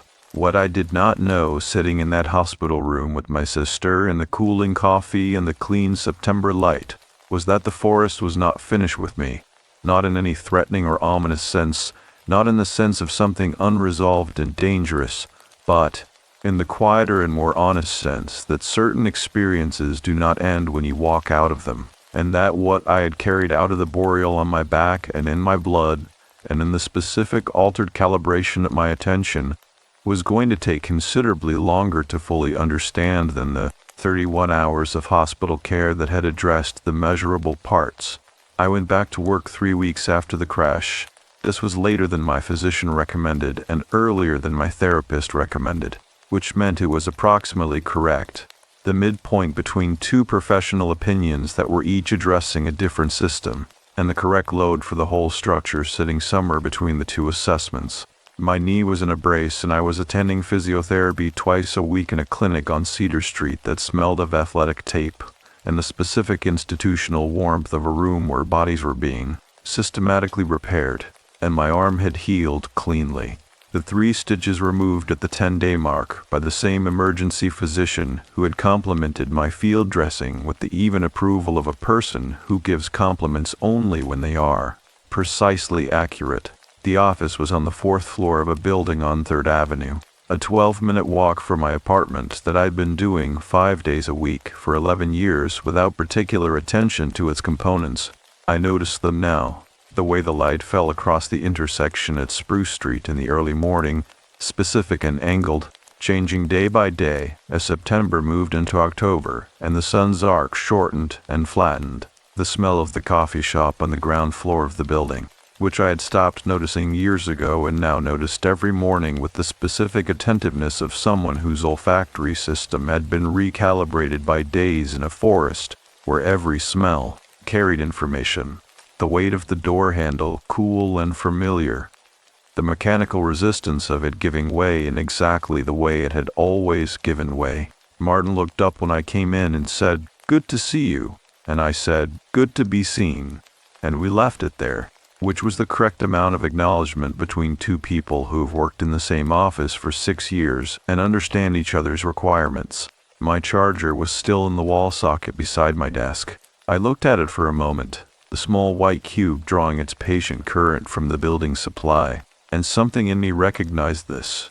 The specific continuity of a small and ordinary thing that had continued in my absence without modification, and the fact of its continuation felt like information of a kind I could not entirely articulate, but received clearly. I plugged in my phone and sat down and opened the unfinished structural report on my computer and read from the beginning, reconstructing the logic of the thing from its own internal evidence. And after perhaps 20 minutes, I found the thread again and picked it up and began to write the third section. The work was the same work. What was different was how I sat with it, and I had been noticing this difference since my return, in the hospital, in the apartment during the 3 weeks of recovery, and now here in the office, with a report on the screen and the particular quality of focused attention that the work required. I was slower, not in a way that produced worse work, in a way that produced different work, more deliberate, less willing to accept a calculation that was approximately correct when a calculation that was precisely correct was available with additional effort. I had been a good engineer before the forest. I was becoming a more careful one after it. My therapist's name was Dr. Anita Sharma, and I saw her every Tuesday at 4:30 in an office on Algonquin Boulevard that had a window overlooking a parking lot and a small bookcase along the east wall, and 2 chairs positioned at the angle that therapy chairs are always positioned, close enough for intimacy and far enough for autonomy. She was a careful and precise woman in her mid-50s who had, I gradually understood, a specific clinical interest in what she called extreme environment psychology, the ways in which the human mind reorganizes itself under conditions that exceed its ordinary operating parameters. She never used the word trauma. I noticed this early and found it both professionally interesting and personally accurate. What I was carrying was not trauma in the clinical sense, not the fragmented, intrusive, unprocessable residue of an event that had exceeded the mind's capacity for integration. What I was carrying was something more like an unresolved calculation, a set of observations that did not fit any existing model, held intact and precisely recorded, waiting. At our 4th session, in mid-October, I told her about the cold on the shoreline. I told her in the same even, precise tone I had used with Diane the paramedic, the tone of a structural engineer, providing an accurate account of an anomalous reading, not dramatizing, not minimizing, simply describing what I had observed as accurately as my observation and my memory could reconstruct it. The ambient temperature drop, its directionlessness, its duration of approximately 4 minutes, its clean departure, its return in the forest, accompaniment rather than enclosure, consistent presence without location. The wolves stopping at the camp perimeter at the same moment. She listened with the complete and unhurried attention she brought to everything I told her, making no notes during my account. Her hands folded in her lap, her expression carrying the specific quality of focus that distinguishes listening from waiting to speak. When I finished, she was quiet for a moment. Then she said, "How would you describe its intention?" I had not expected this question. I had expected the sleep deprivation framework, the neurological explanation, the compassionate and reasonable reduction of an anomalous experience to a known and manageable category. This was not that. This was a direct engagement with the content of the experience on its own terms, and it arrived with the precision of someone who had been waiting for the correct moment to ask the correct question. I thought about it seriously. I thought about the shoreline, and the lean-to, and the 2 days of walking, and the wolves holding their 30-meter interval with their deliberate, maintained consistency. I said, "Assessment." She nodded slowly. She said, "Say more." I said that every element of the experience had the quality of evaluation rather than threat, that nothing in the 2 days of its accompaniment had felt predatory or malicious, or even particularly interested in me as an individual. It had felt interested in me as a subject, in the same dispassionate way that a load-bearing assessment is interested in a structure. Not hostile, not benevolent, simply measuring. I said it wanted to know if I was worth returning. The words arrived before I had consciously assembled them, in the way that accurate things sometimes arrive. Not chosen but recognized, surging from a depth where they had apparently been waiting for the correct question to draw them up. Dr. Sharma looked at me for a moment. She said, "And what do you think it concluded?" I said, "I think it returned me."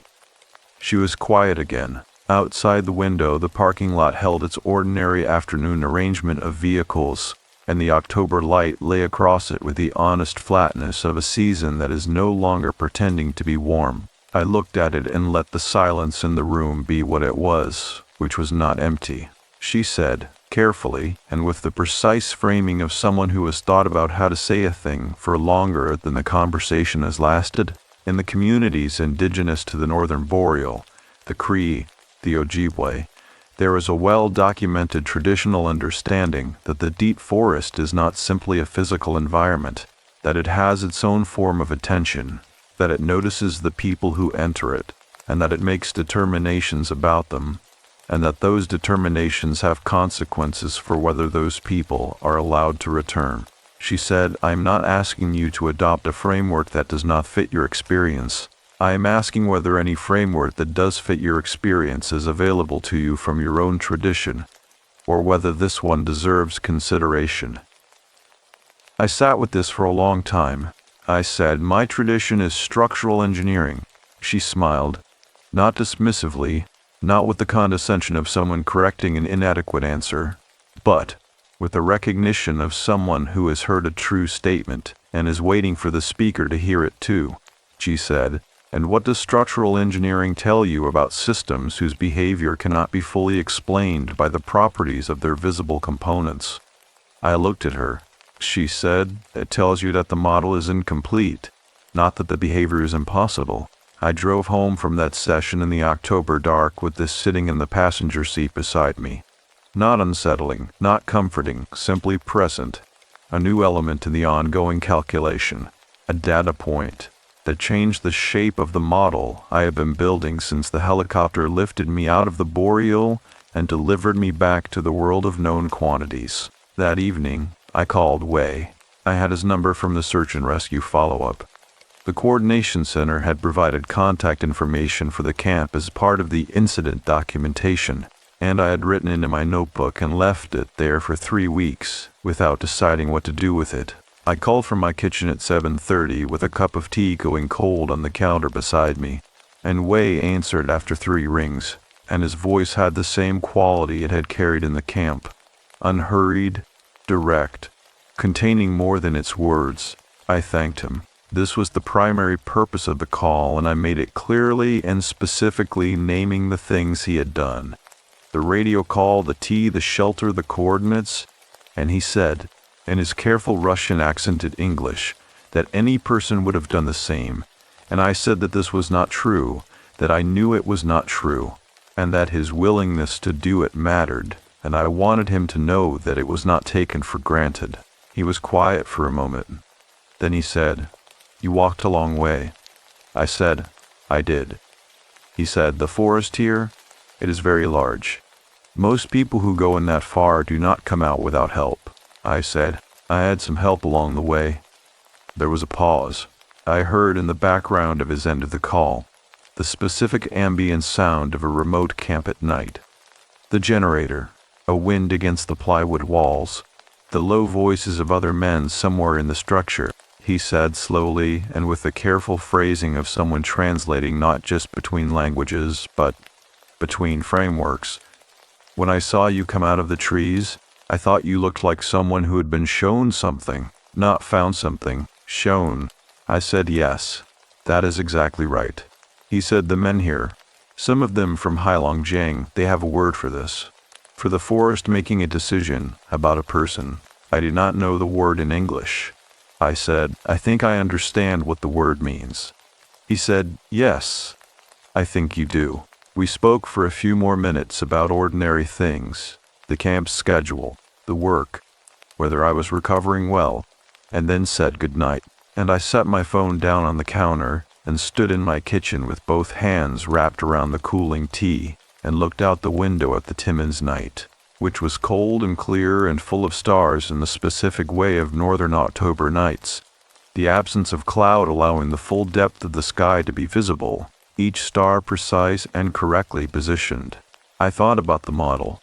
The incomplete model that structural engineering tells you to revise rather than discard when behavior exceeds the explanatory capacity of the visible components. The framework that my tradition provided not as a refutation of the anomalous, but as a methodology for incorporating it. Find the missing element, name it precisely, revise the model, test again. What had walked with me through 2 days of boreal forest was missing from every model I had been given before I went in. It was present in the models of the Cree and the Ojibwe, who had been building their frameworks from a specific environment for considerably longer than structural engineering had existed as a discipline, and whose frameworks had the advantage of having been tested against the actual behavior of the actual forest over a very long period of time. A good engineer does not discard a well-tested model simply because it was developed in a different tradition. A good engineer asks whether the model fits the observed behavior. I stood at my kitchen window and looked at the October stars and thought, it fits. The model fits, not completely. I had not yet found the specific language for every element, had not yet reconstructed every component of the experience with the precision I required, but the general shape of it, the broad structural logic of a forest that notices and measures, and makes determinations and acts on them, this fit the observed behavior in a way that the sleep deprivation framework did not, in a way that the neurological explanation did not, in a way that nothing from my existing toolkit had managed in the 3 weeks since I walked out of the trees. The forest had measured me.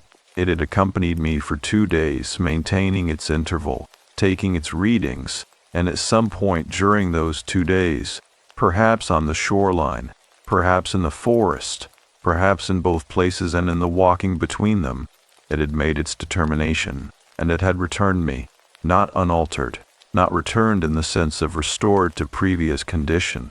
No experience of that magnitude restores a person to their previous condition, and the attempt to be restored is a misunderstanding of what the experience was for. Returned in the sense of released, passed back across the perimeter of the human world with whatever it had determined was the correct verdict, and the verdict was apparently continued existence, which I intended to take seriously. I washed my mug and turned off the kitchen light and went to bed. And outside the window, the northern sky held its full depth of stars over the dark spruce line at the edge of the city, and I lay in the dark and felt, for the first time since the forest, that I understood the terms of the experience I had been given. Not completely, not with the precision I would eventually require, but well enough to begin the longer and more deliberate work of understanding it fully, which I understood would take the rest of my life and would be entirely worthwhile. The snow came early that year, not the exploratory first snow of late October that tests the ground's readiness and then retreats. The real snow, the committed snow, the snow that arrives in November with the full intention of staying until April and makes no apologies for its permanence. It came overnight on the 3rd of November, and I woke to a city that had been rearranged in the dark. Every familiar surface covered and softened and made unfamiliar in the specific way that heavy snowfall makes familiar things unfamiliar things. Unfamiliar, not changed, but translated, rendered in a different material that preserved the shapes of things while altering every quality of their surface. I stood at the kitchen window with my coffee and looked at it. The spruce trees along the street behind my building held the snow in their branches with the practiced ease of trees that had been doing this for 10,000 years. Each branch curved slightly downward under the weight in a way that made them look, from the kitchen window, like hands cupped around something they intended to keep. The sky above them was the specific white-gray of a northern sky that has delivered its payload and is considering what to do next. I thought about the forest. This had become a regular occurrence in the 8 weeks since the crash. Not a disruptive or distressing one. Not the intrusive, involuntary revisiting that Dr. Reese Sharma had been monitoring carefully for signs of developing into something clinically significant, but a quieter and more deliberate return. A regular checking in with the experience the way you check in with a calculation you are still working through. The forest came to me most reliably in moments of stillness. The kitchen window in the morning, the physiotherapy table while my knee was being worked, the specific quality of attention that arrives in the last minutes before sleep. It did not frighten me in these moments. This had surprised me initially, and it stopped surprising me by October. What I felt when the forest returned to me in these quiet intervals was something closer to the feeling of a conversation that has been interrupted and not yet resumed. A sense of a particular channel of communication left open, a frequency that had been established under duress and had not been closed since, carrying a signal I had not yet fully decoded. Dr. Sharma had introduced me, at our 6th session, to a man named Thomas Katakapit. She had been careful in the introduction, framing it with the precise and respectful neutrality of a clinician who understands the difference between cultural referral and cultural prescription. She said that Thomas was an Omushkigo Cree elder from Gasheshawan, that he had been living in Timmins for 12 years, that she had worked with him in a professional capacity on several occasions over that time, and that she believed his specific knowledge of the Boreal environment and its traditional frameworks might be useful to me as I continued to develop my understanding of what had happened in this forest. She said explicitly that this was a suggestion and not a directive, and that I should pursue it only if it felt appropriate to me. It felt appropriate.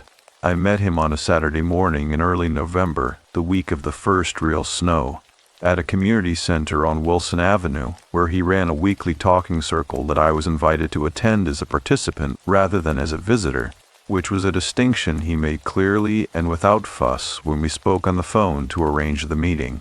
He said, "You are not coming to observe. You are coming to be in the room. There is a difference." I said I understood the difference, and I did.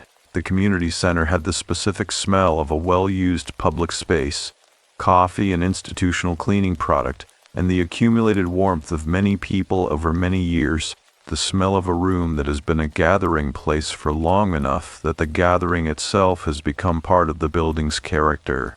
The talking circle was small, 7 people including myself, seated in a rough circle on chairs that had been pulled from the surrounding tables and arranged without particular precision, close enough for conversation and far enough for the kind of privacy that honesty requires. Thomas was a man in his late 60s, broad-shouldered and unhurried in his movements, with a face that carried the specific quality of long outdoor exposure in northern latitudes, weathered and precise, the lines in it recording a history of attention to things that required sustained focus.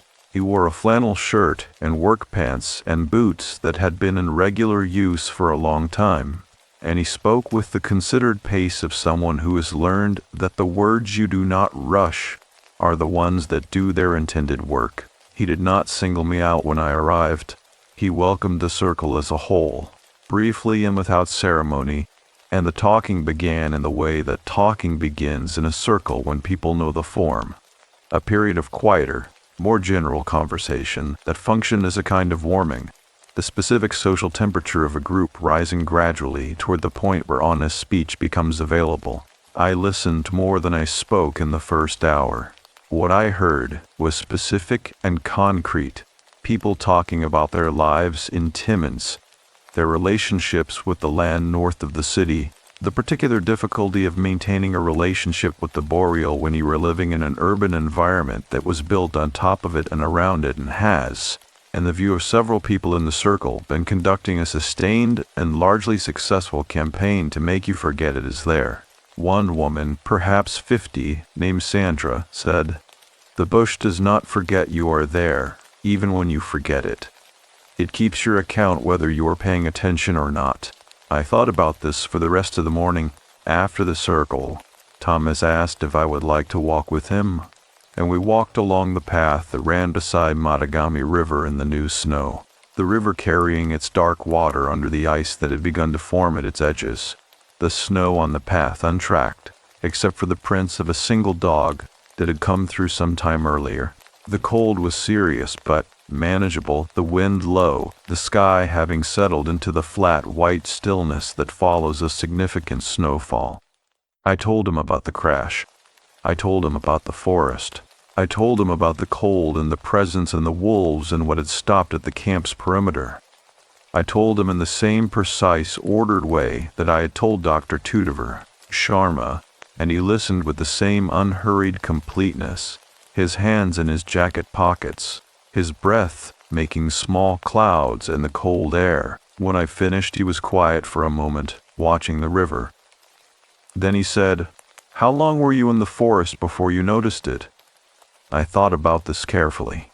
The first night in the lean-to, the wolves in the dark, the cold on the shoreline the following morning. The cold had been the first thing I could point to with precision, but the sense of being accompanied had preceded the cold, had been present even on the first afternoon, in the first hours of walking, in the quality of stillness the forest produced around me. I said, "From the beginning. I think from the beginning." He nodded slowly. He said, "That is how it works. It does not wait for you to notice. It begins when you enter." I asked him what it was. He looked at the river for a moment.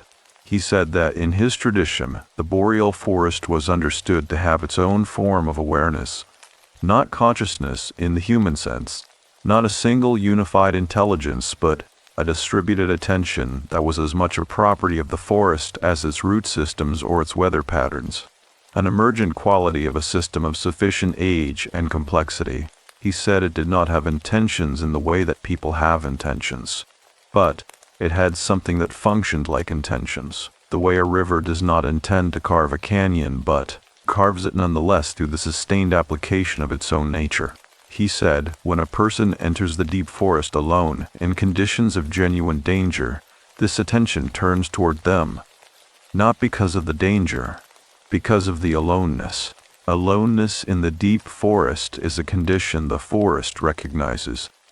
It has been recognizing it for as long as people have been going into forests and getting lost. I asked, and the assessment, the measuring quality. He looked at me. He said, "What do you think it was measuring?" I had thought about this for 8 weeks, with the methodical attention of a person constructing a model from incomplete data, and I had arrived at a partial answer that I had been holding until I was in the presence of someone whose framework might accommodate it accurately. I said, "I think it was measuring what I was willing to do to continue, not my physical capabilities. Those are measurable by ordinary means. Something else. Whether I was willing to keep moving toward the people I needed to get back to, even when the forest gave me no good reason to believe I would reach them." Thomas was quiet for a moment. He said, "And the thing you needed to get back to most, not the rescue, not the survival, the specific human thing." I said, "My sister." He nodded. He said, "The forest is not interested in your survival in the abstract. Survival in the abstract is an animal matter, and animals manage it without the forest's attention. The forest is interested in the human things, the unfinished ones, the ones that require you to return." I stood beside him on the path above the dark river, and let this settle into the structure of what I had been building.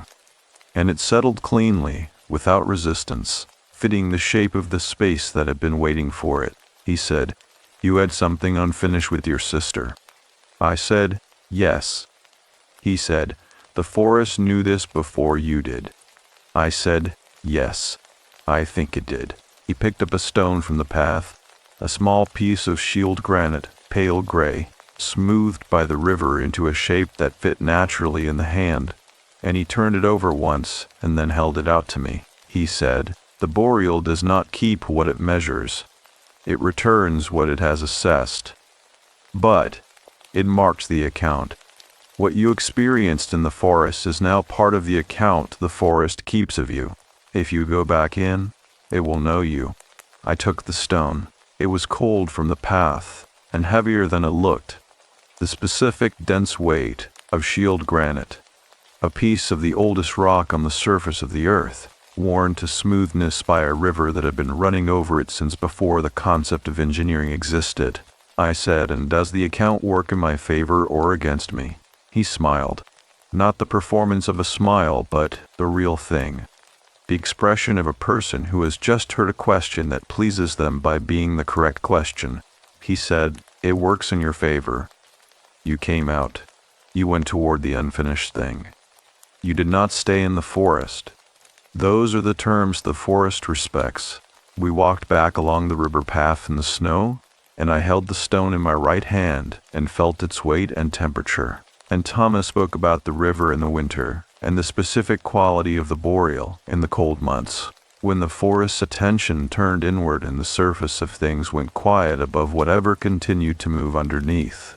And I listened with the same complete attention I had been bringing to things since the forest had recalibrated whatever instrument performed that function. That evening, I placed the stone from the path on my nightstand, not in place of the pale gray river stone from the Boreal. That one had remained in my jacket pocket since the morning I had found it on the porch step of my grandparents' house, smooth and dense and entirely itself. A piece of the forest account made portable, a weight I had carried through the 8 weeks of recovery and had not set down. I placed Thomas's stone beside the lamp and looked at the two of them together. The Boreal stone from my pocket, pale gray and fist-sized, and the river stone from the Matagami path, slightly darker, slightly smaller, both pieces of the same ancient rock formation expressing themselves in different shapes through different processes over the same incomprehensible span of time. I thought about what Thomas had said. The forest keeps your account whether you were paying attention or not. I had not been paying attention for a very long time before the crash.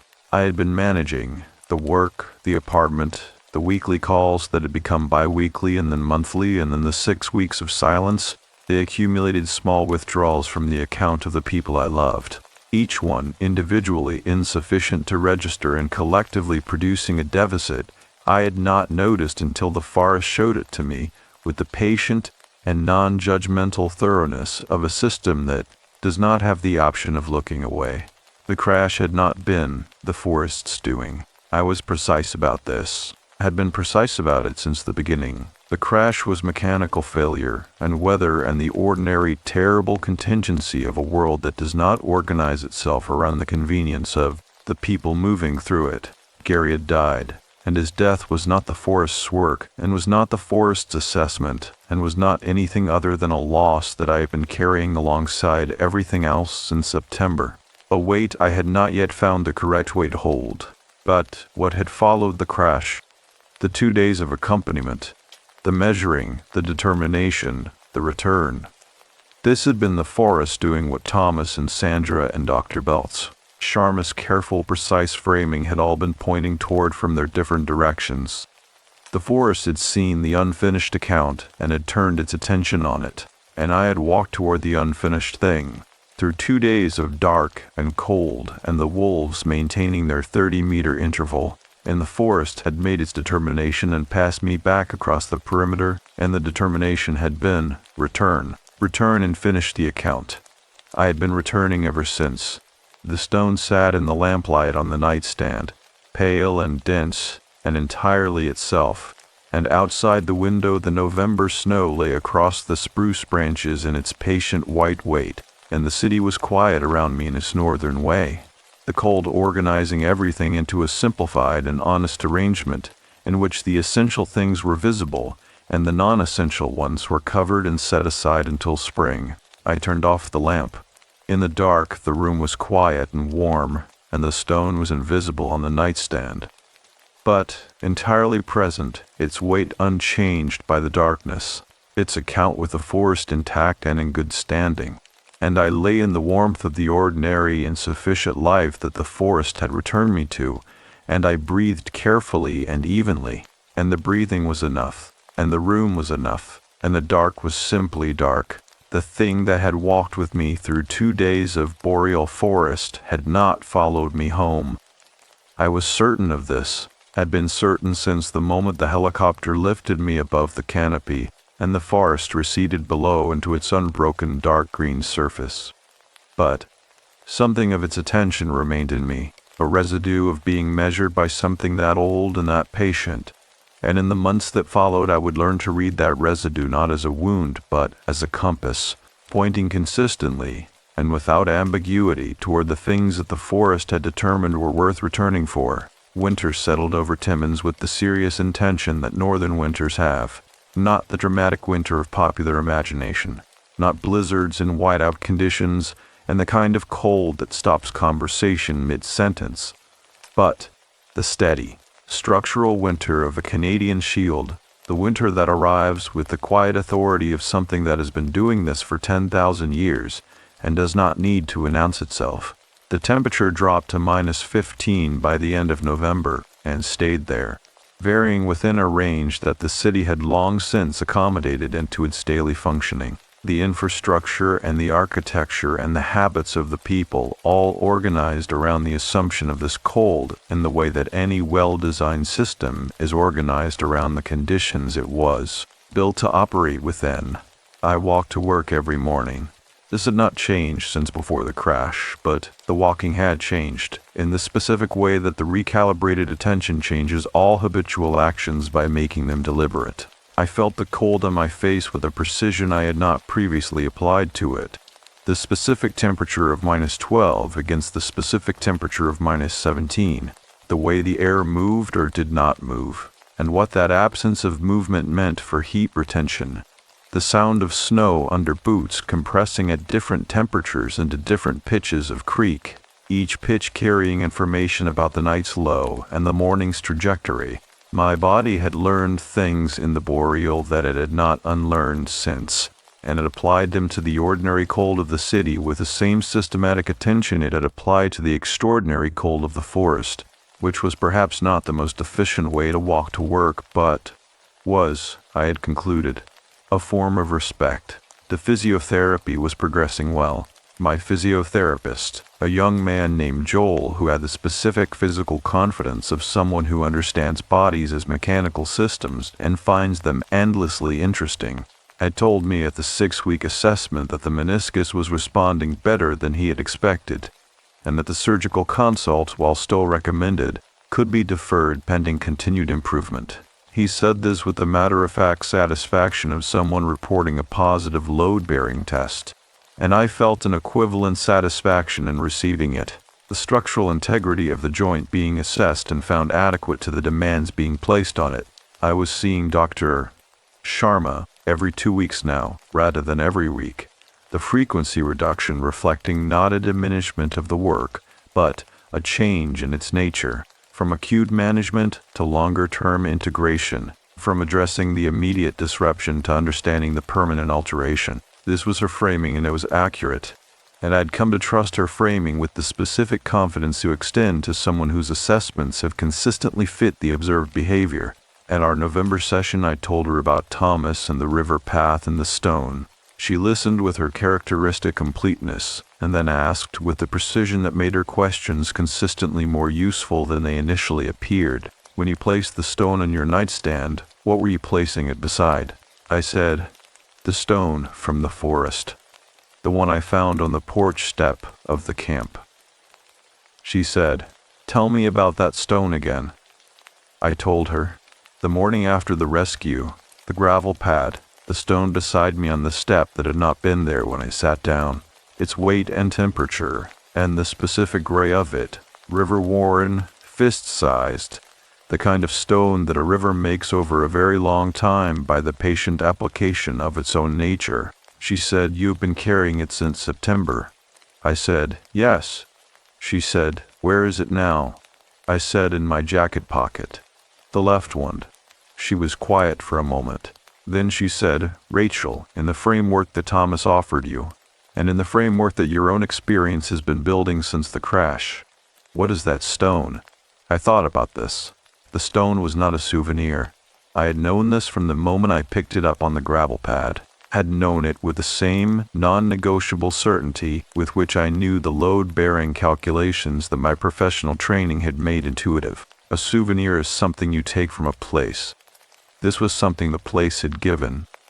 The distinction was structural and it mattered. I said, it is the forest record of the assessment, its notation. The account Thomas described, the forest keeping an account of the people who enter it. This is the record of mine. Dr. Sharma said, and what does carrying it mean? I said, it means the account is active. It means the relationship is ongoing rather than completed. She said, is that what you want? I considered this with the seriousness it required. The stone in my pocket had been a constant physical presence for 11 weeks. Its weight against my left thigh, its temperature always slightly cooler than the surrounding fabric, a persistent and specific reminder that I had been somewhere and had been measured and had been returned, and that the measuring had not ended with the return. I said yes. I think the relationship being ongoing is exactly what I want. I think a completed relationship with the Boreal is not available to a person who works in remote northern Ontario infrastructure. And I think it is not available to me in particular, for reasons that are not entirely professional. She said, "Tell me the non-professional reasons." I said because it showed me the unfinished account. Because without the forest and the 2 days of accompaniment and the specific kind of attention it applied to me, I would have continued not calling Claire indefinitely, and the 6 weeks would have become 6 months, and then a year, and then the specific calcified form of estrangement that is not dramatic enough to resolve, but is sufficiently established to feel permanent. The forest showed me what was most at risk of being lost. It showed me before I had finished losing it. I said, I am grateful to it. I want to maintain the relationship because I am grateful to it, and because I intend to go back into it, professionally and otherwise, and I want to go back in as someone whose account is in good standing. Dr. Sharma nodded slowly. She said, "That is a very coherent framework." I said, "I am a structural engineer. Coherent frameworks are a professional requirement." She smiled. I smiled. It was the first time I'd smiled in that office, and it felt like information. Claire came up from Thunder Bay for the last weekend of November.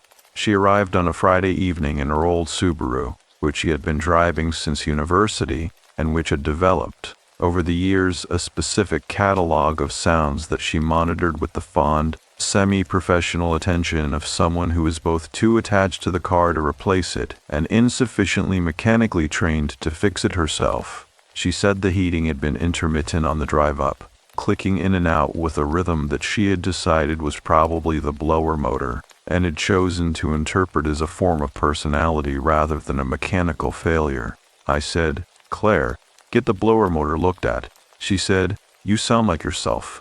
We went to dinner at a restaurant on Cedar Street that had been in Timmins since before either of us was born, the kind of place that Northern Ontario produces and sustains through sheer accumulated habit. Booze with red vinyl seats, a menu that had not changed significantly in 30 years, the specific smell of a kitchen that has been making the same things for a very long time and has optimized every step of the process. Claire ordered the perch, and I ordered the same thing I always ordered there, which was the beef stew, and we sat in the warm booth with our coats piled beside us and talked for 2 hours in the way that we had always talked, before the 6 weeks, before the crash, overlapping and interrupting and looping back and abandoning threads and picking them up again. The specific acoustic texture of two people who have known each other for their entire lives and have developed a shared language so efficient that most of its communication happens in the gaps. I told her about Thomas, about the talking circle and the river path and the stone and the framework that had been assembling itself since October around the experience in the forest.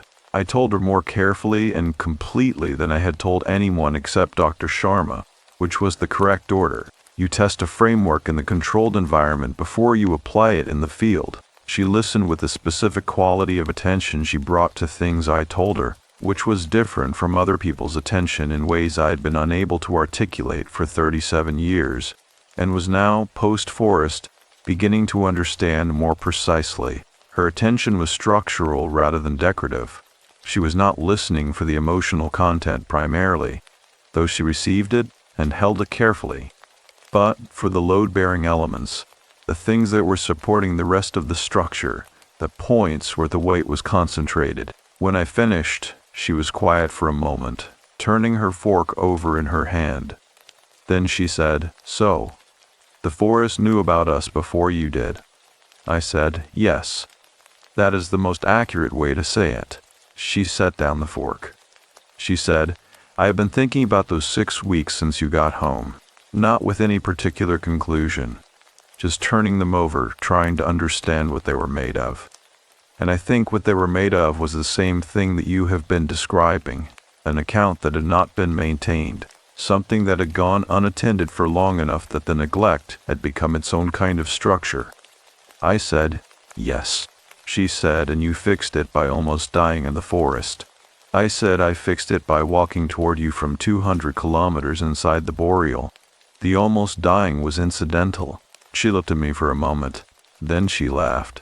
The specific sound of her laugh, which was the sound I had reached for in every hour of the 2 days in the forest, and which was, I confirmed in that moment, exactly as structurally essential to my ongoing functioning as it had always been, and as I had failed to fully appreciate until the forest held up the account and showed me the deficit. We walked back to my apartment through the November cold, our breath-making clouds in the still air. The snow on the sidewalks compacted to a firm surface that made a specific pitch under our boots, and the city was quiet around us in its northern way, and the stars were visible above the streetlights in the clear cold sky. And we talked about ordinary things. Her work, my physiotherapy, the Subaru's blower motor, and the ordinary things were full in the way that ordinary things become full when you have been in a place where they were entirely absent and have understood, in that absence, what they contain. At my apartment, she looked at the 2 stones on the nightstand. She picked up the Boreal stone, the pale gray river-worn one, fist-sized, and held it in her hand for a moment, feeling its weight and temperature. She said, "This is heavier than it looks." I said, "Yes, shield granite always is." She set it down carefully, in exactly the position it had occupied, with the instinctive precision of someone who understands that certain things have correct positions and should be returned to them accurately. She looked at it for a moment longer.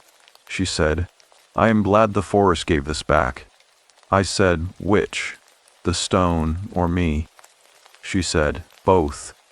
Obviously, both. She stayed the weekend, and we went to the talking circle on Saturday morning, where Thomas greeted her with the same unhurried welcome he extended to everyone, and she sat in the circle and listened with her structural attention, and afterward told me that she understood, now, what I had meant when I tried to explain the framework, and that understanding it in the room where it was practiced was different from understanding it in the booth at the restaurant on Cedar Street. I said most things are. Sunday morning she drove back to Thunder Bay in the Subaru with the intermittent heater, and I stood on the sidewalk outside my building and watched the car until it turned the corner onto Algonquin Boulevard and disappeared, and the cold was serious against my face, and the street was quiet, and the spruce trees along the far edge of the parking lot held their snow with the practiced ease of things that have been doing this for a very long time. I put my hand in my left jacket pocket and felt the stone. It was there, cool and dense and precisely weighted. The record of the assessment and a notation of an account that was active and in good standing, and I held it for a moment in my palm inside the pocket where no one could see it and where it did not need to be seen because its function was not visible. And then I turned and went inside, and the warmth of the building received me in its ordinary and sufficient way, and I went upstairs and made coffee and stood at the kitchen window and looked at the northern morning. Somewhere north of the city, 200 kilometers through the frozen shield, the forest was doing what the forest did in the deep cold of December, attending to itself, running its processes, keeping its accounts, its attention distributed across an area of sufficient scale that the word vast does not reach it, patient in the way that 10,000-year-old systems are patient, holding the record of every person who had entered it and been measured and been returned. And somewhere in that distributed attention, in the specific notation of a well-tested and ongoing account, my name. February came in hard and then softened unexpectedly by the 3rd week. This was the Boreal winter's particular form of deception. Not cruelty, not malice, but the simple indifference of a system operating according to its own internal logic, without reference to the expectations of the people living at its edges. The temperature had been holding at -22 for most of the month, the cold so consistent and so settled that the city had ceased to negotiate with it, and had simply incorporated it into every calculation, every departure time. every choice of clothing and route and activity. And then, on the 19th of February, the wind shifted, and the temperature rose 14 degrees in 6 hours, and the city emerged from its winter carapace blinking in the relative warmth of -8, which felt, after -22, almost generous. I walked to the river, not the Mattagami, the Frederick House River, which ran along the eastern edge of the city in a long curve that the city had largely ignored in its development, leaving a narrow corridor of relative wildness along its banks, a strip of scrub spruce and willow, and the specific ecology of a northern river margin that had been allowed to proceed according to its own preferences rather than those of the surrounding infrastructure. I had been walking there on Saturdays since November, a habit that had established itself without deliberate intention, the way genuine habits establish themselves. Gradually, the repetition that feels initially like choice and eventually like necessity. The river was still frozen solid, its surface a flat white and erupted by the pressure ridges that formed wherever the ice had shifted and refrozen over the course of the winter. The ridges running in lines across the river's width like the evidence of an argument the ice had been having with itself since December. The bank was packed snow over frozen ground, the walking firm and reliable, and the scrub spruce on either side of the path were smaller than the Boreal spruce, but held the same snow in the same way, and the path had the same quality of compression underfoot, though nothing like the silent needle floor of the deep forest. I had been thinking about going back, not with the urgency of an unresolved thing. The urgency had been the September crash, the 2 days of accompaniment, the camp, and the helicopter, and the hospital, and the 11 weeks of reconstruction, and all of that had settled into its correct position in the larger structure of the year. What I was thinking about now was different. A deliberate return, a chosen entry rather than an accidental one. A visit to the forest on terms I had established rather than terms it had imposed. Thomas had said, "If you go back in, it will know you." I wanted to go back in. The professional context would handle itself. I had 3 remote survey assignments scheduled for the spring and summer, all of which would require bush plane travel and some degree of access to the shield country north of the city, and all of which I had accepted without the anxiety that might have been expected and that Dr. Sharma had been monitoring carefully for signs of developing. The anxiety was not there. What was there instead was a specific and calibrated alertness, the kind that a person carries after an experience that has permanently altered the sensitivity of their instruments. Not hypervigilance, not the exhausting and non-selective arousal of a system that has been frightened into permanent readiness, but the genuine and sustainable attentiveness of a system that has been shown what it can do and has decided to keep doing it. I was a better engineer in the field since September. I had not yet said this to anyone with the directness I was saying it to myself on the river path in February, but it was true and it was measurable, and it was one of the specific and concrete ways in which the experience had altered my professional functioning in a direction I had not anticipated.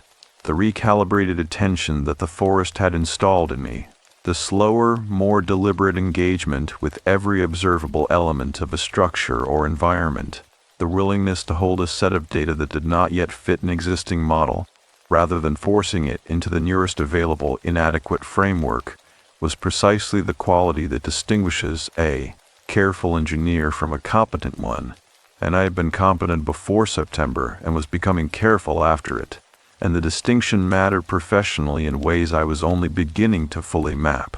I stopped on the riverbank at the point where a large spruce had come down across the path sometime in the fall, its root ball heaved up by the freeze and the trunk lying across the walking surface at chest height, and I sat on the trunk and looked at the frozen river and thought about the survey assignments and what it would be like to step out of a bush plane onto a frozen lake in April and walk into the tree line for a professional reason, with equipment and a plan and a scheduled return, whether the forest would know me, whether knowing me meant something had changed in the terms of the assessment, or whether each entry was assessed freshly without reference to previous accounts. I had asked Thomas about this on one of our river walks in January, phrasing the question with the precision that he had come to expect from me and that he received with the equanimity of someone who finds precise questions more useful than vague ones. He had said the account accumulates. Each entry is not a fresh assessment. It builds on what the forest already knows. If your account is in good standing, the forest's attention to you in subsequent entries is different from its attention to someone entering for the first time. I had asked, different how. He had said less measuring, more accompanying. I sat on the fallen trunk in the February softening, and thought about less measuring and more accompanying. And the thought had a quality of warmth to it that was not atmospheric, and I held it carefully. Claire called that afternoon from Thunder Bay, as she called every Sunday now. The weekly call re-established with the easy regularity of something that had always been natural and had been interrupted by a period of poor judgment that neither of us needed to continue accounting for. She asked how the Riverwalk had been. I told her about the fallen spruce in the frozen river, and the pressure ridges, and the thought about the spring surveys. She listened in her structural way and then said, "Are you ready to go back in?" I said, "Yes. I think I have been ready since October." I was waiting to understand what ready meant in this context. She said, "And now you understand it." I said, "I understand that it does not mean the absence of awareness. I have been thinking of readiness as a return to the state I was in before September, the comfortable, unexamined relationship with the bush plane and the remote survey in the boreal forest as simply a feature of the professional landscape. That is not the state I am returning to, and I do not want to return to it. What I am ready to do is go back in with the account I have now, in good standing, with the attention the forest installed in me, and see what the accompanying feels like from the inside." She was quiet for a moment. Then she said, "Rachel, you have become someone who talks about the forest the way other people talk about someone they are in a relationship with." I said, "Yes, I know." She said, "I find this completely reasonable given what happened to you, and also slightly remarkable given that you were a structural engineer from Timmins." I said, "Structural engineers from Timmins are not required to be unremarkable." She laughed. I heard the specific warmth of it through the phone and held it the way I held the stone. Present and precisely weighted and entirely sufficient. I had been writing the account since January, not in the journal. The journal had been the preliminary work, the notes and observations and partial reconstructions, the raw material of the thing. The account was different, more deliberate, more structured, the attempt to render the experience in language accurate enough to constitute a genuine record rather than a personal document. I wrote it in the evenings after work, at the kitchen table, with the window dark and the city quiet outside and the two stones on the nightstand visible from where I sat if I looked toward the bedroom door. The writing was slow, not because the material was difficult to access. It was more accessible than I had expected, the Boreal days having been recorded in my memory with the specific precision that extreme circumstances install in the observational apparatus. But because accuracy in this domain was harder to achieve than accuracy in structural engineering, where the language and the measurements and the standards were established and shared and did not require reinvention with each report. Here I was inventing the language as I went, which was uncomfortable and necessary, and produced, on the good evenings, sentences that felt like they fit the thing they were describing with the specific satisfaction of a load calculation that balances on the first attempt. On the less good evenings I wrote things that were approximately correct, and set them aside and came back to them later. I had told Dr. Terminga, Sharma, about the writing in February, and she had responded with the specific quality of interest she brought to things she considered clinically significant in a positive direction, a slight brightening of her attention, a quality of leaning in that she managed with great subtlety, but that I had learned to read over the months of our sessions. She said, "What is the purpose of the account, as you understand it?" I said, "Accuracy. The experience happened, and it had specific properties, and those properties have had specific effects on my functioning and my understanding, and I want those things to be recorded accurately while the recording is still possible. Memory degrades. Framework shift. The thing that happened in September will become a different thing in my memory if I do not fix its actual properties in language before the drift accumulates. She said, and who is the account for? I had thought about this. I said, primarily for me. Secondarily for anyone who goes into the Boreal and comes out carrying something they cannot account for in their existing frameworks. She said that is a specific and honest answer. I said, I have been working on it. March arrived and the days lengthened with the abrupt generosity of the North, each day gaining several minutes of light in a way that felt almost aggressive after the compressed darkness of January and February. The sun returning to angles that produced actual warmth, rather than merely the idea of warmth. The snow on the south-facing roofs began to melt, and the meltwater ran along the gutters and froze again overnight and melted again the following afternoon. The freeze-thaw cycle beginning its patient seasonal work on every exposed surface. I went to the talking circle every Saturday. The circle had become one of the fixed points of my week, in the way that the physiotherapy and the river walk and the Sunday call with Claire had become fixed points, not obligations, not scheduled activities in the managed sense, but genuine necessities, things whose absence I would have felt as a specific deficit in the structure of the week. Thomas had noticed my continued attendance without commenting on it directly, which was his characteristic approach to things he approved of.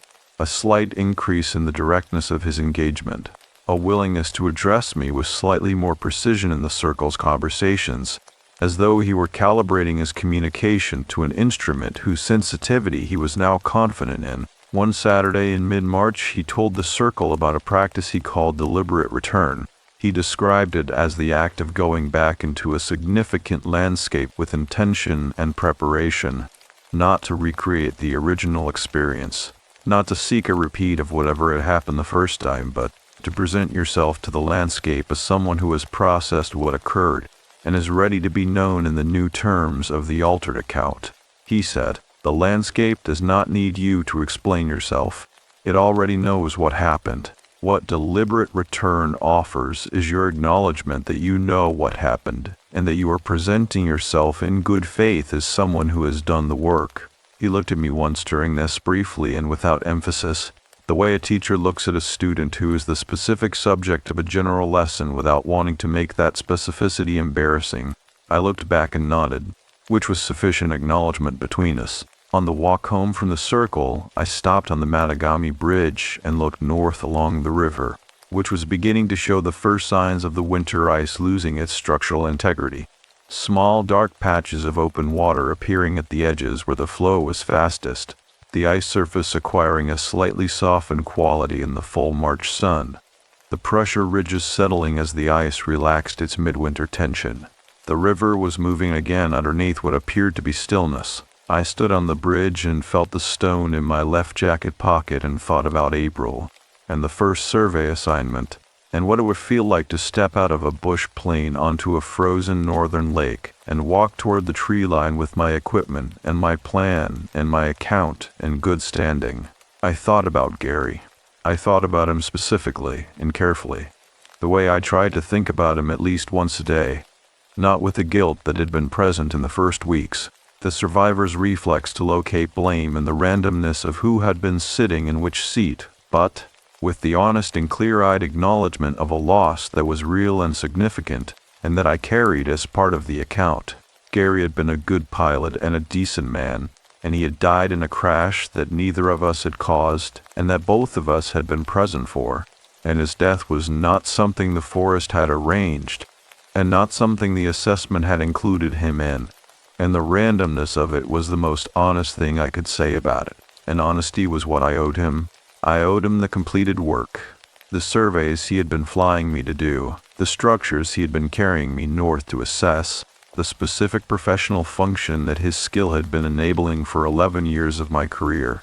I owed him the continuation of that work, done carefully and with the attention that the recalibrated instruments could now bring to it.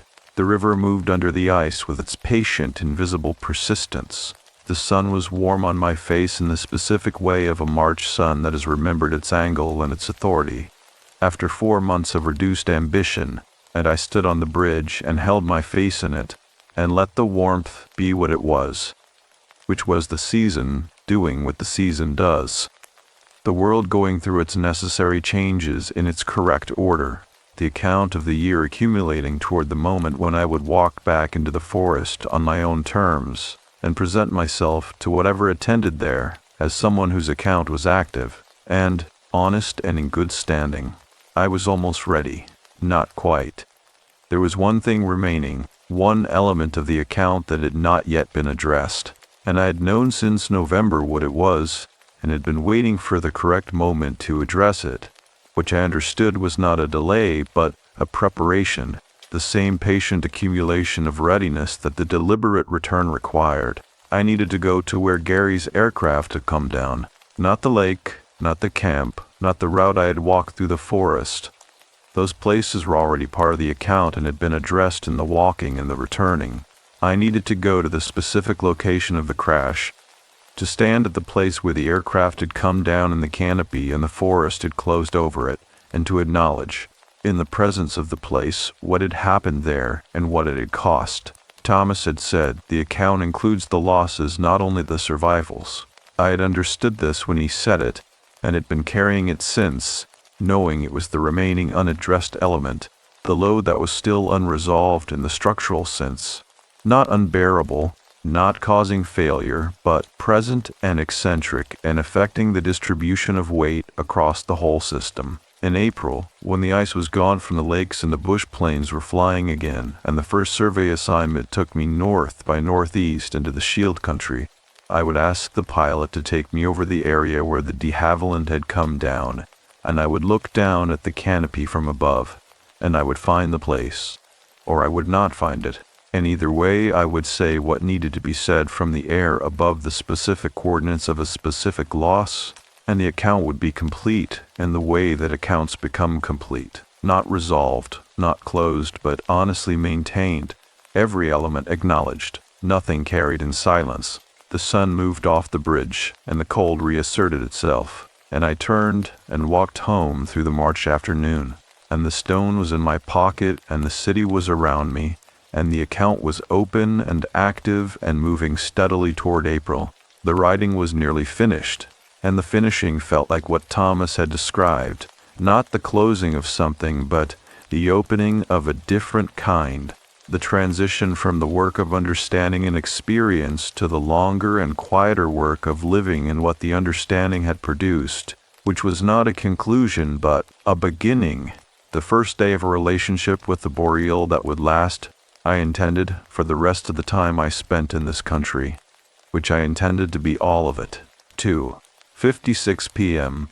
I flew north on the 14th of April. The assignment was a bridge support assessment on a logging road north of Cochrane, a structure I had surveyed twice before and knew well, its specific load-bearing characteristics and its seasonal vulnerabilities already mapped in my professional memory with the accuracy of a thing repeatedly measured. The pilot was a woman named Suki Tran, 34 years old, 9 years on the northern routes, recommended to me by the aviation company with the matter-of-fact confidence of people who know their personnel well. I had spoken with her on the phone twice before the flight, and she had the quality I had learned to value most in bush pilots.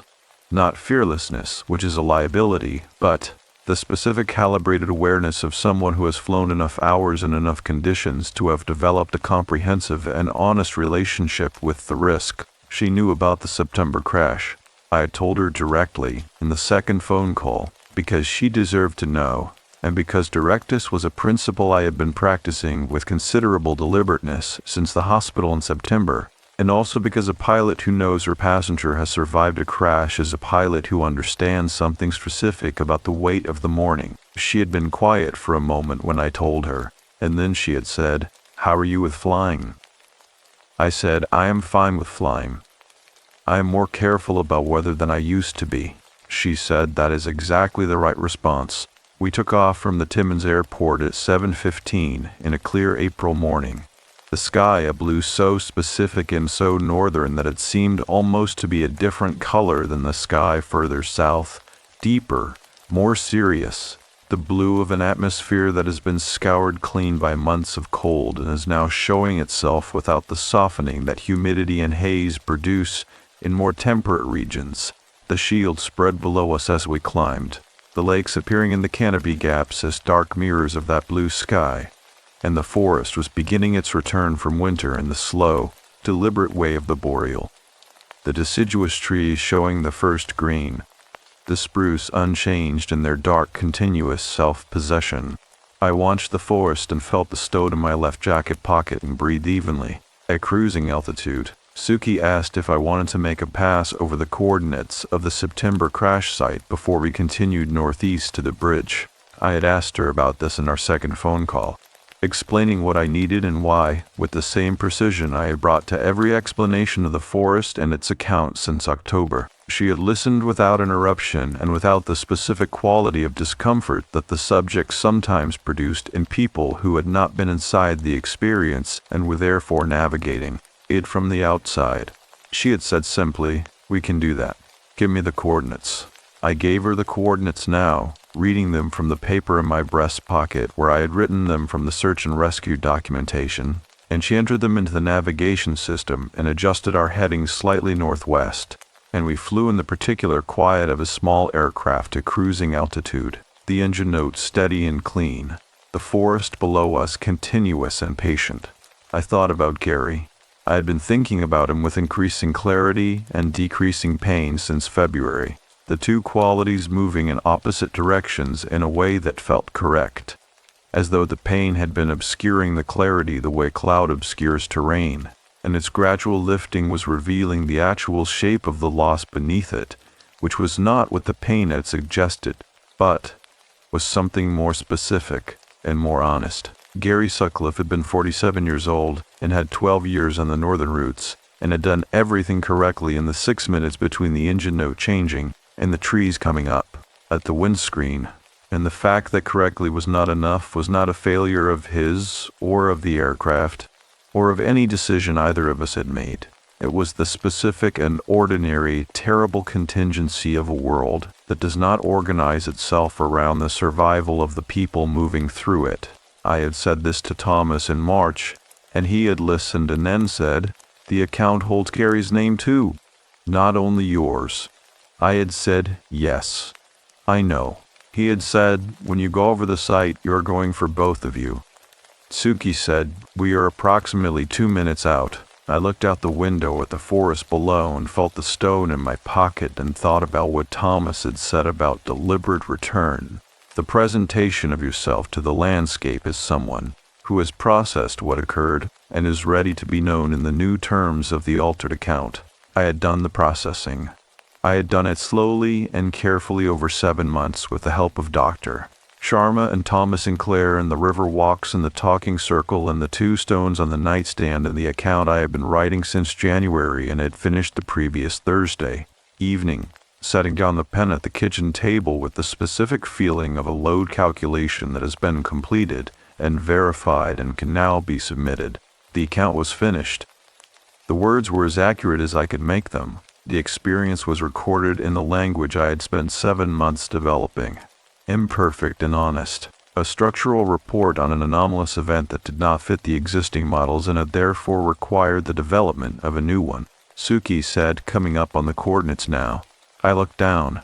The forest below was the same forest it had always been from altitude. Continuous, dark green, giving away nothing of what moved through it below the canopy surface.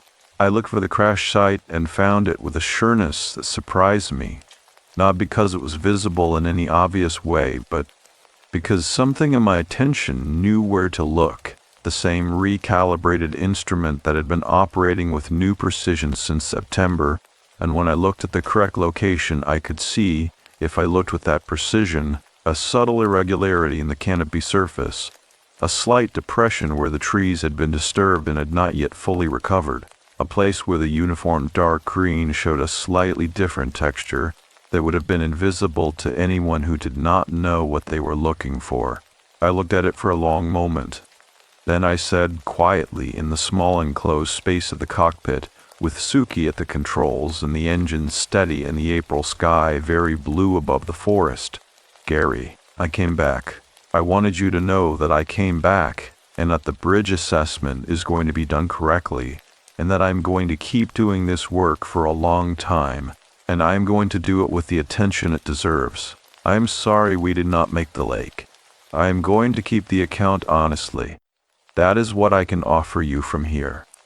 The words were quiet and plain and insufficient and exactly right. Suki did not comment on them.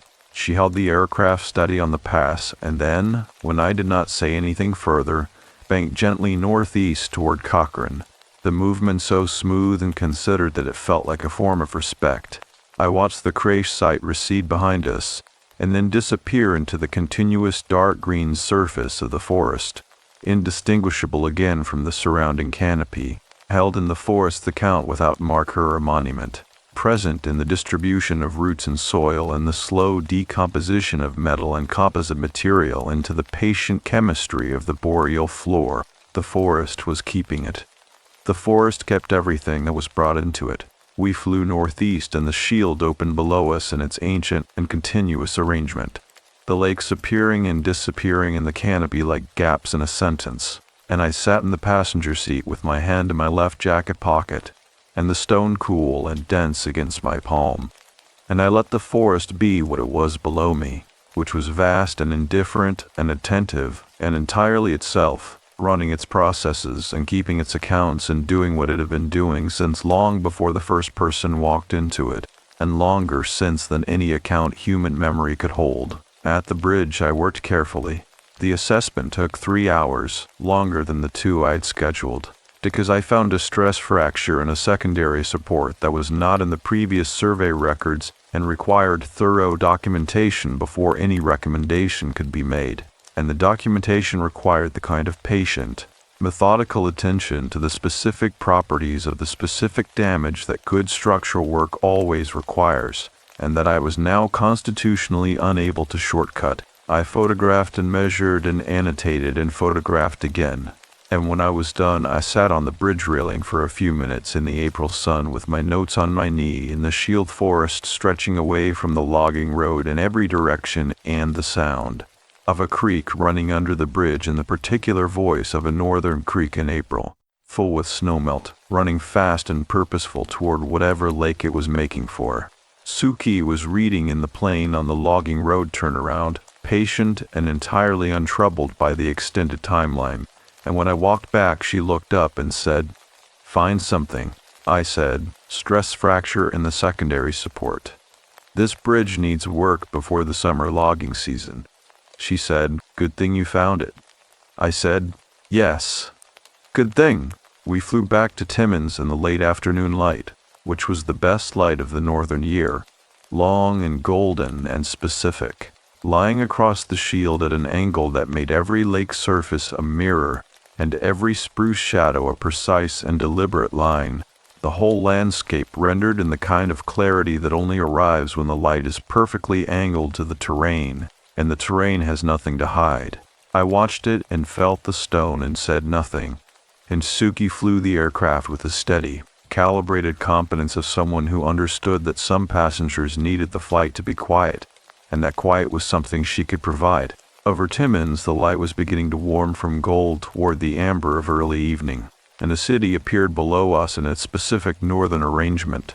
The streets and the buildings and the Matagami River curving along its eastern edge, and the scrub spruce along the riverbank, and, beyond the city to the north and east and west and south, the shield forest continuing in every direction without apology or interruption, the Boreal doing what it had always done, which was to surround the human settlement with the patient and comprehensive attention of something that had been here considerably longer, and intended to remain considerably longer still. I could see the river path from the air, the specific stretch where Thomas and I had walked in the first snow of November, where he had given me the river stone from the path and told me the account accumulates, where I had stood above the dark water and understood for the first time the terms of what I was being offered. From the air it was a thin line of compressed snow along the riverbank, almost indistinguishable from the surrounding terrain, and I looked at it and felt, with a completeness and a specificity that the 7 months of careful reconstruction had been building toward, that I understood where I was, not geographically. I had always known where I was geographically, That was a professional requirement, and one I had met without difficulty since the moment the Beaver's engine note changed on a Thursday morning in September, and I had looked at the instrument panel and begun the assessment. I mean the other kind of location, the one that structural engineering does not have a unit of measurement for, but that is nonetheless real and structural and load-bearing in the most fundamental sense. I knew where I was in relation to the things that mattered.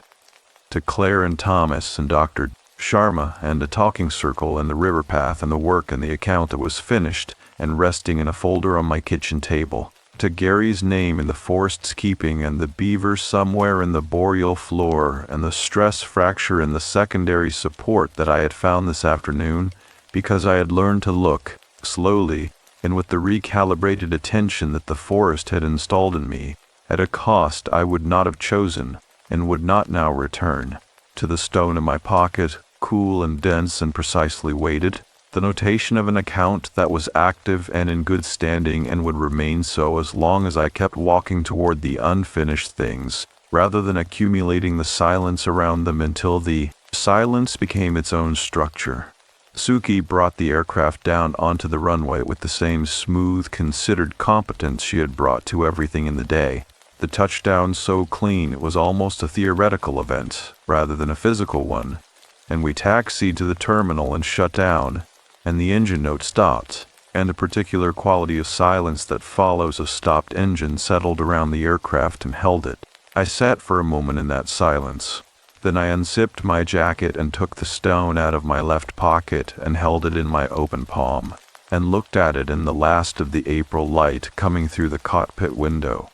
Pale gray, river-worn, fist-sized, the specific dense weight of shield granite that a river had been working on since before the concept of assessment existed, and that a forest had placed on a gravel step outside a plywood camp in the specific September morning after the specific September night when it had made its determination and returned me. Suki glanced at it. She said nothing. I closed my hand around it and held it for a moment, and then I put it back in my pocket, because it was not time to set it down yet, and I would know when it was time, the same way I had known every other significant thing about the account, not by deciding but by recognizing, the correct moment surfacing from the ongoing process the way accurate things surface when you've been patient enough and precise enough and honest enough to deserve them. I got out of the aircraft.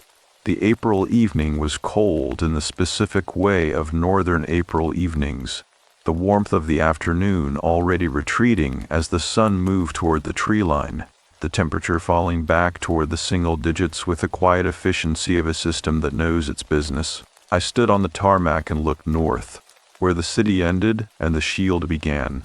The Boreal forest, dark and continuous against the amber sky, running from here to Hudson Bay without interruption, keeping its accounts and tending its assessments and attending, in its distributed and patient way, to every person who had walked into it and been measured and been returned, keeping mine. I walked to my car and drove home through the Timmins evening, and the city was around me in its ordinary specific way, and the stone was in my pocket, and somewhere north of the city the forest held what it held, and I held what I held, and between the two of us the account was honest, and the balance was maintained, and the relationship was ongoing, in the way that genuine relationships are ongoing, not resolved, not closed, not concluded, but present and active and requiring attention, which I intended to give it, which I was, in fact, already giving it, had been giving it since the moment I walked out of the trees into the light of a camp on a gravel pad and sat down on a bench and put my hands in my lap and understood that the emergency was over and the real work was just beginning. The kitchen light was on when I got home. I left it on that morning before I left, the way I sometimes did in winter, when the evenings came early and I did not want to return to a dark apartment, and in April the habit had not yet adjusted to the later light, and so the kitchen was lit and warm looking from the street, a rectangle of ordinary yellow light in the building's face, and I stood on the sidewalk for a moment and looked at it the way I had learned to look at ordinary things since September, with the full attention they deserved, and had always deserved, and had always deserved. had been withholding for years in favor of the efficient, instrumental engagement of a person who has too many things to do to look at the kitchen light. I went inside. I set my bag down and hung up my jacket, the stone still in the pocket, cool and present. And I went to the kitchen and stood at the window with both hands on the counter and looked at the April dark outside, which was the particular dark of a northern spring evening, cold and clear and full of stars beginning to appear above the city's ambient light, each star precise and correctly positioned in the specific arrangement of a sky that had been arranging itself this way since long before anyone was looking at it and would continue long after. The two stones were on the nightstand where I had left them. I did not go and look at them. I did not need to. I knew exactly where they were, and exactly what they were, and exactly what they meant. And knowing was sufficient, the way the presence of a load-bearing element is sufficient without constant verification once you have assessed it properly and confirmed its integrity. I made tea. I stood at the counter while the water heated, and thought about the bridge and the stress fracture, and the documentation and the afternoon light on the shield, and Gary's name in the forest keeping, and the particular quality of Suki's landing and Thomas's river stone, and the talking circle and Claire's laugh and the account on the folder on the kitchen table, finished and honest and as accurate as 7 months of patient work could make it. I thought about none of these things separately, and all of them simultaneously, which was the new way that the recalibrated attention organized what it held, not in sequence but in structure, the way a building holds its loads, not one at a time, but in the continuous, integrated distribution of a system that has been designed to carry everything it is given, and to carry it well. The kettle was ready. I poured the water and the tea opened in the cup the way tea opens in hot water, releasing its color and its warmth into the surrounding liquid with the patient, unhurried thoroughness of a thing that knows it has the time it needs. And I wrapped both hands around the cup and felt the warmth travel up through my palms. And I stood in my kitchen in the April evening in the northern Ontario city where I had lived and worked for 11 years, and where I intended to live and work for considerably longer, and the forest was out there at the city's edges doing what it had always done. And the account was open and honest and in good standing, and the stone was in my jacket pocket in the hallway, and the tea was warm in my hands, and I was precisely, accurately, sufficiently located. I did not need to look at the forest to know it was there.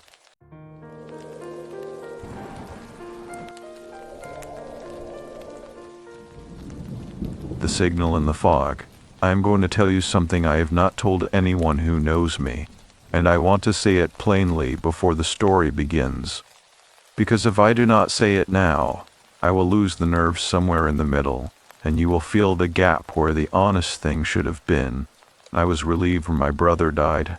Not completely, not without guilt. The guilt has been a permanent resident in my chest since the morning I got the call, and I do not expect it to vacate. But, underneath the grief, underneath the shock of losing Marcus at 38 to a heart that simply stopped without warning, there was a small and shameful loosening, like a knot I had been holding for 15 years finally let go for one terrible second before I grabbed it again. Marcus had been the kind of person who made the world more complicated by being in it.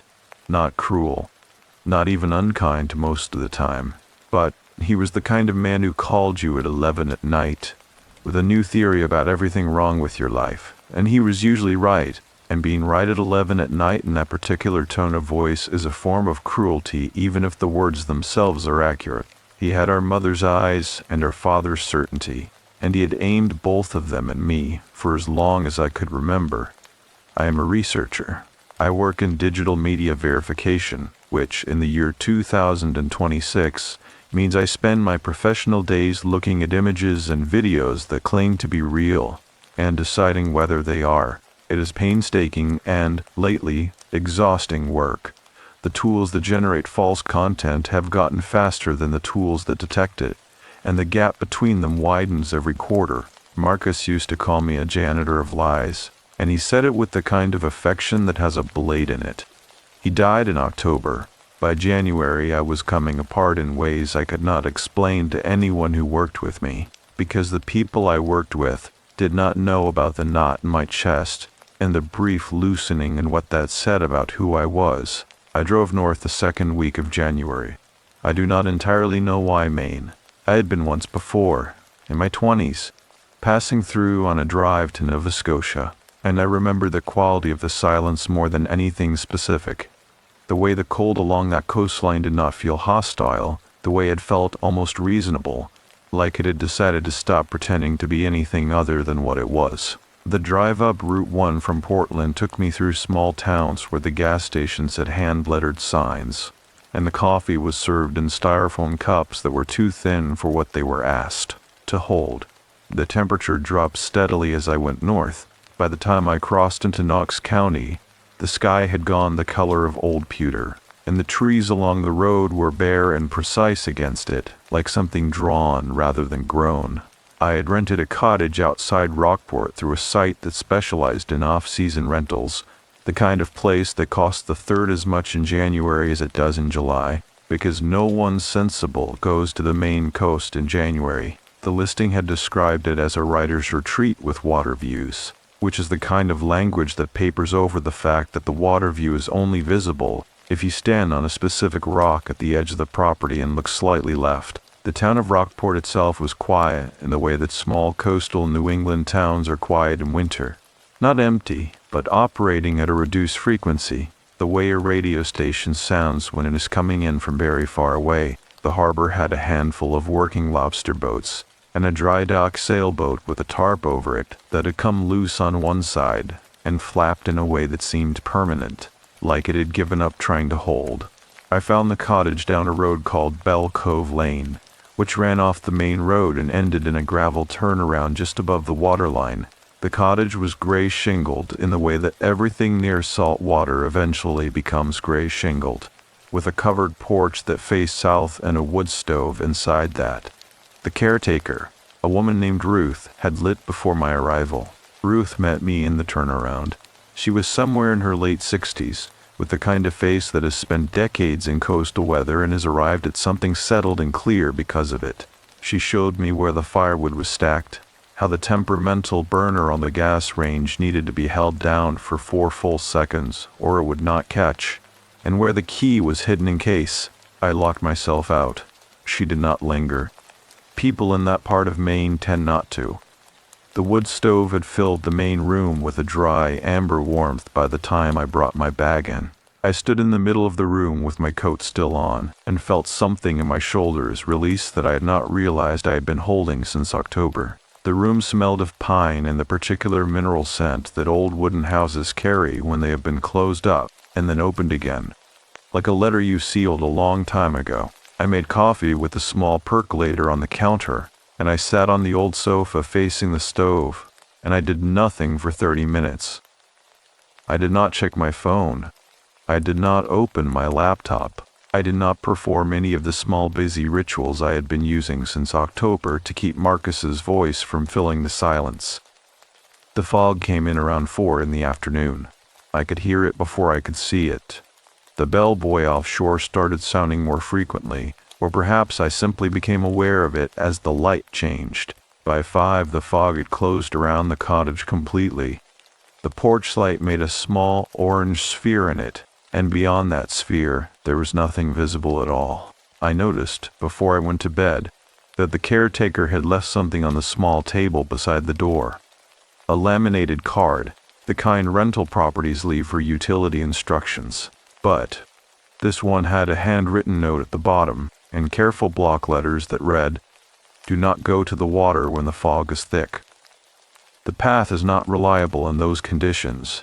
I told myself it was a liability warning, a sensible precaution from a sensible woman in a town where the water was real and the rocks were slippery and the nearest hospital was not close. I went to bed thinking about the path, and outside, the fog settled over Bell Cove Lane with the patience of something that has been doing this for a very long time, and the bellboy counted the seconds in a language I did not yet understand. I woke at 6 in the morning to a silence so complete it had a texture, not the silence of a city apartment at 3 in the morning, which is always underlaid with the hum of something, a refrigerator, a bus 3 blocks away, the specific electrical frequency of a building that is never fully asleep. This was different. This was the silence of a place that had decided, overnight, that sound was optional. The fog was still present. I knew it without looking. There was a quality to the light coming through the curtains, a flatness, a refusal to commit to any particular direction, that told me the world outside the cottage had not yet reasserted itself. I lay still for a long time. My mind kept reaching for the next task, the next item, the habitual forward motion that had been keeping me functional since October, and finding nothing to grip. There was no next task. I had come here specifically to have no next task, and my mind did not know what to do with that fact. I had brought Marcus's laptop. I had not told myself that I was bringing it. I had packed it at 2 in the morning the night before I left, and the way that you do something when you've decided not to decide, just placing it in the bag quickly, between a sweater and the charger, so that the decision was made before the part of your mind that argues could weigh in. It sat now on the small writing desk in the corner of the bedroom. I had not opened it. The reason I had the laptop at all was technical and administrative. Marcus had died without a will, which was entirely in character, and there were accounts and subscriptions and a lifetime of digital accumulation that someone had to sort through, and I was the only someone. His password had been written on a piece of paper in his kitchen drawer, because Marcus believed that digital security was a form of institutional compliance and refused to participate. The paper said, Big Brother, 1984. He had used it for everything. I got up without opening the laptop, and I dressed slowly, and I went into the kitchen. The gas range required the full 4 seconds of held pressure before the burner caught, just as Ruth had said. I stood there with my thumb on the igniter and counted, watching the small clicking light, and felt something almost unbearable about the mundane precision of the instruction. 4 seconds exactly. I found myself wondering whether Ruth had timed it, or whether it was simply the kind of knowledge you accumulate by living in a place long enough that its specific quirks become a second language. The kitchen window faced east, toward the road. The glass had the faint waviness of old single-pane windows, and through it, the January morning looked like a watercolor that had not dried properly. Shapes present, but edges uncertain. The birch trees at the property line rendered in pale strokes against a sky that was beginning, reluctantly, to lighten. I drank 2 cups of coffee standing at that window, and thought about nothing in particular, which felt like an achievement. After breakfast, I put on my coat and walked the property. The cottage sat on roughly a 1/4 acre of rocky coastal ground, sloping from the road down toward the water. The water itself was not visible from the cottage. The land dropped sharply at the property's southern edge, and there was a stand of spruce trees that screened the view. A gravel path ran from the back door through those trees and presumably down to the shoreline, though the path ended in my visibility at a bend where the spruces closed around it. The path was narrow. Someone had set flat field stones into the ground along its edges at some point in the past, decades ago. From the look of them, settled deep and tilted by frost cycles until they were more suggestion than border. The moss between them was the dark, saturated green of something that gets very little direct light. I stood at the bend for a moment. The spruces were close on both sides, and their branches held the residual moisture of the fog in long beaded lines that released, occasionally, in small cold drops. The air smelled of salt and decomposing needles, and something underneath both of those, something mineral and deep, like water moving over stone in a place that does not often see sky. I did not go further. I told myself it was because the ground looked uncertain beyond the bend, which was true. The fieldstone edging stopped there, and the path continued in bare, dark earth that had a sheen to it that suggested ice beneath the surface. But I stood at that bend for longer than a person stops to assess footing, and I was aware of it, and I turned back anyway. In the afternoon, Ruth came by. She knocked at the back door rather than the front, which I would later understand was simply how people in that part of Maine operated. The front door is for strangers and ceremonies. The back door is for actual life. I let her in. She had brought a paper bag with 2 jars of preserves from a woman down the road. and she set the bag on the kitchen table with the ease of someone who had set things on that table many times. She asked whether the burner had given me trouble. I said 4 seconds, just as she had told me. She nodded, satisfied, and looked around the kitchen with the attentive, non-intrusive assessment of someone who maintains a property and has learned to read rooms without appearing to examine them. I asked her how long she had been looking after the cottage. She said 19 years. The owner was a retired professor from Boston who came up for 6 weeks in summer and left the rest to her. I asked whether many people rented in winter. She said some. Writers mostly. People who needed quiet. Occasionally someone going through something. She said it without particular emphasis. The last part, the way you deliver information that is accurate and does not require softening because the accuracy itself is the kindness. I said I suppose I was the third kind. She looked at me directly for the first time since she had come in, and her expression was not sympathetic in a performed way that people offer sympathy, with a tilted head and a lowered voice. It was something more considered than that. Attentive. In the way that a person is attentive when they have decided to actually hear what you are telling them, rather than preparing their response while you speak. She said, losing someone leaves a frequency in the air for a while. Not a metaphor. She said it the way you state a condition of weather.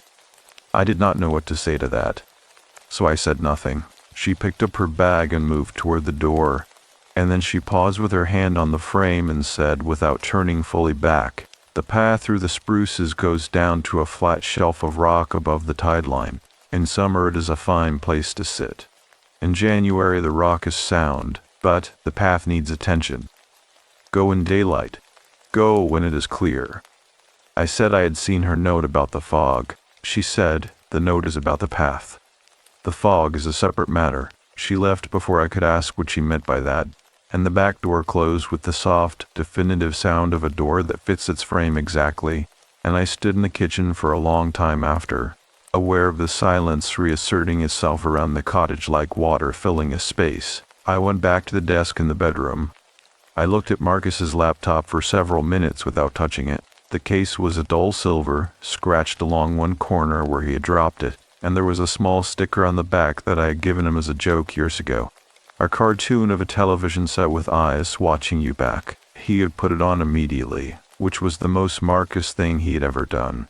He had understood the joke entirely and displayed it anyway, as a kind of declaration. I did not open the laptop. I made dinner. I read for an hour from a book I had brought, and retained almost nothing of it. Outside, the evening came in stages, the flat winter light compressing slowly toward dark, and the temperature inside the cottage dropped half a degree in a way I noticed without being able to explain how I noticed it. Before I went to bed, I checked the charge on my phone, 41%, not enough to get through the night, and I plugged it in and set it face down on the nightstand. I lay in the dark and listened to the property settle around the cold. Somewhere below the spruces I could hear the water. Not waves. It was too sheltered a cove for real wave action. Ruth had told me that much. Just the movement of tide against rock. A low and rhythmic pressure, like something leaning against a door from the outside without yet deciding to knock. I thought about Ruth's phrase, a frequency in the air. I had spent 4 years in digital verification, 4 years training myself to distrust anything that could not be sourced and confirmed, and I found that her phrasing did not sit in me the way things I disbelieved sat in me. It sat differently. It sat in the part of me that had been listening since October for something I could not name, the part that had driven north to a cold coast in January for reasons I had not examined closely. It sat in the part of me that had reached, briefly, when the knot loosened, for something that felt like relief, and then spent 3 months ashamed of it. The tide moved against the rocks below the spruces through the night, patient and impersonal, and I lay awake longer than I intended, aware that the thing I had come here to outrun had simply followed me at a walking pace, and was now waiting outside with the same unhurried certainty as the cold. I opened Marcus's laptop on the second morning. I had made the decision sometime before dawn, in that particular window of sleeplessness where the mind stops arguing with itself because it is too tired to maintain positions, and simply arrives at things.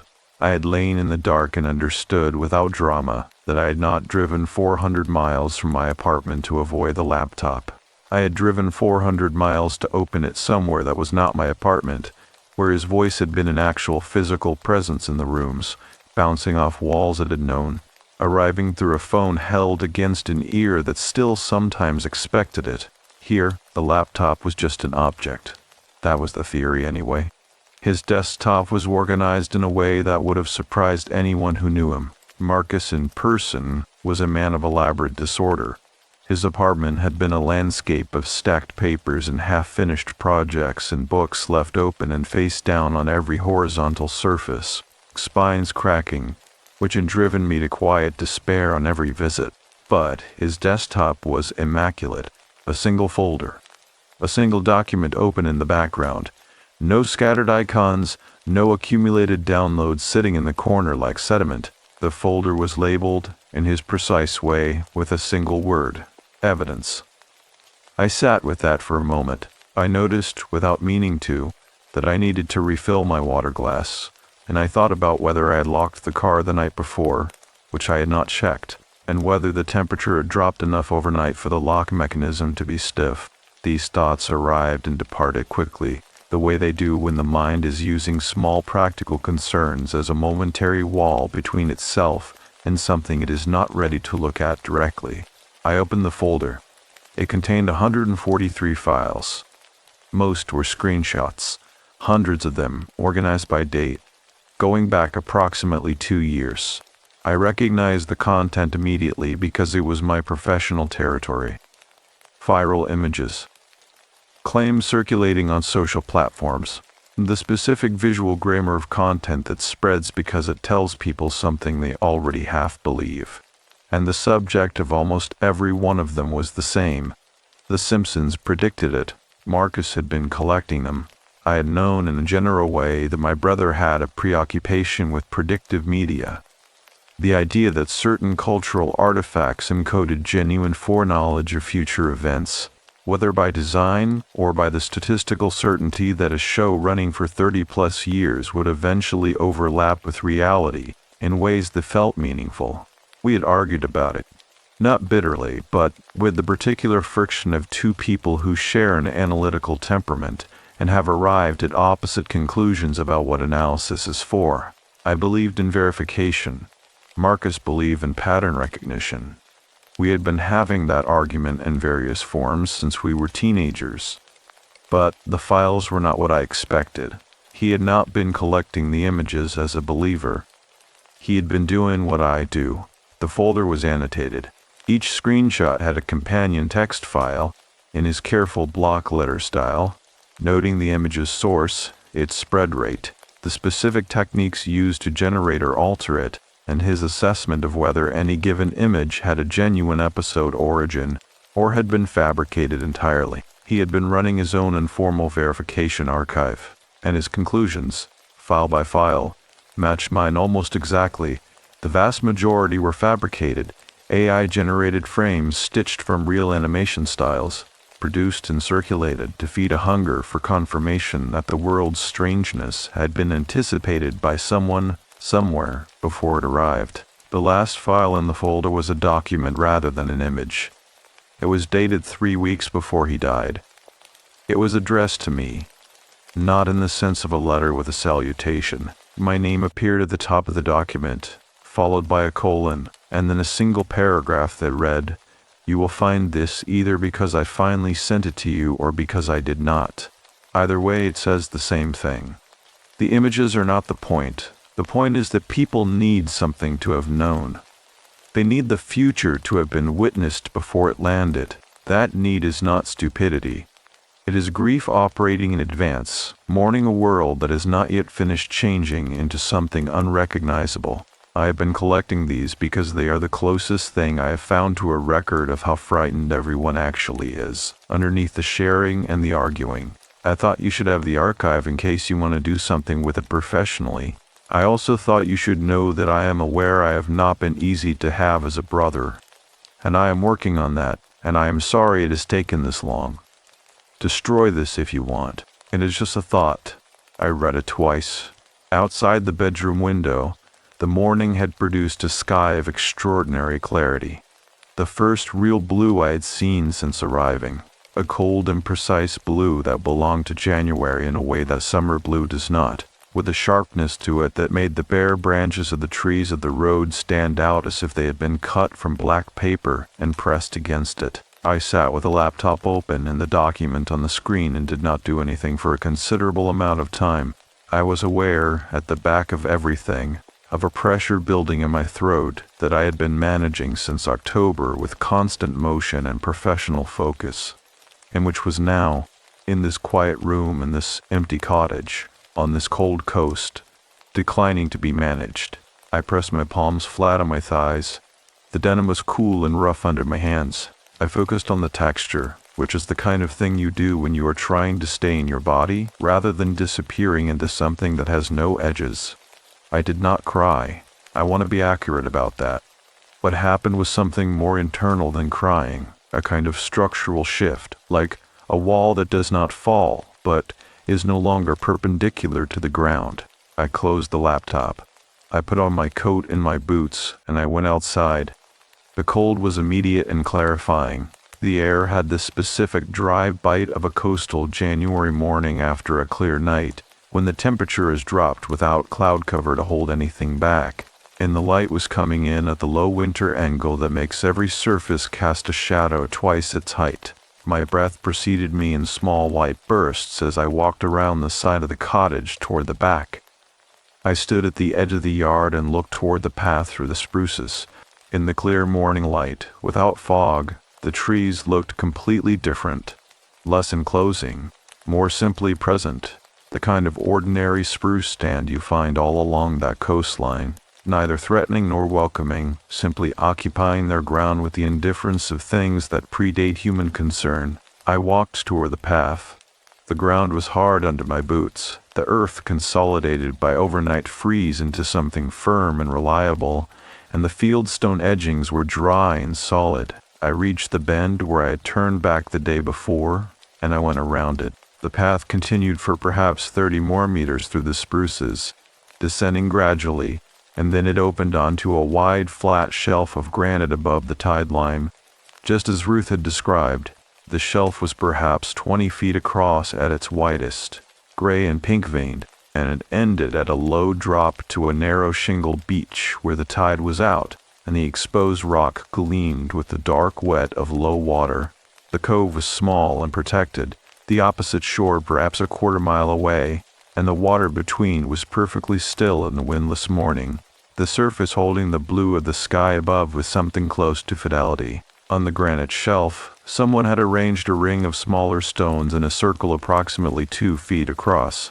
Inside the circle, which had been there long enough that the stones had settled into their positions, and the ground inside the ring was distinct from the ground outside it, slightly smoother, slightly darker, there were 3 objects: a small piece of driftwood worn to gray silk by water, a folded piece of paper laminated against weather inside a small plastic sleeve of the kind used for documents meant to survive outdoors, and a length of fishing twine tied in a specific knot I did not recognize, looped around a piece of beach glass ground to a green translucence so complete it looked as though light were passing through it from inside. I crouched over the ring without touching anything in it. The paper inside the plastic sleeve was handwritten. I could read the first line without unfolding it, because whoever had folded it outward rather than in, so the text faced up for what the water holds. I stayed crouched for a long time. The cold of the granite came up through my boot soles steadily. I became aware of a sound I had not noticed on the walk down. Not the tide, which was too far out to hear clearly, but something else. A low and intermittent tone that seemed to come from further along the cove's shoreline to the west. At first I placed it as a mechanical sound, something from a boat or a dock fitting working in the water. But it was not regular enough for mechanical. It arrived in intervals that had no pattern I could identify, each tone slightly different in duration from the last, and the sound had a resonance to it that seemed to sit at the lower edge of hearing rather than cleanly within it. I stood and looked west along the cove. The shoreline curved away in that direction. the rocks giving way after 100 yards or so to a section of shore where the cliff face dropped more steeply to the water, and where a stand of dead trees stood at the cliff edge. Blown or struck at some point in the past and left, the pale trunks smooth and branchless at their upper halves, rising from the cliff like the masts of something submerged below. The sound came again, low, sustained, directional. I checked the time on my watch.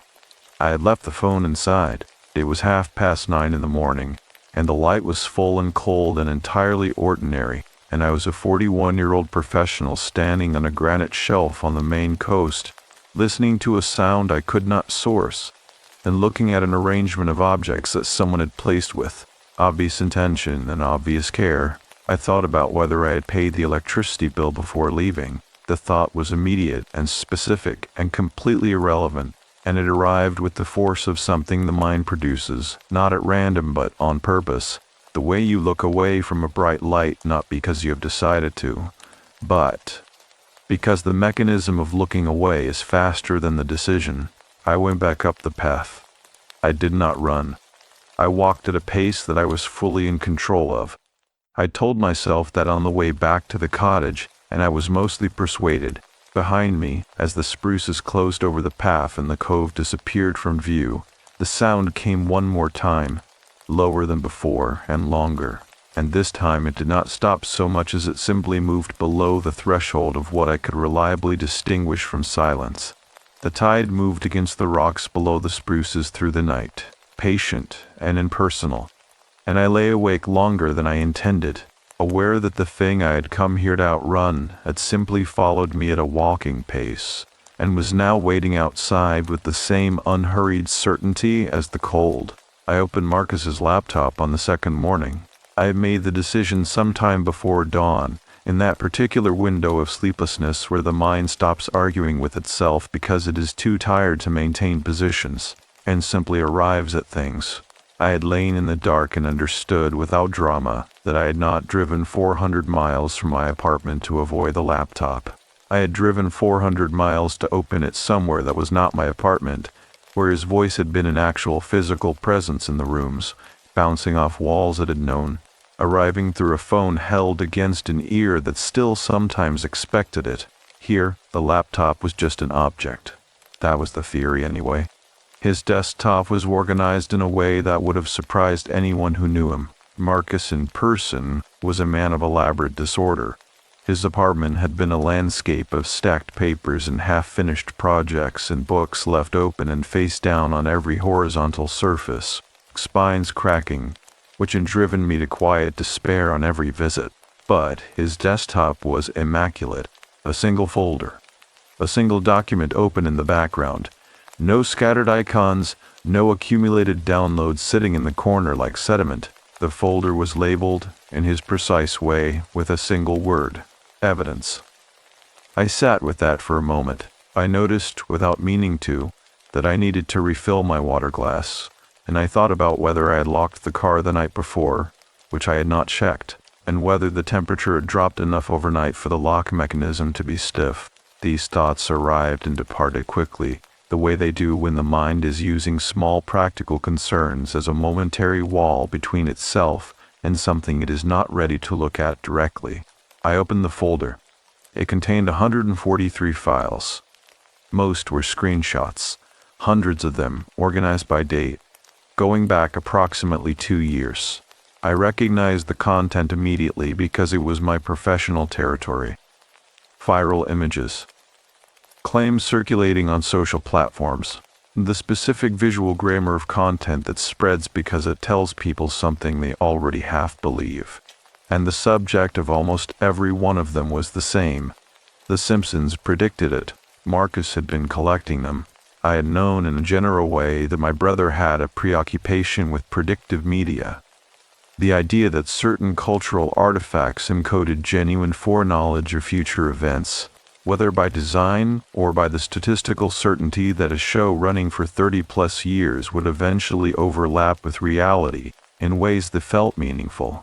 We had argued about it, not bitterly, but with the particular friction of two people who share an analytical temperament and have arrived at opposite conclusions about what analysis is for. I believed in verification. Marcus believed in pattern recognition. We had been having that argument in various forms since we were teenagers. But the files were not what I expected. He had not been collecting the images as a believer. He had been doing what I do. The folder was annotated.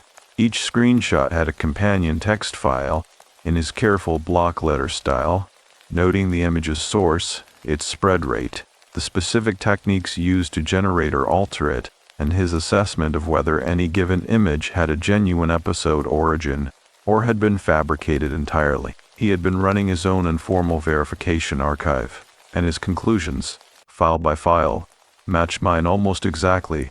The vast majority were fabricated, AI-generated frames stitched from real animation styles, produced and circulated to feed a hunger for confirmation that the world's strangeness had been anticipated by someone, somewhere, before it arrived. The last file in the folder was a document rather than an image. It was dated 3 weeks before he died. It was addressed to me, not in the sense of a letter with a salutation. My name appeared at the top of the document, followed by a colon, and then a single paragraph that read, "You will find this either because I finally sent it to you or because I did not. Either way, it says the same thing." The images are not the point. The point is that people need something to have known. They need the future to have been witnessed before it landed. That need is not stupidity. It is grief operating in advance, mourning a world that has not yet finished changing into something unrecognizable. I have been collecting these because they are the closest thing I have found to a record of how frightened everyone actually is, underneath the sharing and the arguing. I thought you should have the archive in case you want to do something with it professionally. I also thought you should know that I am aware I have not been easy to have as a brother, and I am working on that, and I am sorry it has taken this long. Destroy this if you want. It is just a thought. I read it twice. Outside the bedroom window, the morning had produced a sky of extraordinary clarity. The first real blue I had seen since arriving. A cold and precise blue that belonged to January in a way that summer blue does not, with a sharpness to it that made the bare branches of the trees of the road stand out as if they had been cut from black paper and pressed against it. I sat with the laptop open and the document on the screen and did not do anything for a considerable amount of time. I was aware, at the back of everything, of a pressure building in my throat that I had been managing since October with constant motion and professional focus, and which was now, in this quiet room in this empty cottage, on this cold coast, declining to be managed. I pressed my palms flat on my thighs. The denim was cool and rough under my hands. I focused on the texture, which is the kind of thing you do when you are trying to stay in your body rather than disappearing into something that has no edges. I did not cry. I want to be accurate about that. What happened was something more internal than crying, a kind of structural shift, like a wall that does not fall, but is no longer perpendicular to the ground. I closed the laptop. I put on my coat and my boots, and I went outside. The cold was immediate and clarifying. The air had the specific dry bite of a coastal January morning after a clear night, when the temperature is dropped without cloud cover to hold anything back, and the light was coming in at the low winter angle that makes every surface cast a shadow twice its height. My breath preceded me in small white bursts as I walked around the side of the cottage toward the back. I stood at the edge of the yard and looked toward the path through the spruces. In the clear morning light, without fog, the trees looked completely different, less enclosing, more simply present, the kind of ordinary spruce stand you find all along that coastline, neither threatening nor welcoming, simply occupying their ground with the indifference of things that predate human concern. I walked toward the path. The ground was hard under my boots, the earth consolidated by overnight freeze into something firm and reliable, and the fieldstone edgings were dry and solid. I reached the bend where I had turned back the day before, and I went around it. The path continued for perhaps 30 more meters through the spruces, descending gradually, and then it opened onto a wide, flat shelf of granite above the tide line, just as Ruth had described. The shelf was perhaps 20 feet across at its widest, gray and pink-veined, and it ended at a low drop to a narrow shingle beach where the tide was out, and the exposed rock gleamed with the dark wet of low water. The cove was small and protected, the opposite shore perhaps a quarter-mile away, and the water between was perfectly still in the windless morning, the surface holding the blue of the sky above with something close to fidelity. On the granite shelf, someone had arranged a ring of smaller stones in a circle approximately 2 feet across. Inside the circle, which had been there long enough that the stones had settled into their positions, and the ground inside the ring was distinct from the ground outside it, slightly smoother, slightly darker, there were 3 objects: a small piece of driftwood, worn to gray silk by water; a folded piece of paper, laminated against weather inside a small plastic sleeve, of the kind used for documents meant to survive outdoors, and a length of fishing twine tied in a specific knot I did not recognize, looped around a piece of beach glass ground to a green translucence so complete it looked as though light were passing through it from inside. I crouched over the ring without touching anything in it. The paper inside the plastic sleeve was handwritten. I could read the first line without unfolding it, because whoever had folded it outward rather than in, so the text faced up for what the water holds. I stayed crouched for a long time. The cold of the granite came up through my boot soles steadily. I became aware of a sound I had not noticed on the walk down. Not the tide, which was too far out to hear clearly, but something else. A low and intermittent tone that seemed to come from further along the cove's shoreline to the west. At first I placed it as a mechanical sound, something from a boat or a dock fitting working in the water. But it was not regular enough for mechanical. It arrived in intervals that had no pattern I could identify, each tone slightly different in duration from the last, and the sound had a resonance to it that seemed to sit at the lower edge of hearing rather than cleanly within it.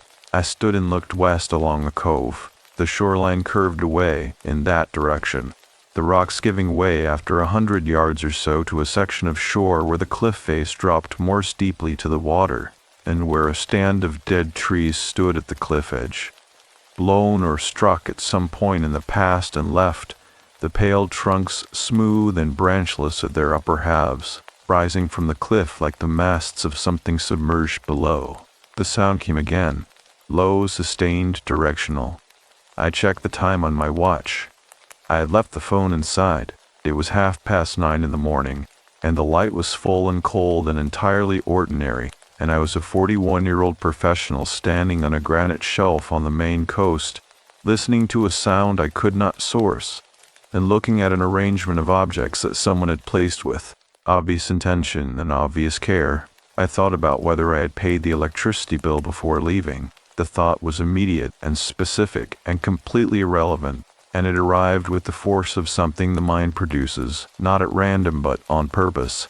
The way you look away from a bright light, not because you have decided to, but because the mechanism of looking away is faster than the decision. I went back up the path. I did not run. I walked at a pace that I was fully in control of. I told myself that on the way back to the cottage, and I was mostly persuaded. Behind me, as the spruces closed over the path and the cove disappeared from view, the sound came one more time, lower than before and longer, and this time it did not stop so much as it simply moved below the threshold of what I could reliably distinguish from silence. Ruth came to the back door at 7:30 that evening, and I had not called her, and I had not expected her. I had spent the afternoon at the writing desk with Marcus's laptop open and the folder of 143 files arranged chronologically in front of me, working through them the way I work through anything that requires sustained attention, methodically, left to right, earliest to latest, without skipping ahead to see where the sequence ends. It is the discipline of the work.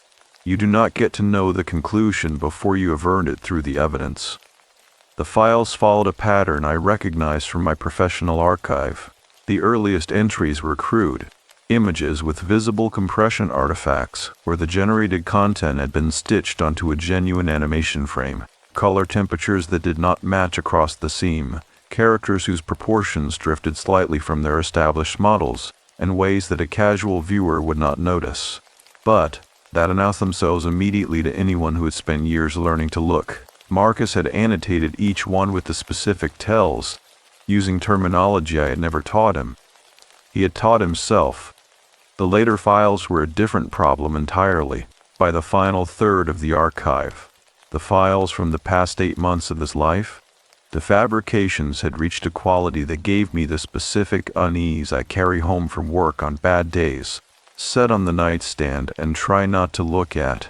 They were nearly perfect, not in every detail, not under forensic examination with the right tools, but in the way that counts for actual spread, the way they would land on a phone screen, scrolled past in 2 seconds, encountered by a person who was already primed to believe that this particular show had always been watching the future. The AI workforce images, the surveillance state frames, the pandemic warning screenshots, every one of them calibrated to the specific hunger Marcus had identified in his document, the need for something to have known.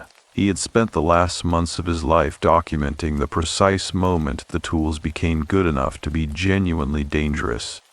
And he had addressed the archive to me. I was still sitting with that when Ruth knocked. She came in with the economy of movement that I was beginning to understand was simply her register. Nothing performed, nothing withheld. The minimum number of steps between the door and the purpose of being there. She set a covered pot on the stove. She said she had made too much soup and the professor's cottage had a working stove and it would keep for 2 days if I did not finish it tonight. I thanked her. She looked at the laptop on the desk without appearing to look at it. That peripheral attentiveness again. And then she sat down in the chair beside the window without being invited. In the way that people sit when they have decided the conversation, they are about to have been worth sitting for. I waited. She said, "You went down to the shelf this morning." It was not a question. I asked how she knew. She said the ground holds prints in this cold, and she had walked the path herself mid-morning for reasons she did not specify. I told her about the stone circle and the 3 objects. I described them precisely: the driftwood, the laminated paper, the beach glass on the knotted line. I watched her face as I spoke, the way I watch sources when I am trying to determine whether what they are giving me is the whole of what they know. Her expression did not change exactly, but something in it settled. The way a surface settles when weight is placed on it, and it accepts the weight rather than resisting it. She said, "Those have been there since November." I asked who had placed them. She was quiet for long enough that I understood the pause was not hesitation, but the particular kind of silence that precedes precise language. The silence of someone choosing words that are accurate rather than words that are comfortable. She said, "There is a woman in the town who does that work. Not a profession, not a ceremony in any formal sense. She has been doing it for a long time, and the people in the cove understand what it means when something appears on the shelf. It means the water has been holding something that belongs to someone, and the time has come for it to move." I asked what the water had been holding since November. Ruth looked at me for a moment with that direct, considered attention. She said, "I do not know the specific content of what moves. That is not how it works. The woman places the objects and the knotted line in the paper with a phrase, and what happens after that happens in its own time and in its own way. And sometimes a person comes down the path and sometimes they do not. And the things on the shelf stay until they are no longer needed, and then they are gone."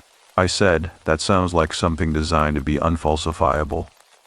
She said, "Most things that are true are. The soup was white bean and something smoky, and it was very good, and I ate 2 bowls standing at the counter while Ruth sat at the table and did not press me to speak. The kitchen was warm from the stove, and the single overhead light gave the room the enclosed, specific quality of a room that has held many evenings, many silences, many people eating, because eating is the thing you do when you do not know what else to do. I asked her about the sound I had heard from the western end of the cove. She said, "The dead trees along the cliff edge. When the temperature drops overnight and the wind comes off the water at a certain angle, the trunks resonate. It has always done that. People who hear it for the first time find it unsettling." I said it had not been windy this morning. She said no, it had not. She did not offer an alternative explanation, and I did not push for one, and we stayed in that space for a moment with the soup in the overhead light and the cold pressing against the window glass from outside. Then she said something that I have turned over many times in the 14 months since, trying to find the angle at which it resolves into something simple. She said, "Your brother collected images of warnings that had not yet arrived. That is a specific kind of attention. The same attention that brings people to this cove." I had not told her about Marcus. I had not told her about the laptop or the folder or the document addressed to me. I had told her I was someone going through something, which was all I had said. And she had not asked for more. I asked her how she knew about the images. She said she did not know about any images.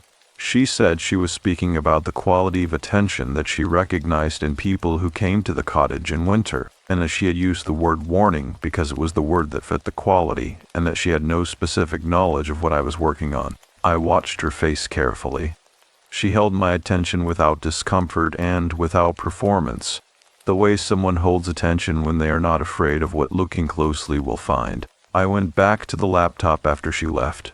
The remaining files in Marcus's archive were the most recent ones, the final 23 documents dated in the last 6 weeks of his life. I opened the first of them and read the annotation in his block letter style, and then I stopped.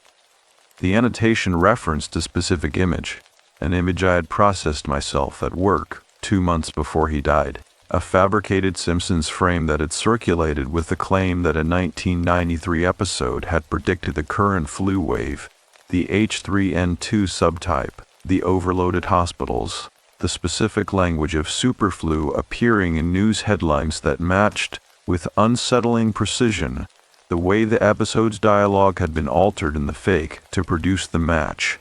I had flagged it, written my report, sent it up the chain. Marcus had the same image, he had the same analysis.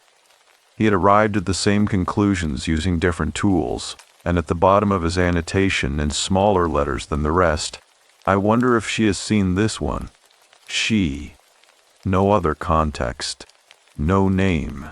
I sat with the laptop in the cooling kitchen for a long time after that, aware of the darkness outside the window and the faint pressure of the water somewhere below the cliff line, and the specific and undeniable fact that my brother had spent the last period of his life thinking about my work and thinking about me, and never once picking up the phone to say so. The grief that came then was not the managed, administered grief of the previous 3 months. It had a different quality. Heavier, and somehow cleaner.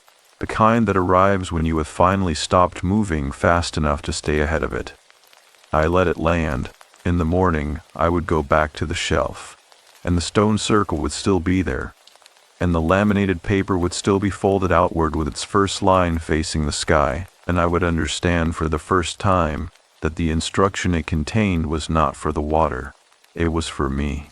I did not go back to the shelf in the morning.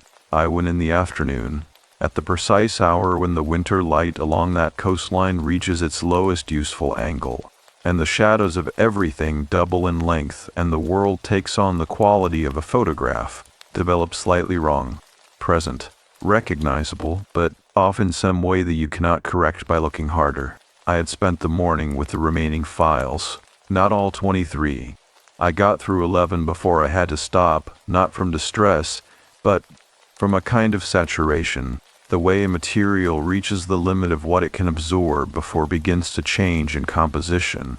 Each file was another piece of evidence that Marcus had been doing the same work I was doing, in parallel alone, without telling me.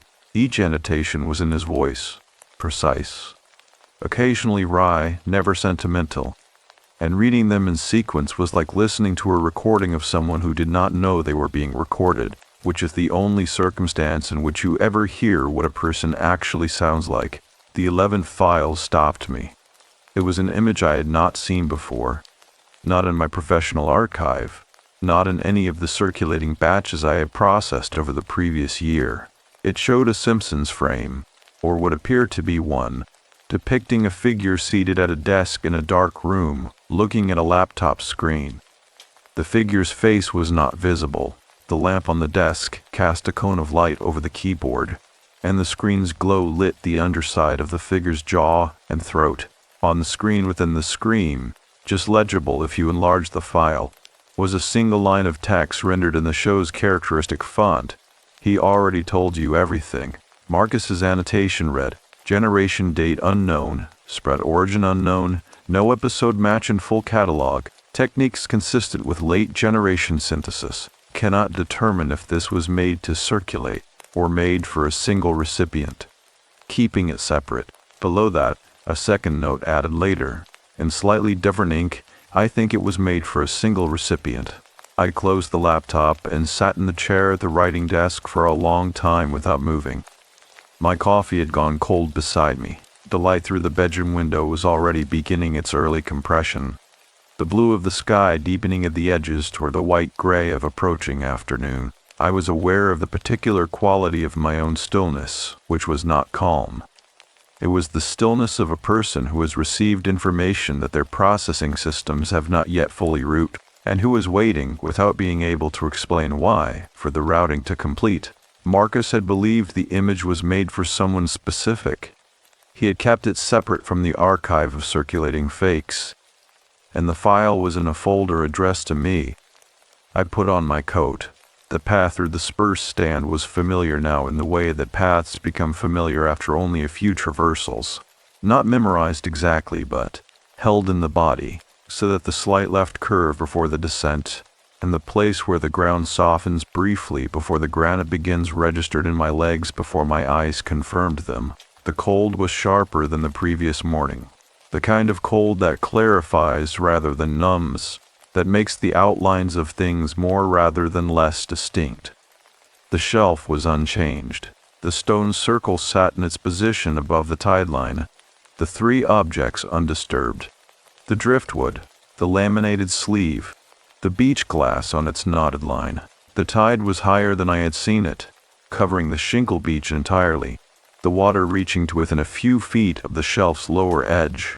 It was not rough water, the cove was too sheltered for that, but it was present in a way it had not been before, occupying more of the visible world, the surface moving with the slow, muscular shift of deep water, adjusting its weight. I crouched beside the circle and picked up the laminated sleeve. The paper inside was folded in thirds, the outer face showing only the first line, for what the water holds. I unfolded it carefully, working the creases with my thumbs, aware of a reluctance in my hands that I did not share, but could feel, the way you can feel someone else's hesitation when you are standing close enough. The paper had 3 sections. The first line was the heading I had already read. The second section, in the same handwriting, careful, unhurried, neither masculine nor feminine in its particular formation, read, "What the water holds is not lost. It is present in a different medium. The frequency does not degrade. It waits for a receiver with the correct attunement, and the attunement is always grief. Not grief as damage, but grief as the specific opening that loss cuts in a person, which is the only aperture wide enough for certain transmissions to pass through." The third section was shorter. It said, "Speak his name of the waterline, not loudly. The cove does not require volume. It requires intention." I stayed crouched for a long time. The cold of the granite pressed through the soles of my boots with patient insistence. The water moved against the shelf's lower edge with a sound that was less like waves and more like breathing. The slow, even respiration of something very large that has been at rest for a long time and is not asleep. I thought about Marcus's phrase in a document he had left for me. Grief operating in advance. The idea that people circulated fabricated warnings not out of stupidity, but out of a need to have had the future witnessed before it became the present. The need for something to have known. I understood, standing there, that I had driven to this coast because I needed something to have known. Not in the mystical sense. I was still, constitutionally, a person who dealt in verification, in sourced and confirmed and documented reality, but in the sense that I needed to be somewhere that acknowledged the full weight of what had happened without requiring me to perform my management of it. Somewhere the grief can be its actual size. I walked to the water's edge. The tide had covered the lower rocks completely, and the shelf ended in a clean drop of perhaps 18 inches to the water's surface. I stood at that edge and looked down into the water, which was very clear in the cold, the bottom visible in the shallower sections as a patchwork of stone and weed in dark greens and browns, shifting with the slow underwater movement of the swell. I said his name, Marcus. One word, not loudly. The cove absorbed it without echo, which is the property of enclosed water. Sound goes in and does not return, which is either comforting or disturbing depending on the state you arrive in. Nothing happened. The water moved, the cold continued. A single gull appeared over the western cliff line, crossed the cove in a long descending arc, and disappeared beyond the eastern shore without making a sound. I stood there for several minutes, aware that I had expected something, and that the expectation itself was the thing I needed to examine. I had spent 15 years in a professional relationship with the mechanics of false belief. The image that feels true because it confirms what the viewer already carries. The fabricated frame that spreads because it tells a frightened person that their fear has been witnessed and recorded by someone with foresight. I knew exactly how that mechanism worked. I had spent years dismantling it, file by file, annotation by annotation, and I had come to a stone circle on a Maine coast and read a handwritten instruction and spoken my dead brother's name into a cove because some part of me needed, with a desperation I had not fully acknowledged until this moment, for the transmission to be real. The grief that came then was different from what had arrived in the kitchen 2 nights before. That grief had been heavy and clean. The grief of finally stopping. This was older and more complicated. The grief underneath the grief. The part that was not about losing Marcus in October, but about the 15 years before October. The 11 p.m. phone calls and the janitor of lies and the knot I had been holding in the shameful loosening when it released. The grief of a relationship that had been, for most of its duration, conducted at a distance that neither of us had chosen entirely, and neither of us had closed. He had been doing my work. Alone, in his disordered apartment with the cracked spines and the stacked papers, he had been building an archive of the same false images I had been building, and he had been thinking about my work and thinking about me, and the document at the end of the folder was the closest he had come to closing the distance, and he had died before he sent it. I sat down on the granite shelf, not elegantly. I simply sat, the way you sit when your legs decide the matter without consulting you. The cold came through my coat immediately. I did not move.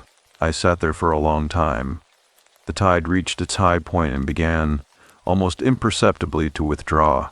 The light shifted from its lowest angle toward the early dark of a January afternoon on the 44th parallel. My hands were very cold and I had not brought gloves, which was a failure of planning I was now paying for in a specific and clarifying way. When I finally stood, I looked back at the stone circle and noticed something I had not seen when I arrived. The beach glass on the knotted line had moved. It had been inside the circle when I picked up the laminated sleeve. It was now outside the circle's edge, on the granite shelf, approximately 8 inches from where it had been, as though it had been lifted and set down again with deliberate placement. The knot was intact. The line was intact. The glass itself caught the last of the afternoon light and held it, green and translucent, the light moving inside it in a way that was almost certainly the result of the angle and the quality of late winter sun on sea glass and nothing else at all. I picked it up. It was cold, as everything was cold, smooth in the specific way of glass that has been worked by water over a very long time, all its original sharpness gone, its edges rounded to a continuous softness. I turned it in my fingers. The light moved through it. I put it in my coat pocket. I walked back up the path. The spruces closed around me and the cove disappeared behind, and I carried the glass and the cold and the weight of everything the afternoon had asked of me back up toward the cottage and the desk and the remaining 12 files in my dead brother's folder. I did not know, going up that path with the glass in my pocket and the cold in my hands, that the next morning Ruth would come to the back door with the name of the woman who had placed the circle, and that the woman's knowledge of what the archive contained would be precise enough, and specific enough to make verification feel, for the first time in my professional life, like entirely the wrong tool for the situation. The woman's name was Cecilia Voss, and she lived at the end of a dirt road 3 miles west of the cottage, in a house that had been in her family since the 1880s.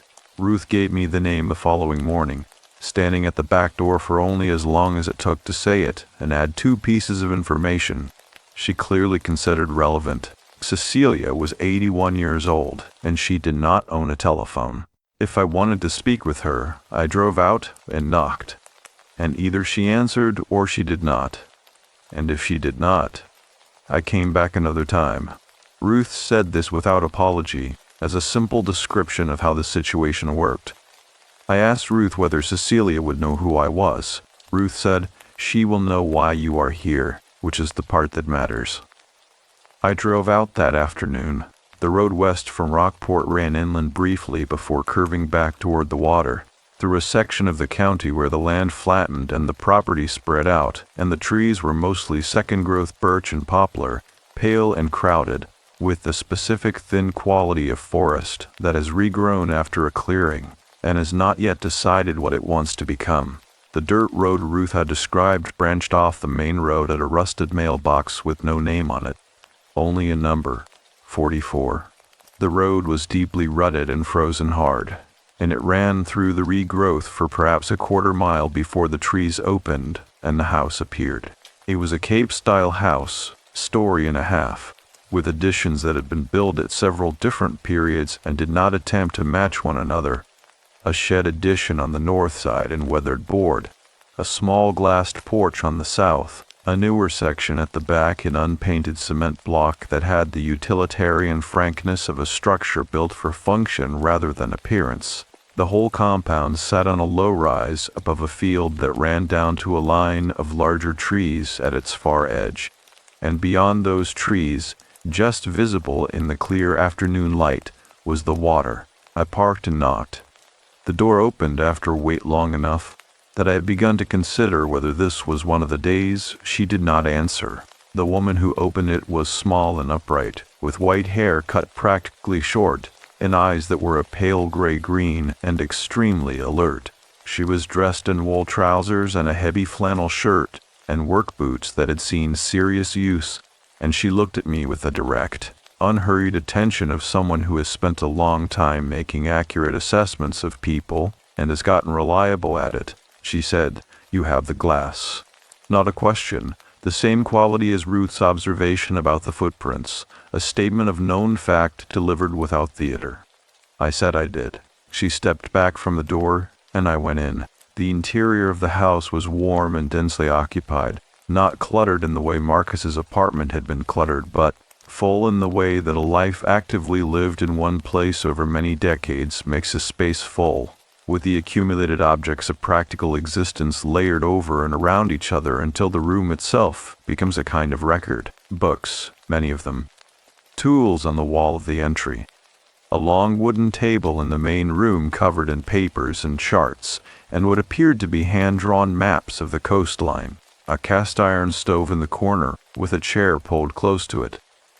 She gestured at the chair across the table from her own, and I sat. She sat across from me and folded her hands on the table and looked at me without speaking for a moment, and I had the specific experience of being read, not examined, not assessed in the clinical sense, but read, the way you read a document when you are trying to understand not just its content but the state of the person who wrote it. She said, "Tell me what you found in the circle, and tell me what you did." I told her. I described the laminated paper and the instruction in walking to the water's edge, and speaking the name and sitting on the shelf until the light changed. I told her about the glass moving, and about picking it up and carrying it back. I spoke plainly and in sequence the way I give professional reports, because it was the only register I had for describing things I did not fully understand. She listened without interrupting. When I finished, she was quiet for a moment. Then she said, "The glass moved because you were ready for it to move, not before. The objects on the shelf do not operate on a schedule. They wait for the specific condition that activates them, which is always the same condition, and which she reached on that shelf yesterday afternoon. I asked what the condition was. She said, the moment a person stops trying to verify the grief and simply allows it to be the size that it actually is. I sat with that. She reached to one side of the table and moved several of the charts aside and produced a notebook, cloth-covered, well-used, the spine reinforced with cloth tape of a different color than the cover, indicating a repair at some point. She opened it to a marked page and set it in front of me. The page showed a hand-drawn map of the cove I recognized from the shape of the shoreline. The protected curve, the shelf marked with a small circle, the cliff line to the west with the dead trees indicated by small vertical marks. Along the margin of the map, in small careful handwriting, was a list of dates going back decades. Beside each date, a name. Not many names, perhaps 20 in total, spread across what appeared to be 40 years of entries. She said people have been coming to that shelf for a long time, not because anyone advertises it, because the cove has a particular relationship with transmission, which is the word I use for what most people would call haunting, though haunting implies a disturbance. And what happens in that cove is not a disturbance. It is a continuation, a signal that does not degrade. I said, what kind of signal? She said, the kind of grief generates. You work in verification, Ruth told me. You understand that a signal requires a medium. You understand that the same information can be encoded in different media and read by the right instrument. What the cove does is provide a medium. It has been doing it since long before any of us were here to notice it, and it will be doing it long after. I did not create it. I maintain it. There is a difference. I asked about the paper in the sleeve. Who had written it? She said she had written it, and the woman before her had written a version of it, and the woman before that had written a version before that, going back far enough that the specific authorship was less relevant than the continuity of the function. She said the words are less important than the fact of their being legible. They give a person's mind something to hold, while the older part of them does what it came to do. I asked about the knotted line, the specific knot. She turned to a different page in the notebook and showed me a diagram, a careful ink drawing of a knot I still did not recognize, with notations around it in the same small handwriting. She said the knot was a signal knot, an old form used by fishing communities along this part of the coast, originally practical, a knot that released under a specific tension rather than under general load, so that a line could be set to let go at a precise moment. She said in its original form it was engineering. What I use it for is the same principle applied differently. The glass is held until the right tension arrives, and then it releases. I said the right tension being grief at the correct size. She said, you understand it quickly. That is your brother's influence. He was a person who made precise instruments out of approximate materials, which is the rarest kind of mind. I went still. I said, you knew Marcus. She looked at me steadily. She said, I did not know Marcus. I know the archive he built because you carried it here without knowing you were carrying it. Grief does not travel alone. It travels with the full weight of the relationship that generated it. And a person trained to read that weight can read what it contains. I am telling you what I can read. I am not claiming a source beyond that. She said it with complete precision and no apology, and I believed her. And I could not have said with any professional confidence why I believed her, only that the quality of her attention was the same quality as a very good analyst, someone who worked from what is actually present rather than from what would be convenient to find. I asked what I was supposed to do with the glass. She opened the notebook to a third page. This one had a short paragraph of text, no diagrams. She turned it to face me and let me read it. The glass carries what was released at the waterline. It does not hold it permanently. It holds it in transit, long enough for the carrier to hear what they could not hear before the shelf. Because before the shelf, the internal noise was too high for reception.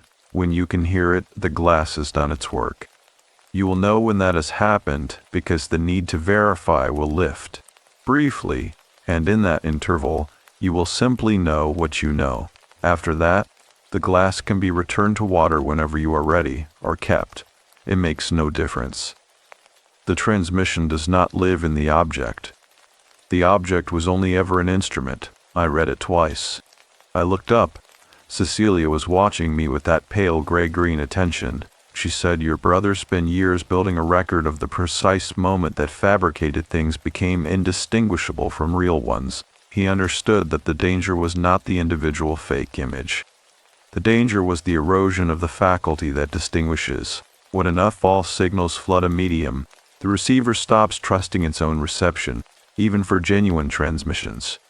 He was trying to protect something. He was trying to protect the capacity to know what is real. She paused. She said, "He was also trying to protect you specifically, because you are the one doing that work in the open, where the erosion reaches first. He knew the cost of it. He was documenting the cost before you had to pay it fully." That is what the archive was. The stove ticked in the corner. Outside the glass porch, the light had reached the stage of a winter afternoon, where it was technically still present but had begun its withdrawal. The blue of the sky above the far tree line darkening at altitude, while the horizon held a thin strips of something warmer. I said, "He never told me any of this." She said, "No, he was working up to it. That is clear in the material.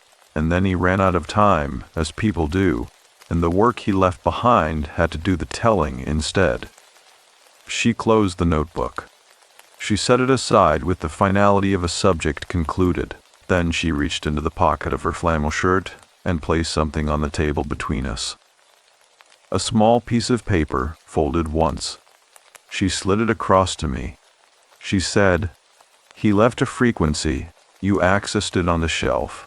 What is on that paper is the last part of it. The part that would not fit in a document on a laptop. Because it was not a thought. It was an instruction. I wrote it down this morning because I knew you would come today.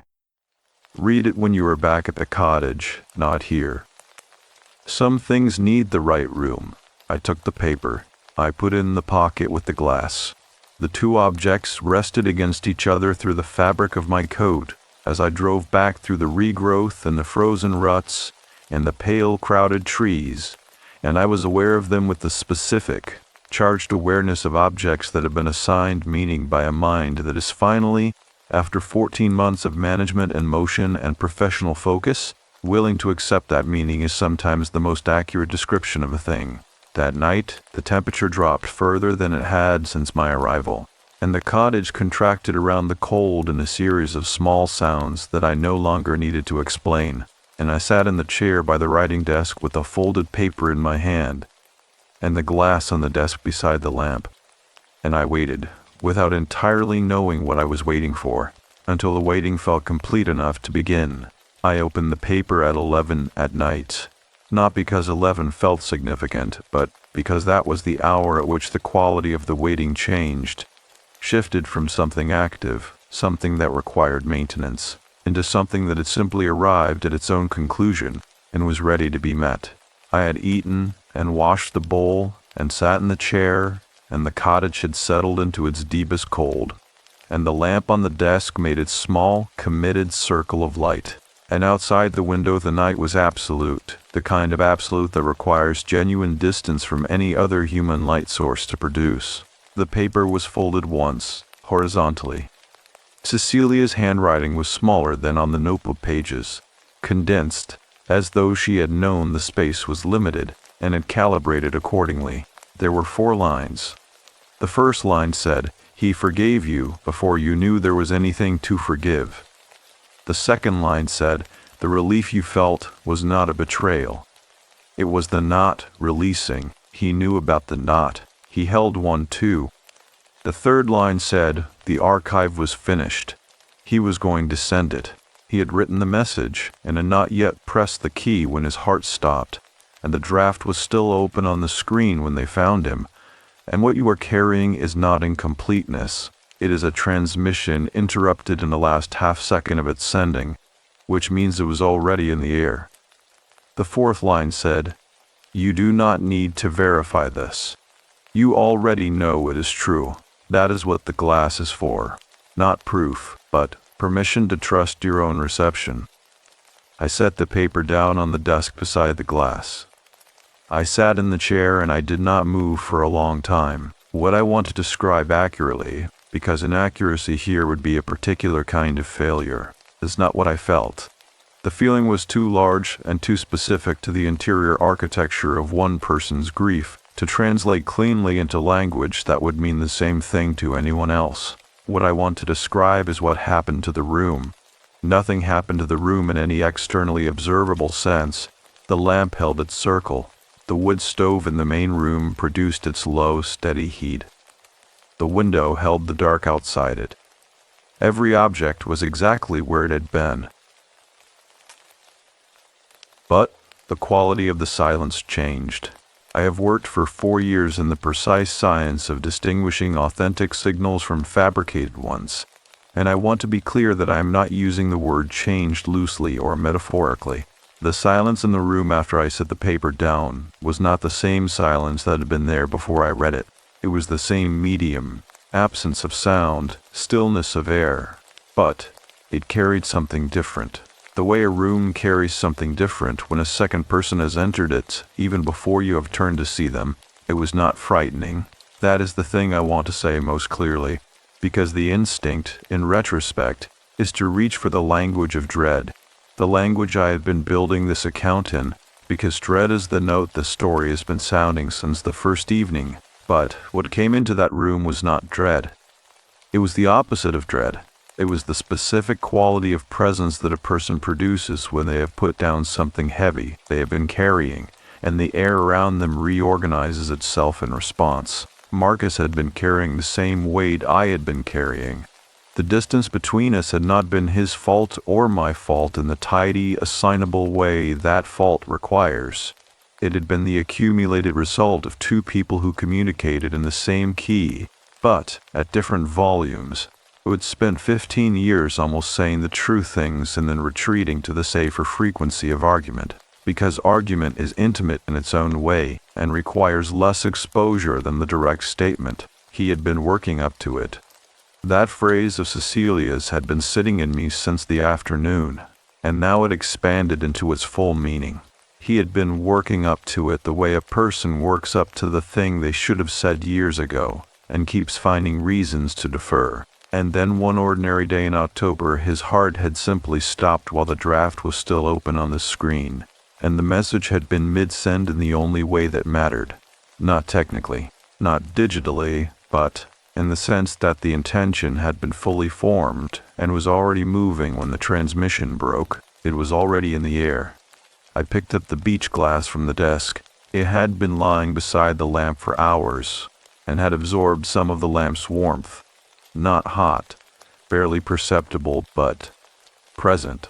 I held it in both hands and felt its smoothness and its slight weight, and looked at the light moving through it in the way that light moves through sea glass, which is the way light moves through anything that has been worked on by something patient and larger than itself over a very long time. I said his name again, not at the waterline this time. In the room, Marcus. The lamp held its circle. The stove produced its heat. Outside the window, the absolute dark of the January coast held everything beyond it. And then, something occurred that I have not told anyone, and have not been sure I would include in this account, and which I am including now because the commitment I made at the beginning of this telling was to accuracy. And accuracy requires that I do not edit toward plausibility. The laptop on the desk opened. Not dramatically. Not with any sound beyond the soft mechanical exhalation of a screen waking from sleep. The faint increase in the ambient light from its surface. I had left it closed, but not shut down. And screens wake from sleep for any number of reasons. A key caught on fabric, a vibration in the floor, a shift in temperature that affects a component. I am aware of all of those explanations. I hold them available. The screen showed the desktop. The single folder, and beside the folder, in the bottom right corner of the screen, the chat application Marcus had used, one of the old ones, a platform I recognized from years ago that he had refused to migrate away from on principle, showed a notification indicator, a small number, one unread message. The application had been dormant since October. I had not opened it. The notification had presumably been sitting there since before he died, some message received and unread in the last days or weeks of his life, and the waking screen had simply surfaced it. I knew this. I also crossed the room and opened the application. The message was from a contact listed only as V, sent on the 15th of October, 4 days before Marcus died. It said, "The last batch is the best work either of us has done. Send it to her. Stop waiting for the perfect moment. The perfect moment already happened, you just did not recognize it while you were in it." I stood at the desk and read it 3 times. V. I thought of Cecilia Voss. I thought of the notebook and the 40 years of dates and names in the margin and the precision of everything she had said that afternoon. I thought of her statement. "I know the archive you built because you carried it here without knowing you were carrying it." I thought about whether I was going to verify this. I stood in the lamplight with the glass in one hand and the laptop's glow on my face, and I felt the professional apparatus of my trained mind reaching for its instruments. The sourcing protocols, the provenance checks, the chain of documentation that converts an unverifiable claim into something that can be held up to the light and examined, all of it available, all of it ready. I did not use it.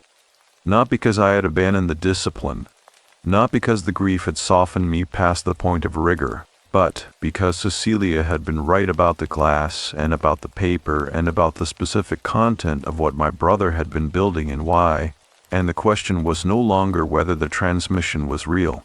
The question was whether I was willing to be the kind of receiver that received it. I sat down in the chair. I held the glass. I let the room be what it was. A small cottage room on the Maine coast in deep January, cold at its edges and warm at its center, occupied by one person and whatever else had gathered in the quality of the silence since I read the 4 lines on the folded paper.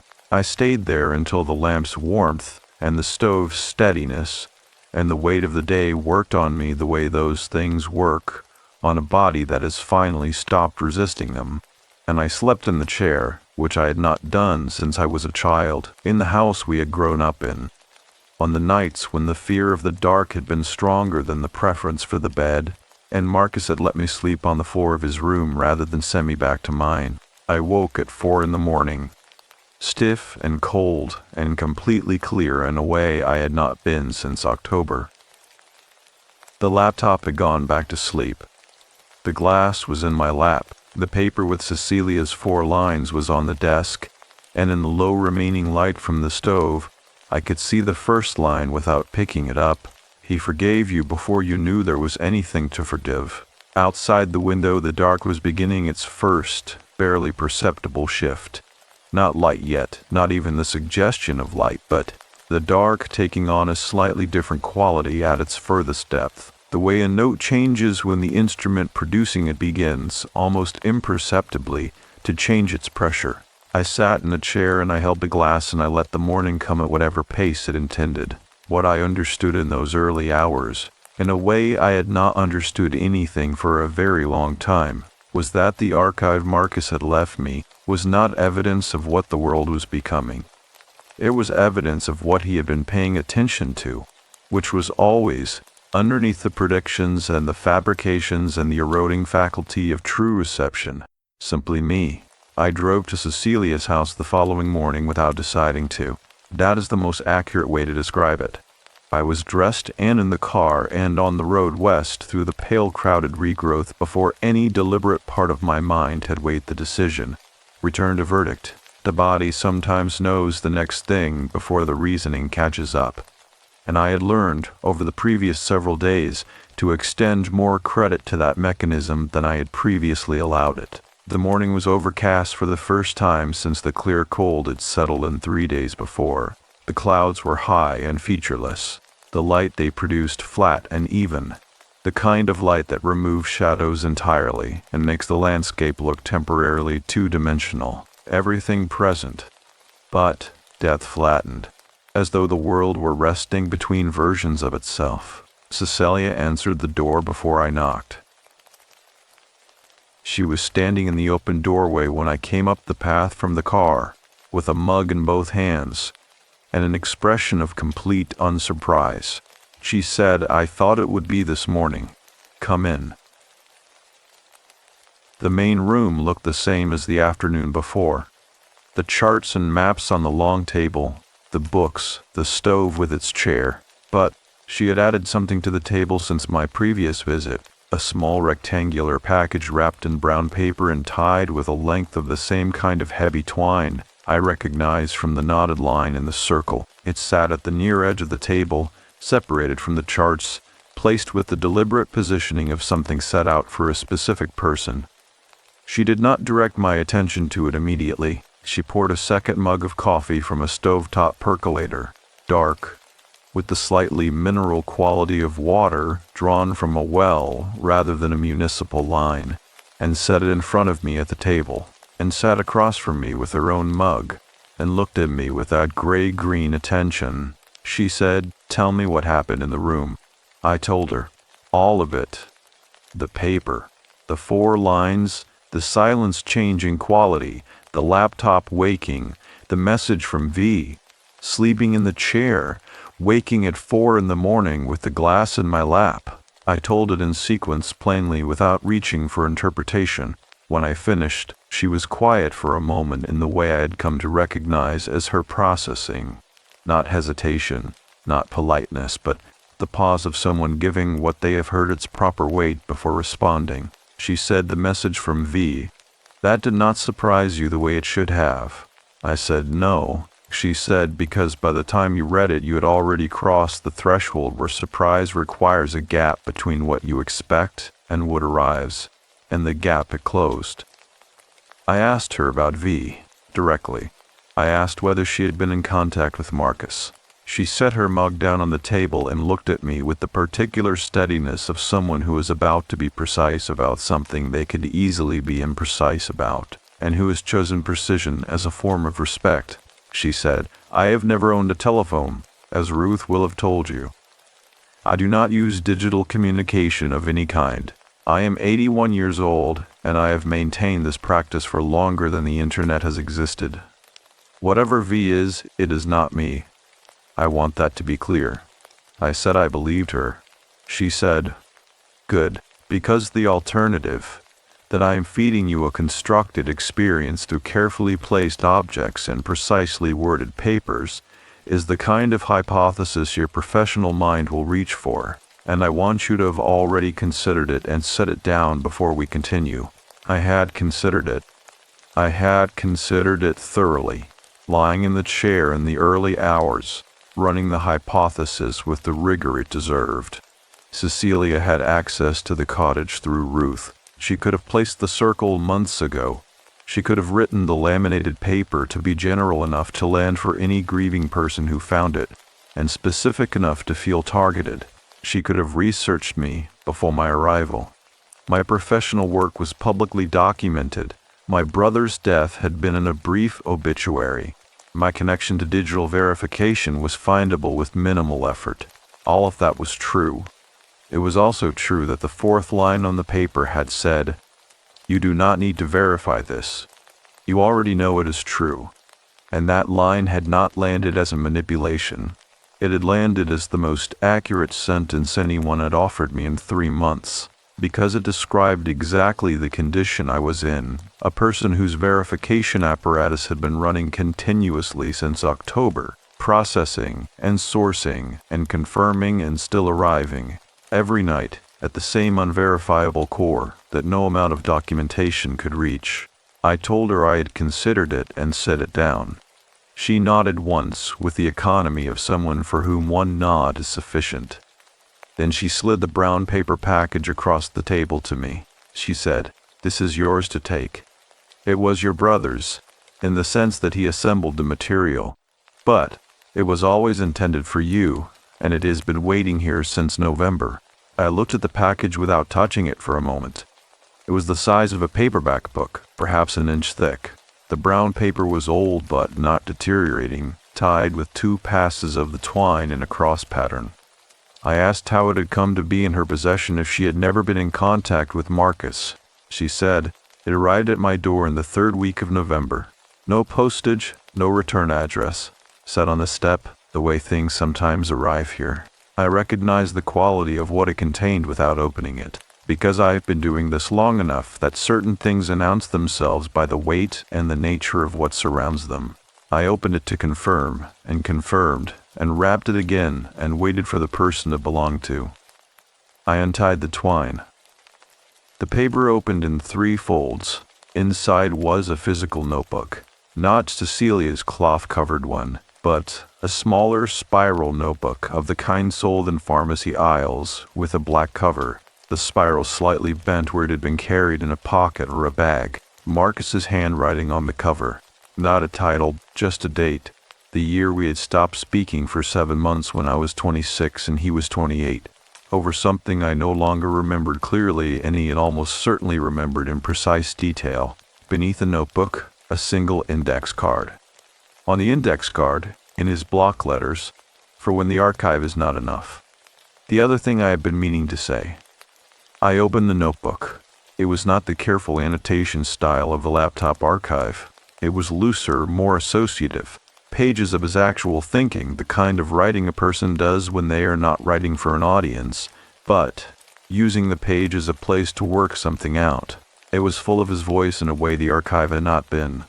The specific frequency of his mind when it was not performing certainty, but actually moving through uncertainty, which was a version of him I had not known he possessed.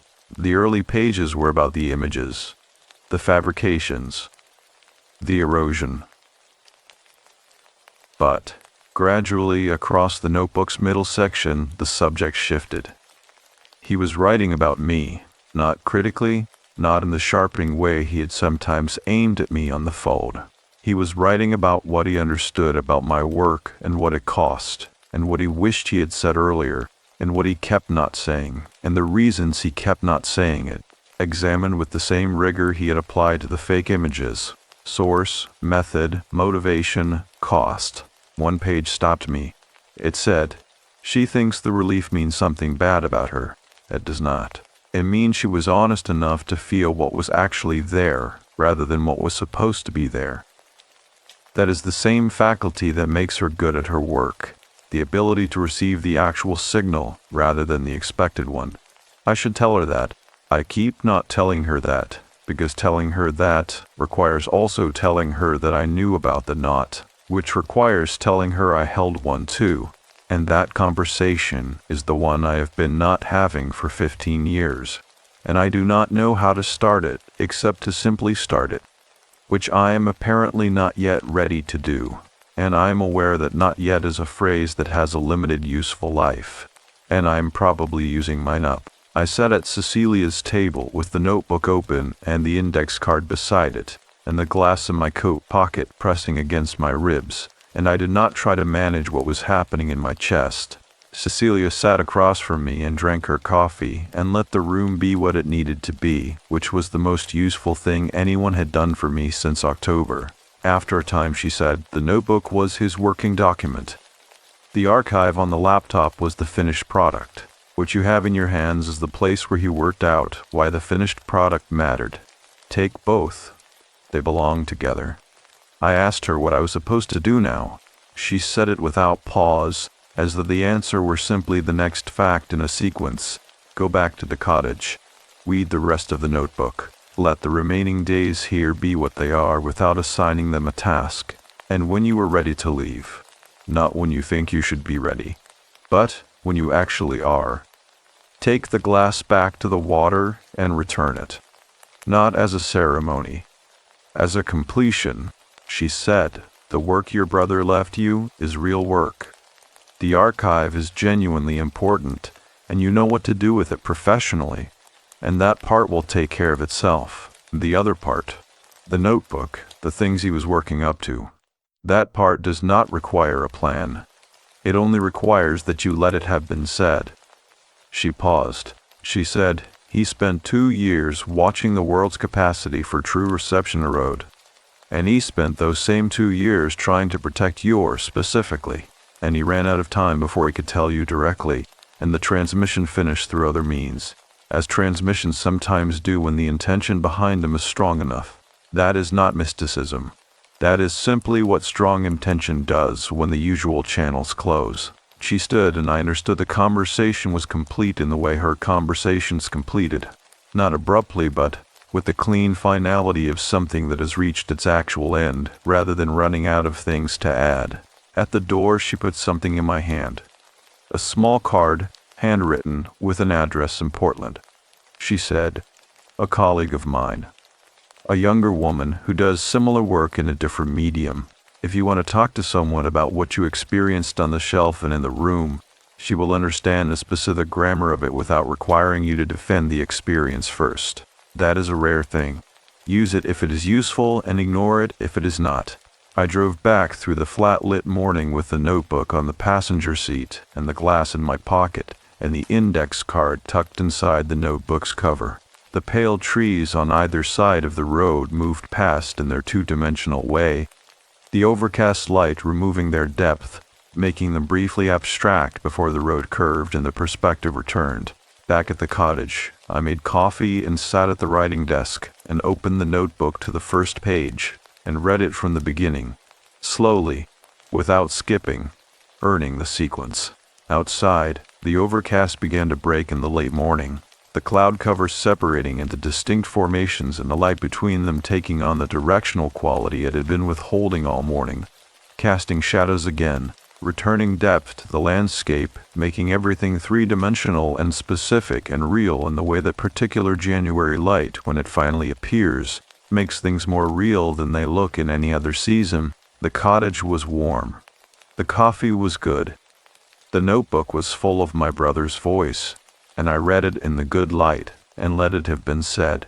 What I did not know, sitting at that desk with the notebook and the coffee and the returning light, was that before I left the cottage 2 days later, one more thing would come.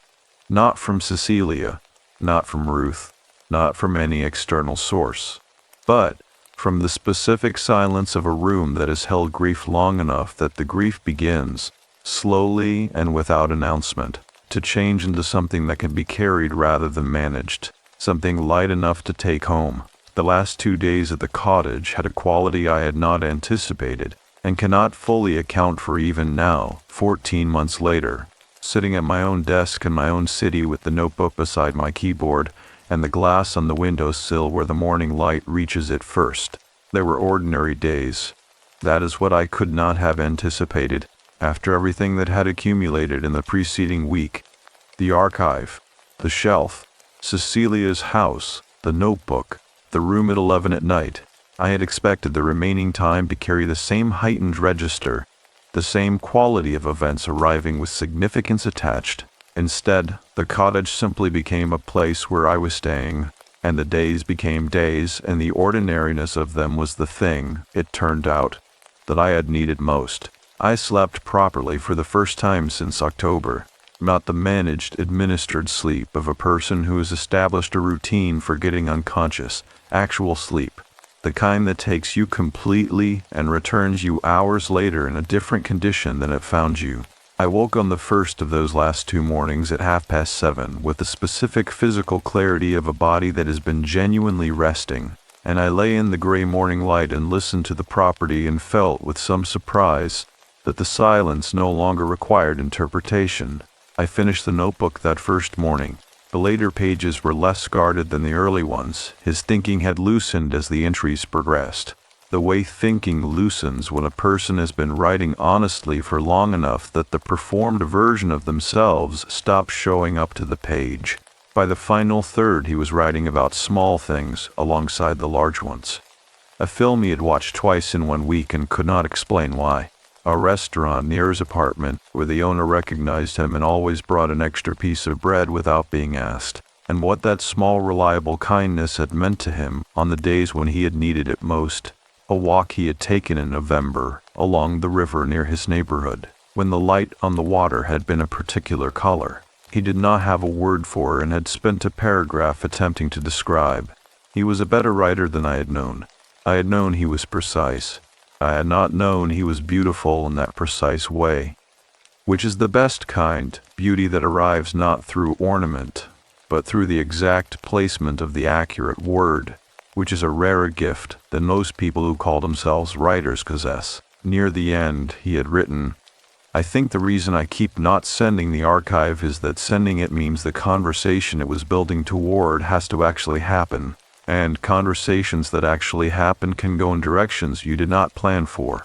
And I have spent 15 years being better at certainty than at openness, and I am aware this is the thing she would say too if she were writing this, which she is not. But I am writing it for both of us as a provisional measure until I am ready to do it properly." A provisional measure. I read that line 4 times. It sounded so much like him that I laughed the first time I had laughed since October. That did not have the careful, calibrated quality of laughter produced for social purposes. It was short and involuntary, and it surprised me, and then it was over. And the room was the same room it had been before it. And I sat with a notebook in my lap and felt something that I can only describe as company. Not presence in the charged sense of the previous nights. Simply company. The way a room feels company when it has been lived in by someone who mattered. And the living in has left something residual that is not supernatural and not imaginary, but simply the accumulative fact of a person having been present in a space, having had coffee in it and thoughts in it, and probably frustration and probably occasional contentment, and all of that having settled into the materials of the room over time, the way everything settles. I spent the afternoon doing nothing organized. I walked the road in both directions without a destination. I ate soup standing at the kitchen window and watched a pair of crows work methodically through the yard, checking the frozen ground with the professional persistence of creatures who have decided that thoroughness is the appropriate response to scarcity. One of them found something near the property line and spent several minutes with it, and the other one watched without intervening, and then they both left together, heading north over the tree line, and the yard was empty, and the light was beginning its late compression. And I stood at the window for a while after they had gone, because the ordinary world, after a week of operating at an unusual pitch, had become genuinely interesting in the way that ordinary things become interesting when you have been away from them long enough to see them freshly. Ruth came by that evening with bread from a bakery in Camden, and the information, delivered without ceremony, that the weather was due to change the following afternoon. A front moving in from the northwest, temperatures dropping further, possibly some light snow by evening. She said it the way she said everything, as a simple condition of the environment to be noted and prepared for, rather than resisted. I told her I was planning to leave the following morning. She looked at me for a moment with that settled, attentive face. She said, "You came in one condition and you are leaving in another. That is what the cottage does for some people." I said I thought it was less the cottage and more what had happened in it. She said the two are not separate. She said it without mysticism, as a practical observation about the relationship between place and event, and then she put the bread on the counter and took her bag and went to the back door. She paused there. She said, "Cecilia asked me to tell you that you are welcome back, not for any specific purpose, just that the welcome is open." I said I was glad to know that. She nodded and left, and the door closed with its perfect fit. And I stood in the kitchen with the bread on the counter and the last of the evening light coming flat and thin through the window, and I thought about Ruth's phrase, "came in one condition, leaving in another," and understood that it was the most accurate description of what had happened to me that anyone had offered, including myself. I spent the last evening writing, not the archive work, not professional documentation. I opened a new document on my own laptop. I had barely opened it all week, which I had not noticed until that moment, and I wrote an account of the 7 days at the cottage, not this account. That would come later, assembled over several months in the city, drafted and revised and returned to until it had the shape that a true account requires. That evening's writing was rawer than this, less considered, more in the immediate voice of someone still inside the experience rather than at the 14 months removed from which I am writing now. But it was the beginning of this, and it mattered that I started it there, in that room. while the quality of the week was still present in the air. I wrote for 3 hours. The stove kept the room warm. Outside, the temperature dropped steadily toward the front Ruth had described, and sometime after 10 the first few flakes came against the window. Not the front yet, just its advance. A few dry flakes that hit the glass and did not accumulate. More a signal than an event. I wrote about Marcus. About the archive and the notebook and the things he had been working up to. I wrote about the shelf and the circle and the glass and Cecilia's 4 lines in the folded paper. I wrote about the laptop waking and the message from V, and the decision not to verify, which was not a decision I made once, but a decision I made continuously, like a door held open against a wind that keeps testing whether you are still holding it. I wrote about the relief when the knot released and what Marcus had understood about it, and what it meant that he had understood it and not told me, and been working up to telling me and run out of time in the last half second of the sending. I wrote, the archive was his gift to my work. The notebook was his gift to me. The difference between those two things is the difference I have been unable to articulate for 15 years, and he articulated it by leaving both, and I am only beginning to understand what that precision cost him. At midnight I closed the laptop and washed the coffee cup and checked the locks, which I had not been doing all week because the cottage did not seem like a place that required that kind of attention, but which felt like the right way to close the last evening. Small domestic acts performed with care, the ordinary world reasserting its legitimate claims. I went to bed and slept without difficulty, and woke at 6 to the sound of snow, not heavy. Ruth's front had arrived overnight, but had come in lighter than predicted, laying down perhaps 2 inches on the yard and the road and the branches of the spruce stand, which I could see from the bedroom window was a transformation of every dark surface into something bright and temporarily simple. The sky above the snow was the particular color of early morning after snowfall, a gray so pale it was almost white, the light diffused and directionless, filling the world evenly from every side at once. I made coffee. I packed my bag, which took less time than it should have because I had not unpacked thoroughly when I arrived, which now seemed like a symptom of something I no longer needed. I carried the bag to the car and brushed the snow from the windshield with my coat sleeve, which was impractical, and left my sleeve wet and worked fine. I went back inside and stood in the main room for a moment. The stove had gone cold overnight. The lamp on the writing desk was off. The room held its quality of accumulated occupancy, the sense of a place that has held many people and holds them in a general, impersonal way, the way a good room holds everyone equally, without preference, without residue that belongs to any one of them, except that on the writing desk beside the lamp I had left Marcus's notebook. I had not planned to leave it. I had not made a conscious decision about it during the packing, but, standing in the main room with my coat on and the car brushed and the bag loaded, I understood that leaving it was right, not as an offering, not as ceremony, but because the notebook had done its work, and its work had been done here, and it belonged to this place now, in the way that things belong to places when a significant amount of their meaning has been produced in them. I picked up my own laptop and the charger and the small zip bag of personal items from the desk. I left the notebook. I left the index card tucked inside its cover. I locked the back door and left the key in the lockbox and drove out of Bell Cove Lane onto the main road heading south, through the snow-covered town and past the harbor, which in the early morning in the fresh snow looked like a painting of itself, and then on to Route 1 and south through the small towns with their hand-lettered signs and their early morning solitude. And I did not look back, not because looking back was wrong, but because everything that needed to be carried was already in the car, and what had been meant to stay had already stayed. The glass was in my jacket pocket.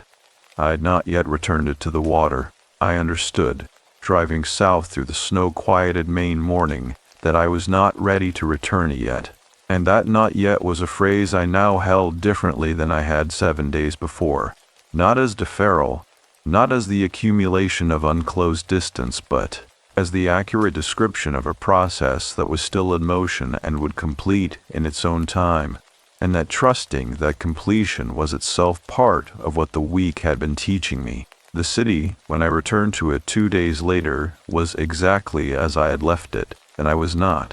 And the difference between those two facts was the whole of what I had to work with, which turned out, in the months that followed, to be enough. 14 months is long enough for the acute edges to round, not disappear. I want to be precise about that, because imprecision here would be a small betrayal of everything the week at the cottage asked of me. The grief is still present. Marcus is still gone. The not released, but the place where it was held still carries the memory of tension. The way a hand remembers the shape of something it has gripped for a long time, even after it opens. But the quality has changed. It has become something I live alongside rather than something I am continuously managing. And the difference between those two relationships with the thing is the difference between a wound and a scar, which is not a comfortable metaphor but is the accurate one. I published the archive 6 months after I came home from Maine, not under my own name. The nature of the work made institutional publication the right vehicle, and it went out through the verification organization I work with, as a formal research document with full methodology and sourced examples in the kind of careful, measured language that the professional context required. It documented the precise moment traceable across Marcus's collected files when AI-generated fabrications of predictive media reached the quality threshold at which casual detection failed. It documented the spread mechanisms. It documented the specific vulnerability being exploited, the hunger, as Marcus had written, for something to have known, and the way that hunger was being fed by tools sophisticated enough to produce false comfort at scale. It was well received in the field. It was cited. It did the work it was meant to do. I put Marcus's name on it, not as a formal co-author. The institutional process did not easily accommodate a posthumous contributor with no academic affiliation, but in the acknowledgments section, and plain language that said what was true, that the foundation of this research was assembled by Marcus, my brother, who died before he could send it, and whose archive made this document possible. Several colleagues asked about him. I told them what I could. The harder work was the other kind, which had no institutional framework and no publication process and no external validation of any sort. The work of allowing the notebook to have been said, the work of accepting that the transmission had finished, through means I could not source and had chosen not to verify, and that the choosing was itself the point, that there was a faculty beyond verification, older and less precise but not less real, and that I had spent 15 years working in such close proximity to the erosion of that faculty in the general culture that I had begun, without noticing, to lose it in myself. I noticed it back. That is the most honest way to say it. Not recovered, not restored. Notice back, the way you notice a sense returning after a period of numbness, first as the faint awareness of something that should be there, then as the gradual return of its full register. The capacity to receive what is actually present rather than what can be documented. The willingness to know what I know without demanding that the knowing come with a citation. I used the card Cecilia had given me. The woman in Portland. Her name was Diane, and she was in her late 40s, and she had the same quality of unhurried attentiveness that Cecilia had, though expressed differently, through a clinical training rather than a coastal inheritance. She understood the specific grammar of what I described without requiring me to defend it. Exactly as Cecilia had promised. We spoke 4 times over 3 months, and what those conversations gave me was not explanation, but permission. The same thing the glass had given me, the same thing the 4 lines on the folded paper had given me, expressed through a different medium. I thought about medium often in those months. Marcus's phrase, from the document he had left, grief operating in advance, the idea that people circulated fabricated evidence of foreknowledge because they needed the future to have been witnessed before it arrived. I had spent the months since Maine turning the idea over, examining it from the angles my professional training gave me, and then from the angles that training did not cover. What I arrived at slowly was something like this. The fabrications spread not because people were credulous, but because they were lonely in a specific way. Lonely for a world in which someone was paying attention to the shape of what was coming, in which the strangeness accumulating at every edge of daily life had been noticed and recorded before it became normal. The surveillance that settled into routine. The jobs that disappeared into processes no one could fully explain. The faces on screens that were not the faces they appeared to be. The clock moving forward, the water rising, all of it arriving faster than the capacity to absorb it, and the hunger for something to have known becoming, in the absence of genuine foresight, a hunger that fabricated images could feed with terrible efficiency. Marcus had understood this with a precision that his archive documented and his notebook illuminated, and he had spent 2 years building a record of it because he believed that naming the mechanism was the first step toward protecting the faculty it was eroding. He had been right. He had been doing the most important version of the work, and he had been doing it alone. And I had not known. And that fact still carries weight that I do not expect to fully put down. I drove to the Maine coast in late March. Not to the cottage. It was occupied through spring, Ruth had told me in a brief exchange of messages, and in any case the return I needed was not to the cottage, but to the cove. I booked a room and a bed and breakfast in Rockport for 2 nights, and I drove up on a Friday afternoon when the light was already lengthening toward the longer days, the sun staying above the horizon past 5 for the first time in months, and the quality of it different from the January light, less clarifying, more generous, a light that suggested rather than declared. I called ahead to Ruth and told her I was coming. She said she would let Cecilia know. The coast in late March had a transitional quality I had not seen in January. Not fully winter, not yet spring. The landscape caught between registers. The snow gone from the ground, but the trees still bare. The harbor water the specific pewter green of cold water warming reluctantly. The boats back in the water, but not yet busy with the full-season traffic of summer. The town felt like a person the day after a long illness, present, recognizable, but not yet at full capacity, still taking stock of itself. I walked Bell Cove Lane on Saturday morning. The cottage was closed, its windows dark, a different quality of quiet from the Occupy quiet I had known in January. I did not go to the door. I walked past it to the end of the turnaround and stood for a moment looking at the property, and felt the accumulated weight of the week I had spent there in a way that was not painful, more like the feeling of standing outside a building where something significant happened, and recognizing it for what it was, a place where a version of yourself arrived and a different version departed, and the building itself indifferent to the distinction, but the land around it somehow holding the record. I went around the property's edge to the path. The spruce stand in March looked different from January. The same trees, the same close spacing, but the light reaching slightly further through them, the branches just beginning the first faint greening at their tips that would deepen over the coming weeks. The fieldstone edgings were clear of ice, the moss between them vivid in the early spring moisture, the ground firm but no longer frozen. I went around the bend.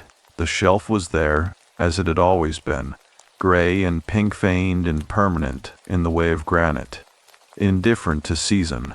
The tide was out, the shingle beach exposed, the cove quiet in the morning stillness. The dead trees on the western cliff stood against a sky that was pale and clear, and the water between the two shores held that sky with the careful fidelity of cold, still water. The stone circle was gone, not disturbed, not scattered, simply gone. The stones returned to wherever stones return to when the arrangement they were part of has completed its purpose.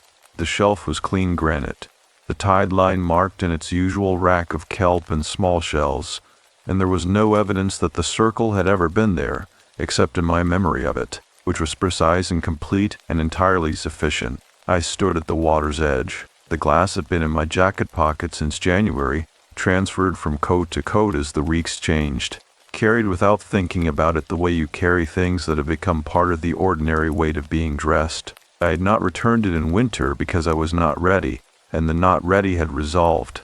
Across the months of the archive and the notebook and the conversations with Diane and the slow return of the capacity to receive what was actually present into a readiness I recognized not as a decision but as a condition, I took the glass from my pocket.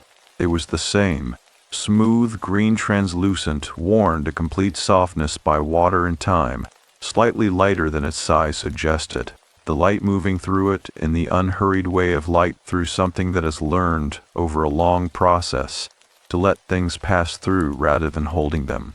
I held it for a moment, not ceremonially, just held it, the way you hold something before returning it to where it belongs, acknowledging the weight of what it carried, and the fact that it has now carried it fully and can be released.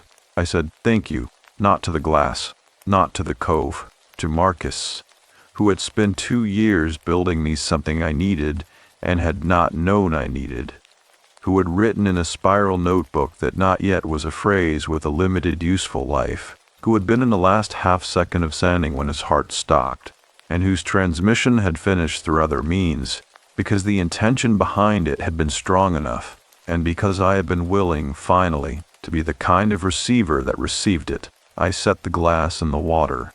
Not through, sat with care, at the tide line where the water was shallow and clear over pale stone. It caught the morning light as it went under and held it for a moment, green and bright, and in the small movement of the tide shifted it, and it moved along the bottom in the direction of deeper water, turning once, and then settled, and was still, and was simply a piece of sea glass on the floor of a Maine cove, which is all it had ever been, and all it needed to be.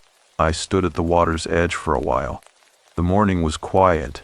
A lobster boat moved across the far end of the cove, heading out toward the open water, its engine a low and steady presence that faded gradually as it went, and then the quiet returned, and the cove was simply a cove on the Maine coast in late March, cold and clear and entirely ordinary, doing nothing except being the place it had always been. I walked back up the path.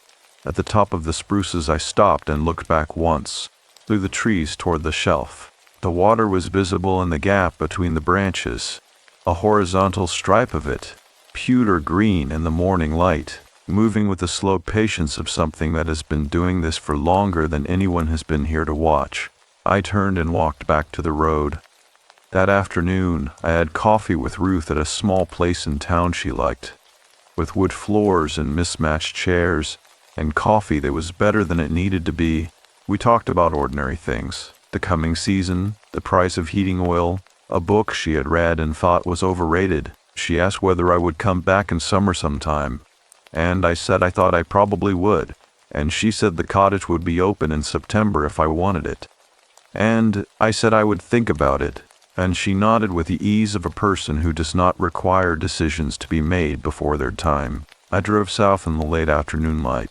The road ran through the small towns and the pale budding trees and the increasing evidence, mile by mile, of a world returning to itself after winter, and I drove through it at a reasonable speed with the window down a few inches, the cold air coming in clean and direct, and Marcus's notebook on the passenger seat, where it had been writing since I collected it from the cottage on my way to the cove. I had gone back for it that morning. Ruth had let me in. The notebook was where I had left it, on the writing desk beside the cold lamp. The index card still tucked inside the cover. I had picked it up and held it, and understood that I had been wrong about what it needed. It did not need to stay at the cottage. It needed to come home. The work it represented was not finished in that room. It was going to continue in whatever form the continuing took, and it needed to be where the continuing was. It rides on the passenger seat now, in memory, the way it rode that afternoon, present, specific. The black spiral cover slightly worn at the corner, Marcus's handwriting on the front, with the date of the year we had not spoken, chosen for reasons I will never fully know and do not need to. I keep it on my desk, next to my keyboard, in the reach of the morning light. Some mornings I open it and read a page, not looking for anything, not verifying anything. Just reading, in the way you read something written by someone whose voice you want to hear, which is the oldest reason there is for reading anything at all. The city is full of signals. My work continues. The tools that produce false things are faster than the tools that detect them, and the gap between them widens, and I do my work in that gap with the attention it requires, and the knowledge that attention, sustained and honest, is the only instrument that has ever reliably distinguished the real from the fabricated. I am better at the work now than I was before, Maine. Not because the week gave me new tools, because it gave me back the oldest one, the capacity to know what I know, before the documentation arrives, in the interval when the signal is present and the verification has not yet caught up, which is the interval where everything that matters actually lives. Outside my window, the morning is doing what mornings do. I have been sitting at this desk for an hour, and the light is moved from the eastern angle that reaches the glass on the windowsill to the higher angle that fills the whole room, and the glass has gone from holding the light to simply being in it, which is a different thing, and I notice the difference, and the noticing is enough.